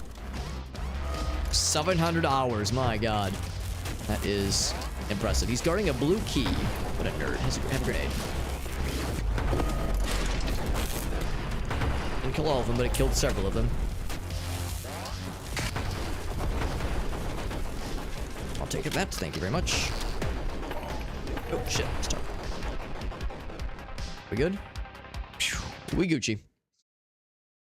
Secret World Legends? Who would have guessed? He says I'm approaching 700 hours for this one challenge alone? For just this one challenge? He's got a clip. Take a look. 700 hours. I don't even know if I've been alive for 700 hours. What was it? I'm a train!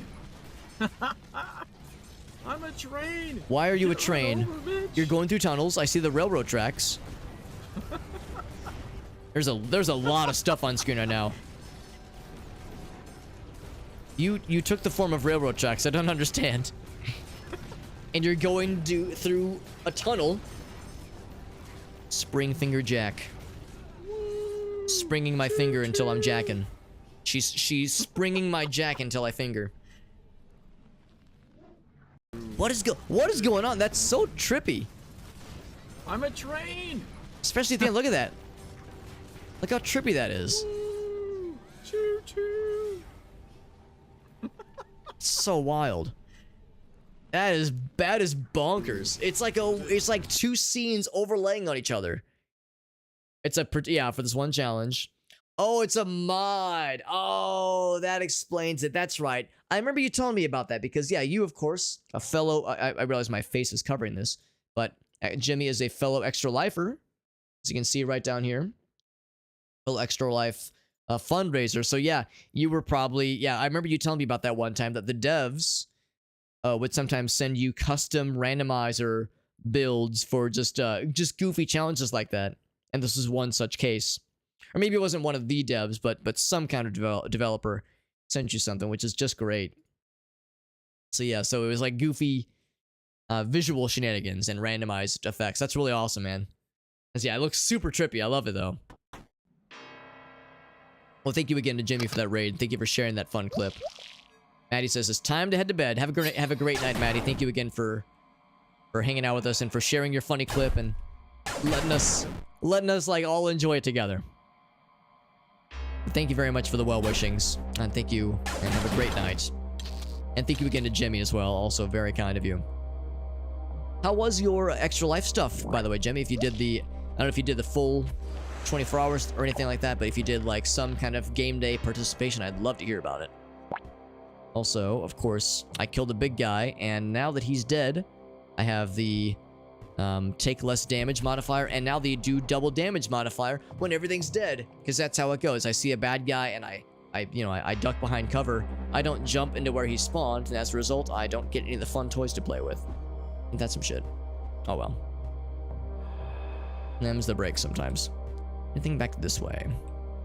So we did a bunch of stuff. We killed a bunch of bad guys. I think we are in pretty good shape. Pretty good shape. The train tunnel. Yeah, I was thinking it was probably from like the last train to Cairo or something. Yeah, last train to Cairo. That's the one. 26 hours. Now, a lot of people did 25 hours because it was daylight savings, but Jimmy taking it one step beyond, doing 26 hours. So like to take it one step further. That is impressive. Lots of MMOs. Some fun comments, right? Anarchy Online, Age of Conan, Agartha Portals to both other games. Wow, that's awesome, man. Agartha Portals to other games. So wait, you're trying to say that you would like... There was some kind of thing where you could take a portal and end up in Anarchy Online, or end up like in some kind of scene in Conan Online or something? Because that sounds awesome, but like super crazy. Unless it was part of like the randomized special effects stuff that you were playing, like the mod that you were given. Need a blue key to go that way. So just go up. Oh, if I can, opens elsewhere. A familiar message. Do I have? Oh, I do have the blue key. Never mind, I forgot I got one. Oh, okay, I got you. Yeah, so you'd kind of switch around based on the portals you were going in. You would load up the games. That makes more sense, yeah. As I was gonna say, like, there's no way that's like a vanilla feature. Like, surely I would have run into that, right? But that's awesome, though. That sounds like a really fun time. I appreciate your creativity when it comes to stuff like that. That sounds awesome, man. Alright, will this take us to the final boss?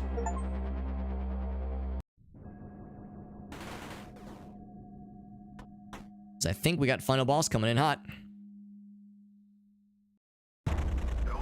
Man Station Epsilon. Myrmidonicus. Which is just a great sounding word or name or phrase.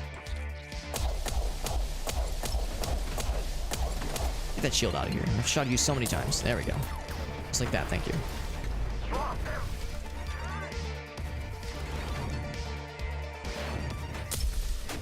Oh, shit. Gotta reload. I have 2 grenades. I should probably save them if I can. Temptation is real to just spam that shit. Excuse me. Pardon me. A curiosity, if they're in that death animation, okay, I can melee them, but it just pushes them around. It doesn't actually do anything.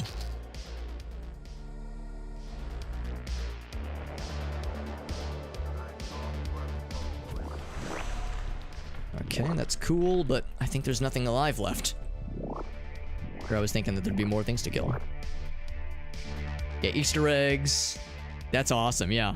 Starting around the breach area. Gotcha. That's awesome, man. That sounds fun. Do you already have an idea of what you're gonna do once you finish this one particular challenge you're grinding out, Jimmy? Or is it like, man, I still have so much longer to go. I haven't even thought about that aspect. Because I know last I checked in, you said you still had several hours left. So I'd be curious if kind of you were starting to see the light at the end of the tunnel after what is, I'm sure, felt like an insurmountable challenge.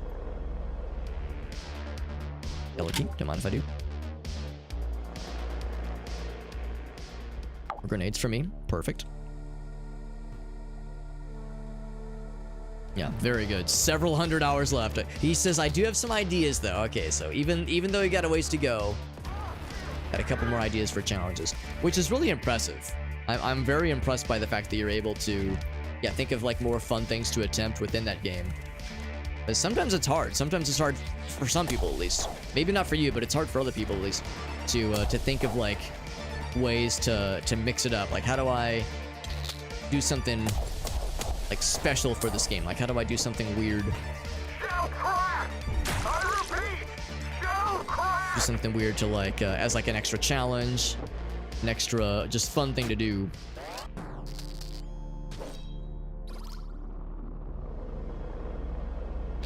Beyond just playing the game normally, obviously, because playing the game normally is great and all, but you're that experience like Jimmy is, it's like, all right, I gotta find ways to keep things real interesting.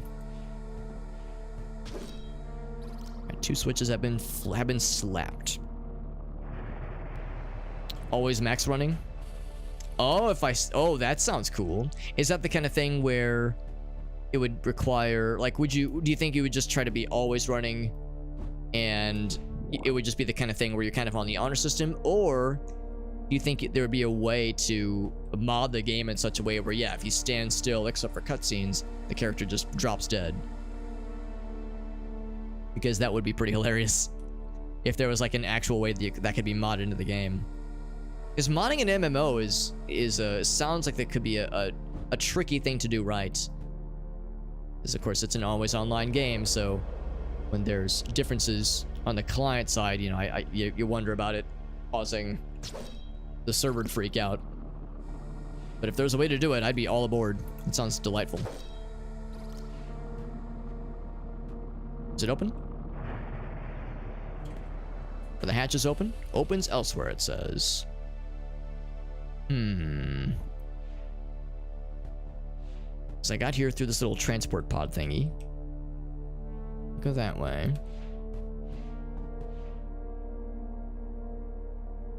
Need to like hit a switch around here somewhere, maybe? Opens elsewhere. And I did get a yellow key. Although I don't think... Oh, well, this is a thing now. Oh, okay, now we break this thing. Okay. Yeah, there we go. Okay, so I didn't realize I was opening switches, and then it spawns more bad guys, I think. Yes, it do. It's got little healer buddies, but not for long. Oh. Yeah, these guys. These are like the little utility friends.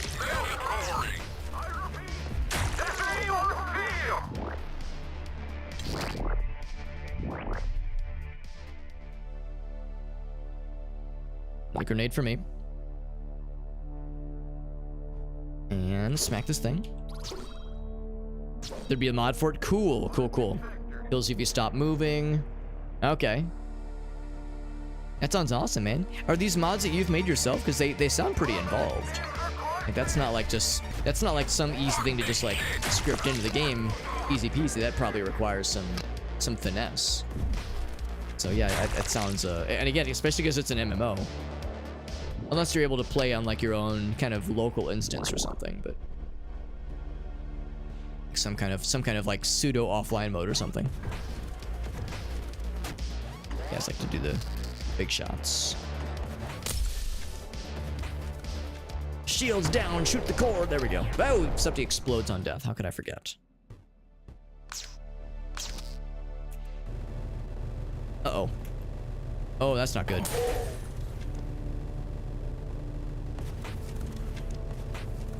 Oh, I think I have to die here. Because I am soft locked. I was not supposed to get here. Yeah, that's a shame. Restart level, because no waystone. Yep, that's a shame. So I was not supposed to get into that little area. That's unfortunate.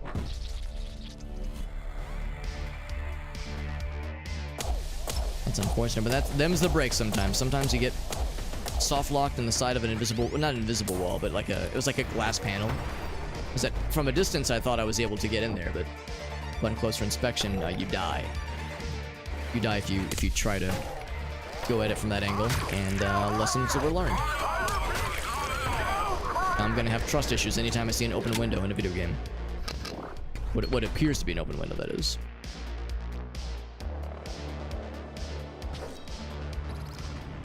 Secret Fox, gotcha. Okay, yeah, that's fantastic. That's a super nice thing to have.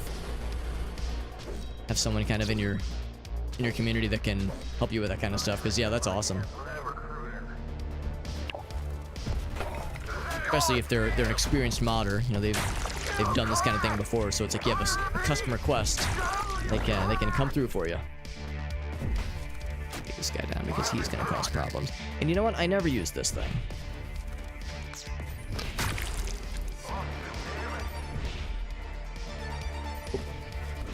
Never mind, I'm gonna go back to this then. The timing is always a little bit clunky, especially when you know they're about to attack you.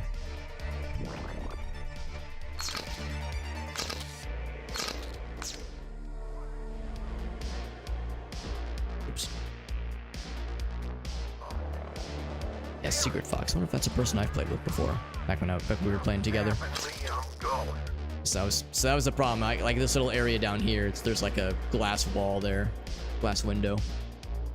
A glass wall, yes, we call those windows.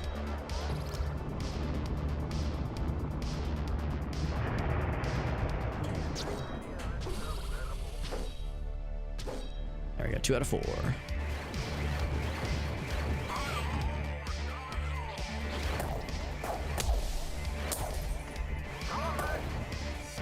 Anything behind me, or underneath me rather.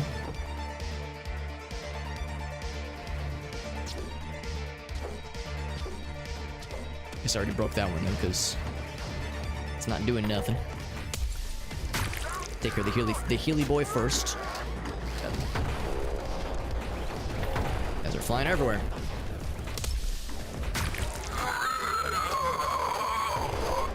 Getting some big hits and some big shits.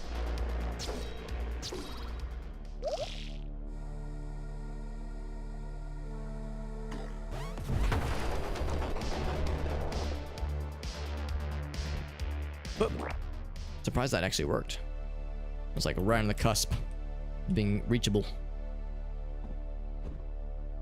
Being submissive and reachable. So it's time for some sleepies though, but thank you again, Jimmy, for that clip, for that raid, and for sharing the clip. And for the lurk as well, I appreciate that as well, buddy. Yeah, I'm pretty sure at the rate we're going, we should be done hopefully before 2 a.m. my time. Hopefully before a half an hour has passed, but I've been known to incorrectly predict remaining times for, you know, beating a game I've never played through before, especially when it's one of those where it's like, I think this is the last level, and then you go, oh no, that's just the lead up to the last level. The actual real last level is like 3 levels from now, and you're like, oh my god, how much longer, really? That got us bad with Atlas Fallen, where I was like, all right, I'm pretty sure this is the end. And then what I thought was the last level was the level that led to the last world that had like 12 more bosses, or like 6 more bosses to kill. And I was like, oh my god, no freaking way. Because I was trying to beat the game before I went out of town that one time. That got me in trouble. Not so much trouble, but that's what I get for getting my own hopes up. No grenades for me, thank you. Well, I mean, yes, grenades, but no grenade launchers from these guys, from the likes of these guys. Oh, Jesus. Okay, what was I just saying? I said no thank you. And yet here we are.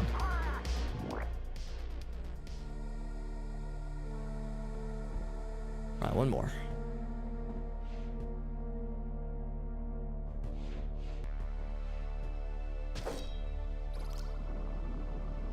Opens the door, I think.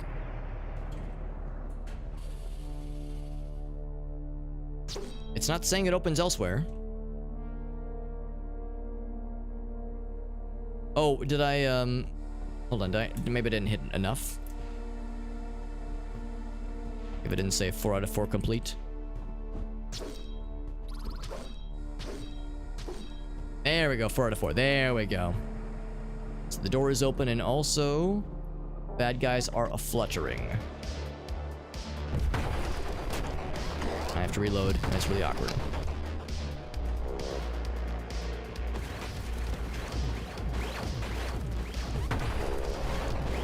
There we go.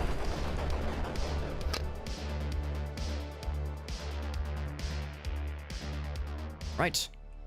After all that, after it's all said and done, we have the yellow key. It says open elsewhere. Don't believe the lies. We have the key. It's such an odd thing. This door opens elsewhere when I've, like, got the key in my hands, in my hot little hands. I just picked it up. Oh, big. One more of those. Oh, not back towards me. Still works. That would have been satisfying if we could have gotten just one really, really cheeky grenade in there. Back far enough where it could have gotten, like, all of them with a single shot like that. The splorty noise would have been so orgasmically satisfying. I would have had to have muted. I would have had to have hidden my webcam. It would have been a problem.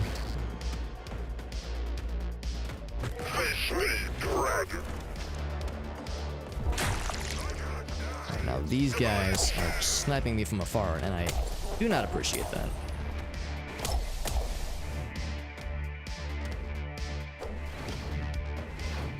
Oh wait, no, it's right click for the parries. It's actually a really good opportunity for that because it's kind of a hard shot to hit otherwise. Like a Jedi. Thankfully, the shots are sometimes very slow. Come on, man, I'm trying to do the cool guy thing. Let me be a cool dude. Please and thank you. There we go. That's not so much to ask, is it?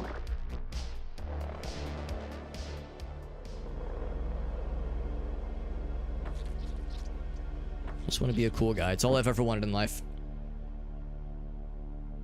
Be a cool guy having a chill day. We're going up now. What awaits? Actually, speaking of Jedi stuff, I kind of mentioned this earlier, but this very much is reminding me more of Jedi Knight kind of architecture, or just general Star Wars architecture. Although, come to think of it, the level, a couple levels earlier, reminded me of Jedi Knight. This reminds me of Dark Forces. This is more of a Dark Forces 1, like, you know, the real old shit. Real old shit. The really proper Doom-like Dark Forces game. Yeah, cool guy having a has a chill day. Classic video, yeah. And I actually didn't even know about the video's existence until Arctic brought it to my attention like a couple years ago. So I got around to the cool guy having a chill day appreciation fairly late in life compared to others. I will do fire rate, yes. The square gun and cooldown, yes. I can worry about critical or damage. I will buy nothing else because I can't afford it. Need one more point. So square gun is now a lot more reliable, which is good. I'm finding myself using it a little bit more often than I was expecting I would. This seems like a good place for death to happen a lot. Or I'll need to, like, respawn because I got murdered again. There's a big guy. Oh, they got cool yellow guns this time. They seem a little bit bigger than some of the other friends.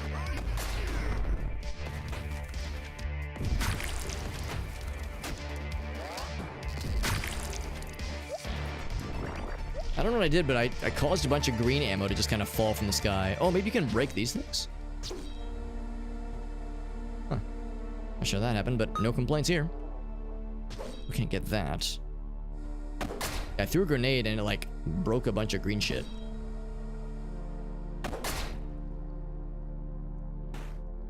Secret found? Really? What's secret about this? Maybe there's something I picked up.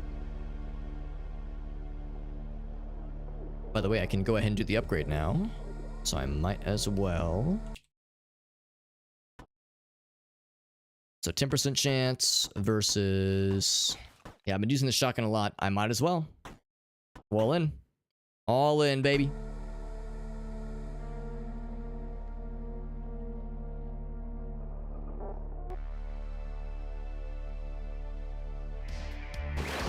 Some fellas over here. Grenades.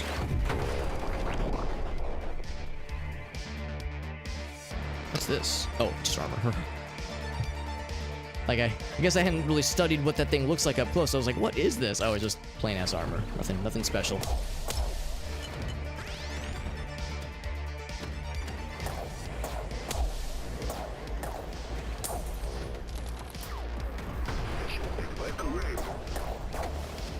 Too far away. Even though it's a pretty good mid-range weapon, it's not the bestest still from that range.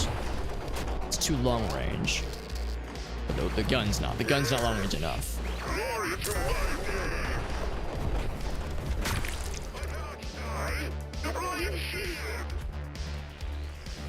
Oh, I should have used that earlier. I forgot that's what that was. The ground pound attack. Let's see, you need the red key. I'm better jumping for a little bit, which is nice. I can't go through that. Oh, here we go. Some health. That blue key, baby. There we go. Kind of a sequence break, I think. Kind of, sort of. Opens elsewhere. Elsewhere? Now where? Is what I say to that. Okay, I see you're not dying. I need you to be not alive anymore. Thank you very much. Had to sort him. Had to sort him out. Had to sword him out. Oh, hello. Haven't seen these guys in a while. Who invited these friggin' dudes?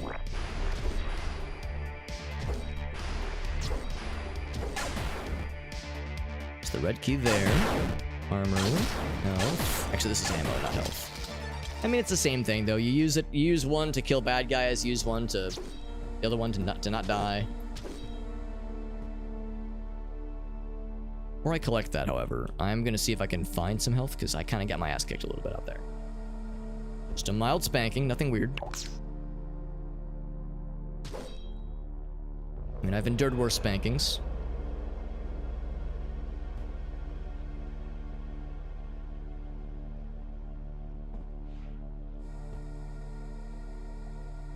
Alright, here we go. I knew there'd be some goods. There we go. I knew they'd be holding out on me. Yes, good. Double damage away from all the bad guys. Thank goodness I got double damage while I'm safely away and out of danger and exploring. And double damage lasts for like maybe 20 seconds.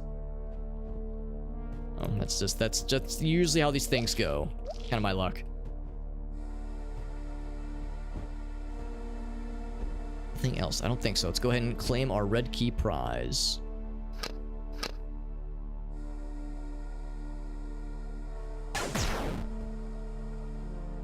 Health regained. Lots of ammo, which is great because I've been burning through that shit left and right. Oh, Okay, it just leads to the main area. So that was just a little side path then to get us some extra resources, which is kind of what I was looking for. But the... Oh, you just go straight. Of armor. Looks like there's another save point here. So I will snag this.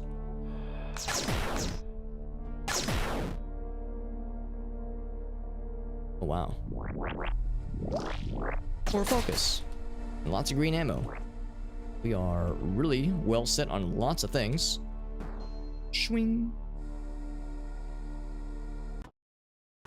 I have one focus point. Okay, well I can't do much with that, so I'll leave this for now.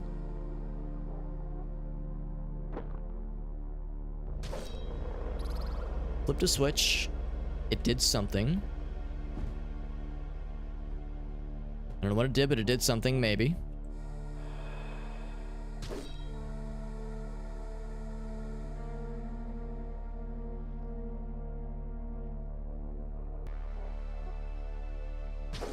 This is a door. Okay, yeah, that's nothing.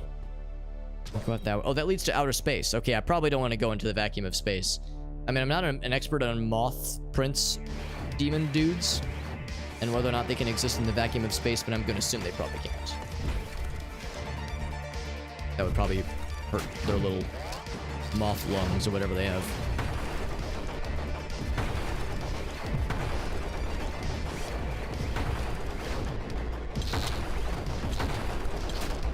But, yeah, I guess because we're killing them with energy guns, that's why they're dropping energy ammo, because they did not previously, I don't think. Okay. So we have the red key now. Red doors over here. This is probably the last piece. Wins elsewhere. Yes. Just as I was hoping. We have a encounter with that one fella right here. See his council is dead. The council shall decide your fate. They've decided their own fate, apparently.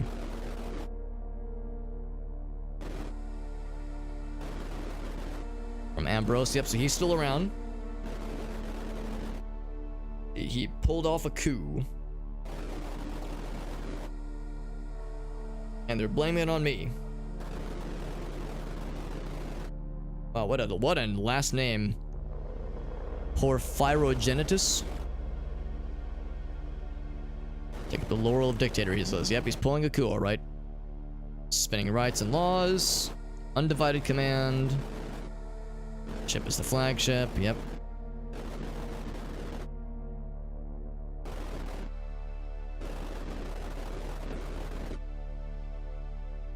On to treason from within.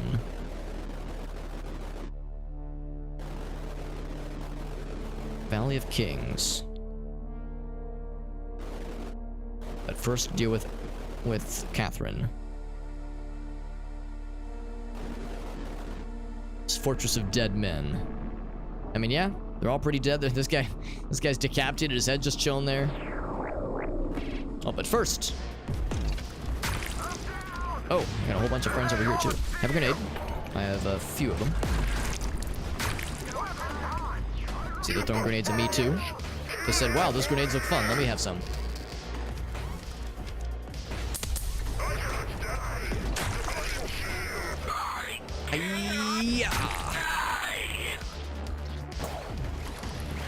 I'm gonna look for it. There we go.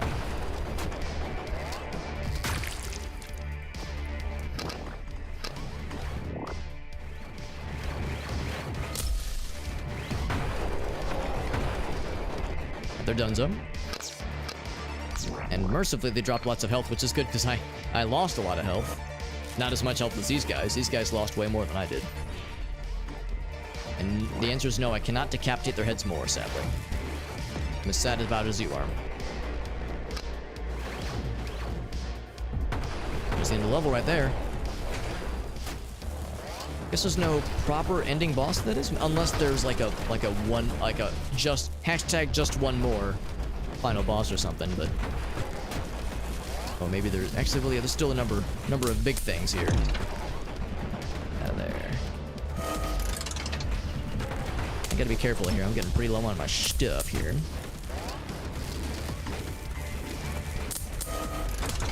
Oh, come on. No healer friends for you.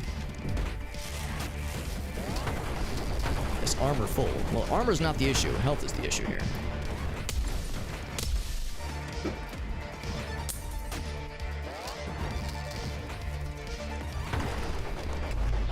He's out of there. It's quieted down.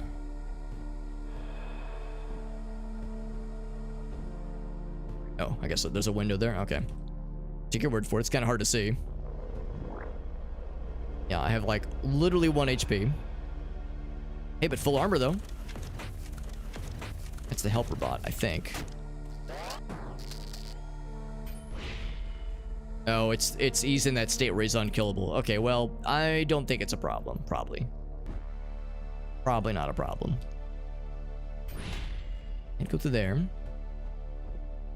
Just as long as we're able to go to the end, I'm pretty sure we can. Anything else out here before we boogie? I think we are probably set. Here it is. Is that it? I think that might be it, actually. We get a cutscene. I mean, our guy kind of stated that he has, like, objectives next. Yeah, that was it.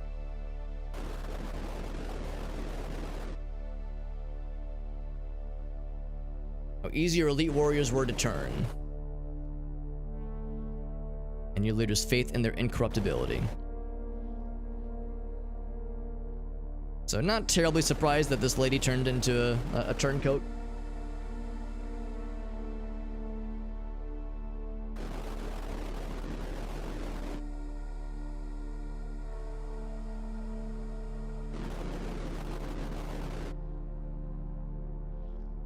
Yes, the masterful bait. He masterfully baited us.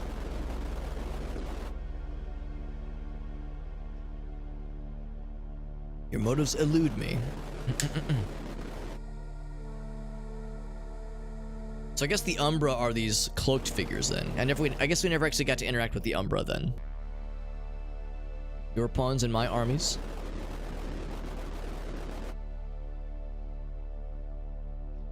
Could not enkindle desire in your heart, she says. He'll come for me? Oh, ooh, that sounds exciting. So there it is. That's the end of chapter 1. There will eventually be a chapter 2, but again, this is still an early access game, so that's still very much in development. So that is it for now. That kind of brings us back out to the hub area. You can see right here. Yeah, campaign 2 coming soon. And campaign 3 also coming soon. So there it is. That concludes our time with Diluvian Ultra.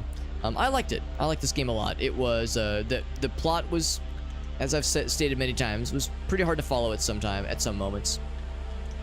Or just in general. Now I never noticed this earlier, or maybe I noticed it and I was like unable to figure anything out about it, but there's like the little glyphs floating around from that one puzzle earlier. I wonder if we can do anything cool with this. If it's like an Easter egg, maybe. I need another 5. This one. And that gives us some blood points. Secret found. Cool. This is a nice little Easter egg. So I guess the idea here is as you complete the campaigns, maybe it opens up new, yeah, just little Easter eggs you can find throughout the hub area. It's kind of neat. I'll poke around a little bit. I'm kind of curious. But no, even though the story was just a little bit dense at times, like just the lore and this like implied heaviness to like the situation that was kind of hard to follow because there was all this implication of events and wars and things that had already happened that the player had no way of knowing about. So like you would hear somebody say like, oh yes, the book of life, my god, that's so important to us, and then you the player are like, I guess that's important to me. I'm supposed to care. All right, I'll take your word for it. So lots of I'll take your word for it kind of lore moments.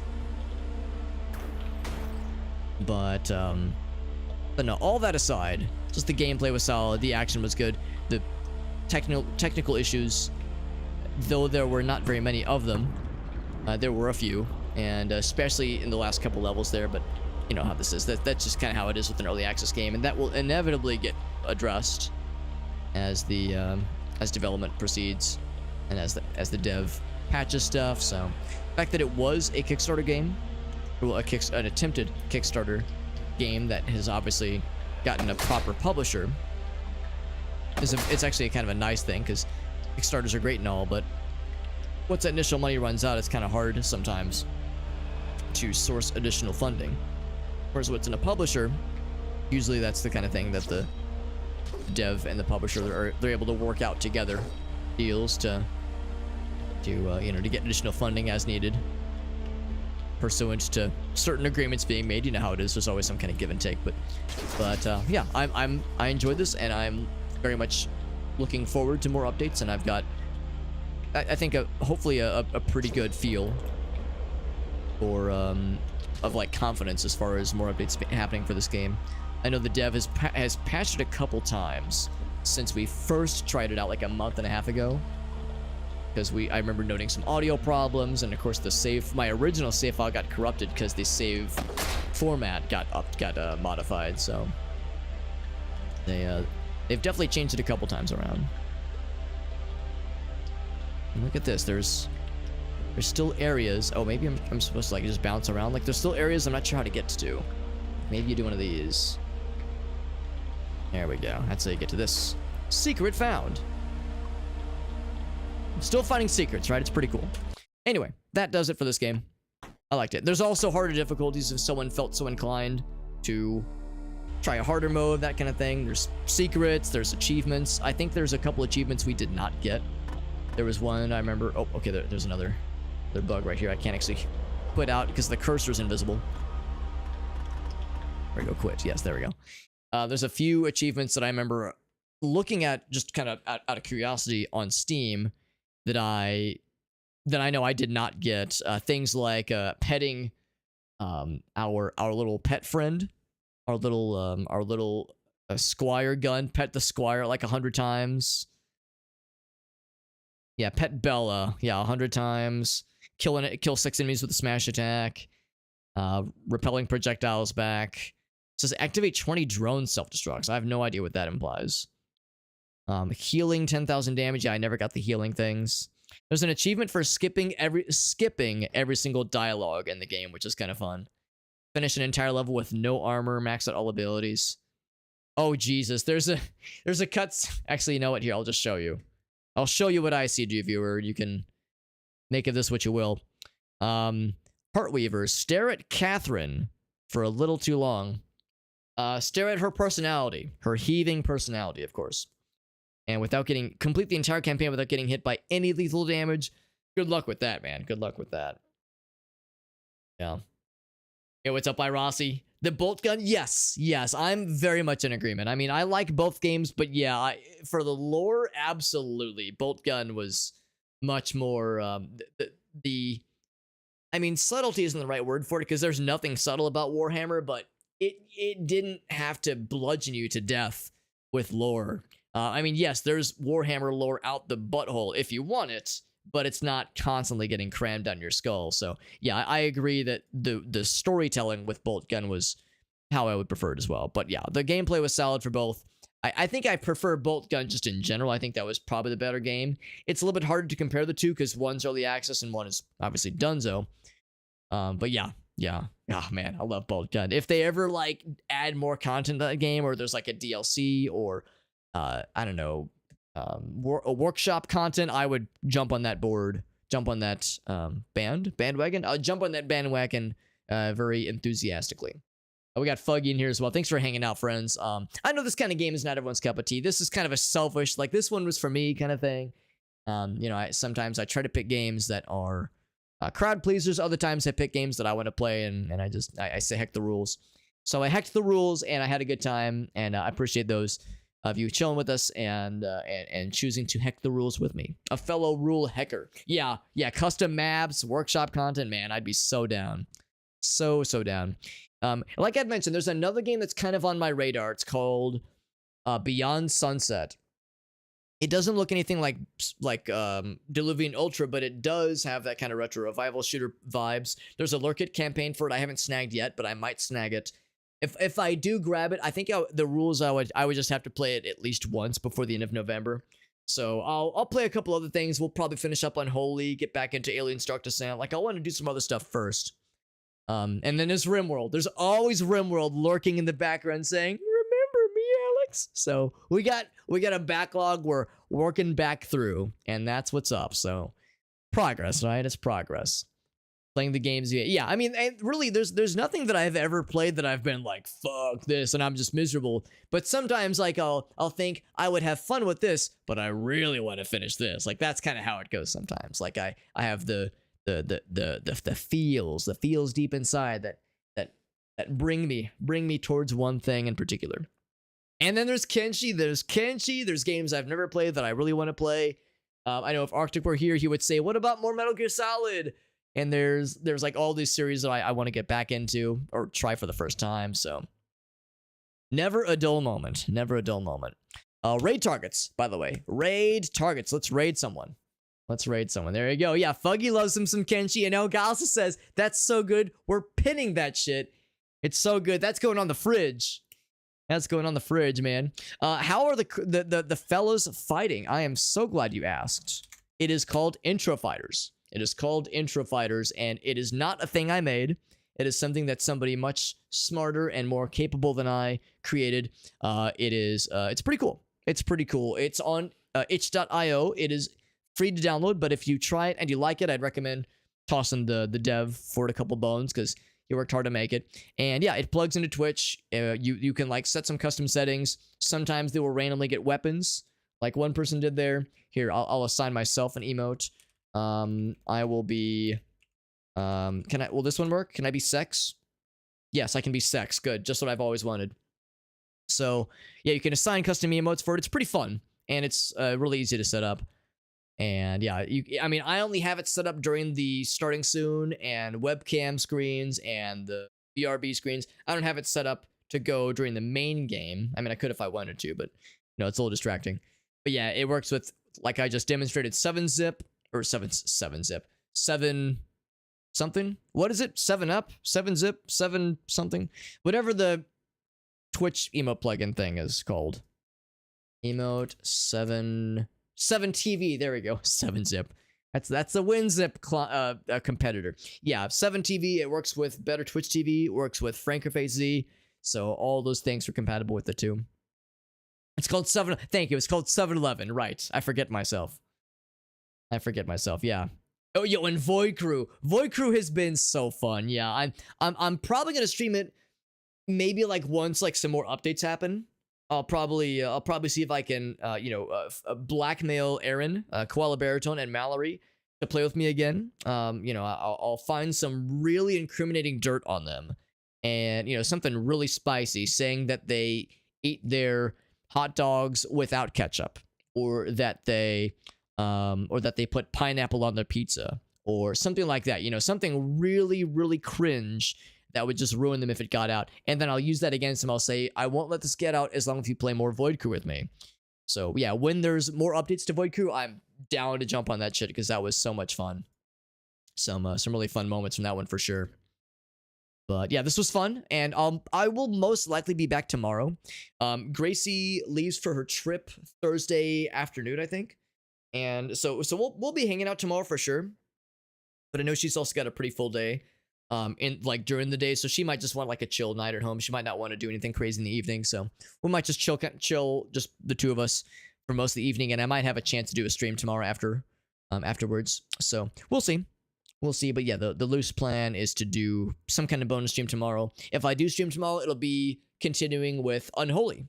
That'll probably be what we'll stream tomorrow, and then possibly Friday. I'm kicking around the idea of maybe doing some kind of community game night, Jackbox stream, maybe Friday, maybe Saturday. I'm going to actually check in with Gratz and Jet because the plan is for Thursday, we're going to continue with Ocarina of Time, Majora's Mask crossover randomizer. By the way, for those, I'll give you a sneak peek. For those of you who were watching that stream, I guess it was last night, and you saw we got bottlenecked at the very, very, very end. I'm out of things to do, Jet is out of things to do, and Gratz had a thing to do, except for one last check. It was a check he was avoiding because it's the longest one in Majora's... Well, it's one of the longest one. It's the Zora Eggs check in Majora's Mask. He was like, well, I'll do the Zora Eggs next time, but it takes forever. We'll save that for next time. We were talking off stream, and he found out that if you talk to the scientist, he'll give you a hint as to what they'll reward. So if you're curious, we got the confirmation. Zora Eggs will get you the Master Sword for Player 3. That's me. I am Player 3. That would give me the ability to do stuff as Adult Link, and that opens up everything for me. But only for me. So once again, we'll be in a situation where I'm the bottleneck. I'm the problem. And they'll be waiting on my ass. So I'll be trying to maximize to the best of my ability. I'll be trying to maximize the most checks possible, you know, as well as I can, obviously. So that's something for next time. Something for next time, friends. As far as tonight, though, let's find a raid target. Let's find a sweet-ass, sweet little raid target. A sweet raid target. And I think we got one. Because we've been playing some boomer shooters, some retro revival shooters, and I want to keep that energy going. There's a really cool game that Alias has been streaming called Lunacid.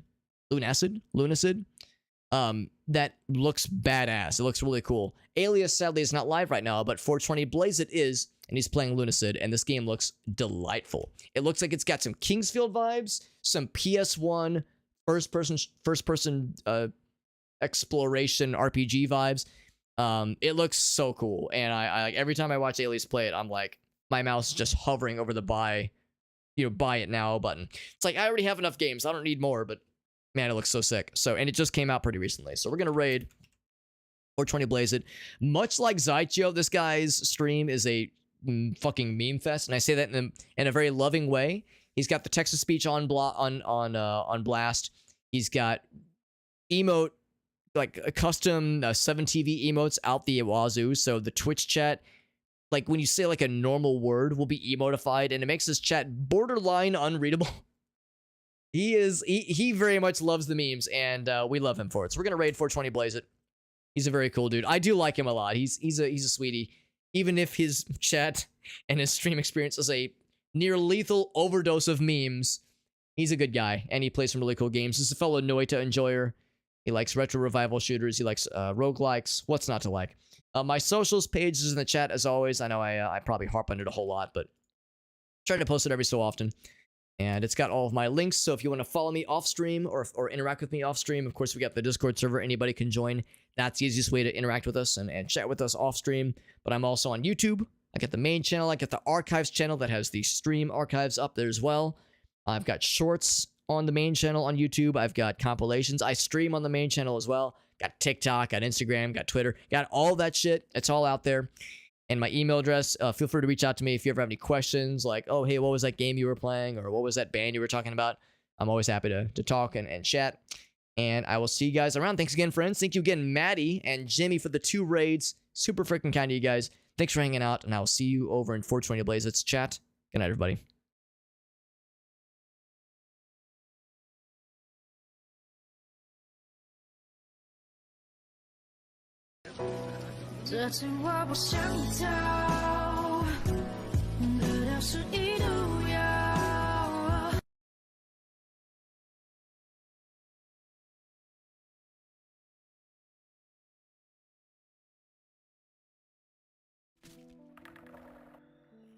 Hey, Vsauce, Michael here. Tom Brady. Hey, Vsauce, Michael here. Look, decapitated Skelly. That text-to-speech sounded just like me. Hands it up. Ivy. Hey, cool, what's Vsauce.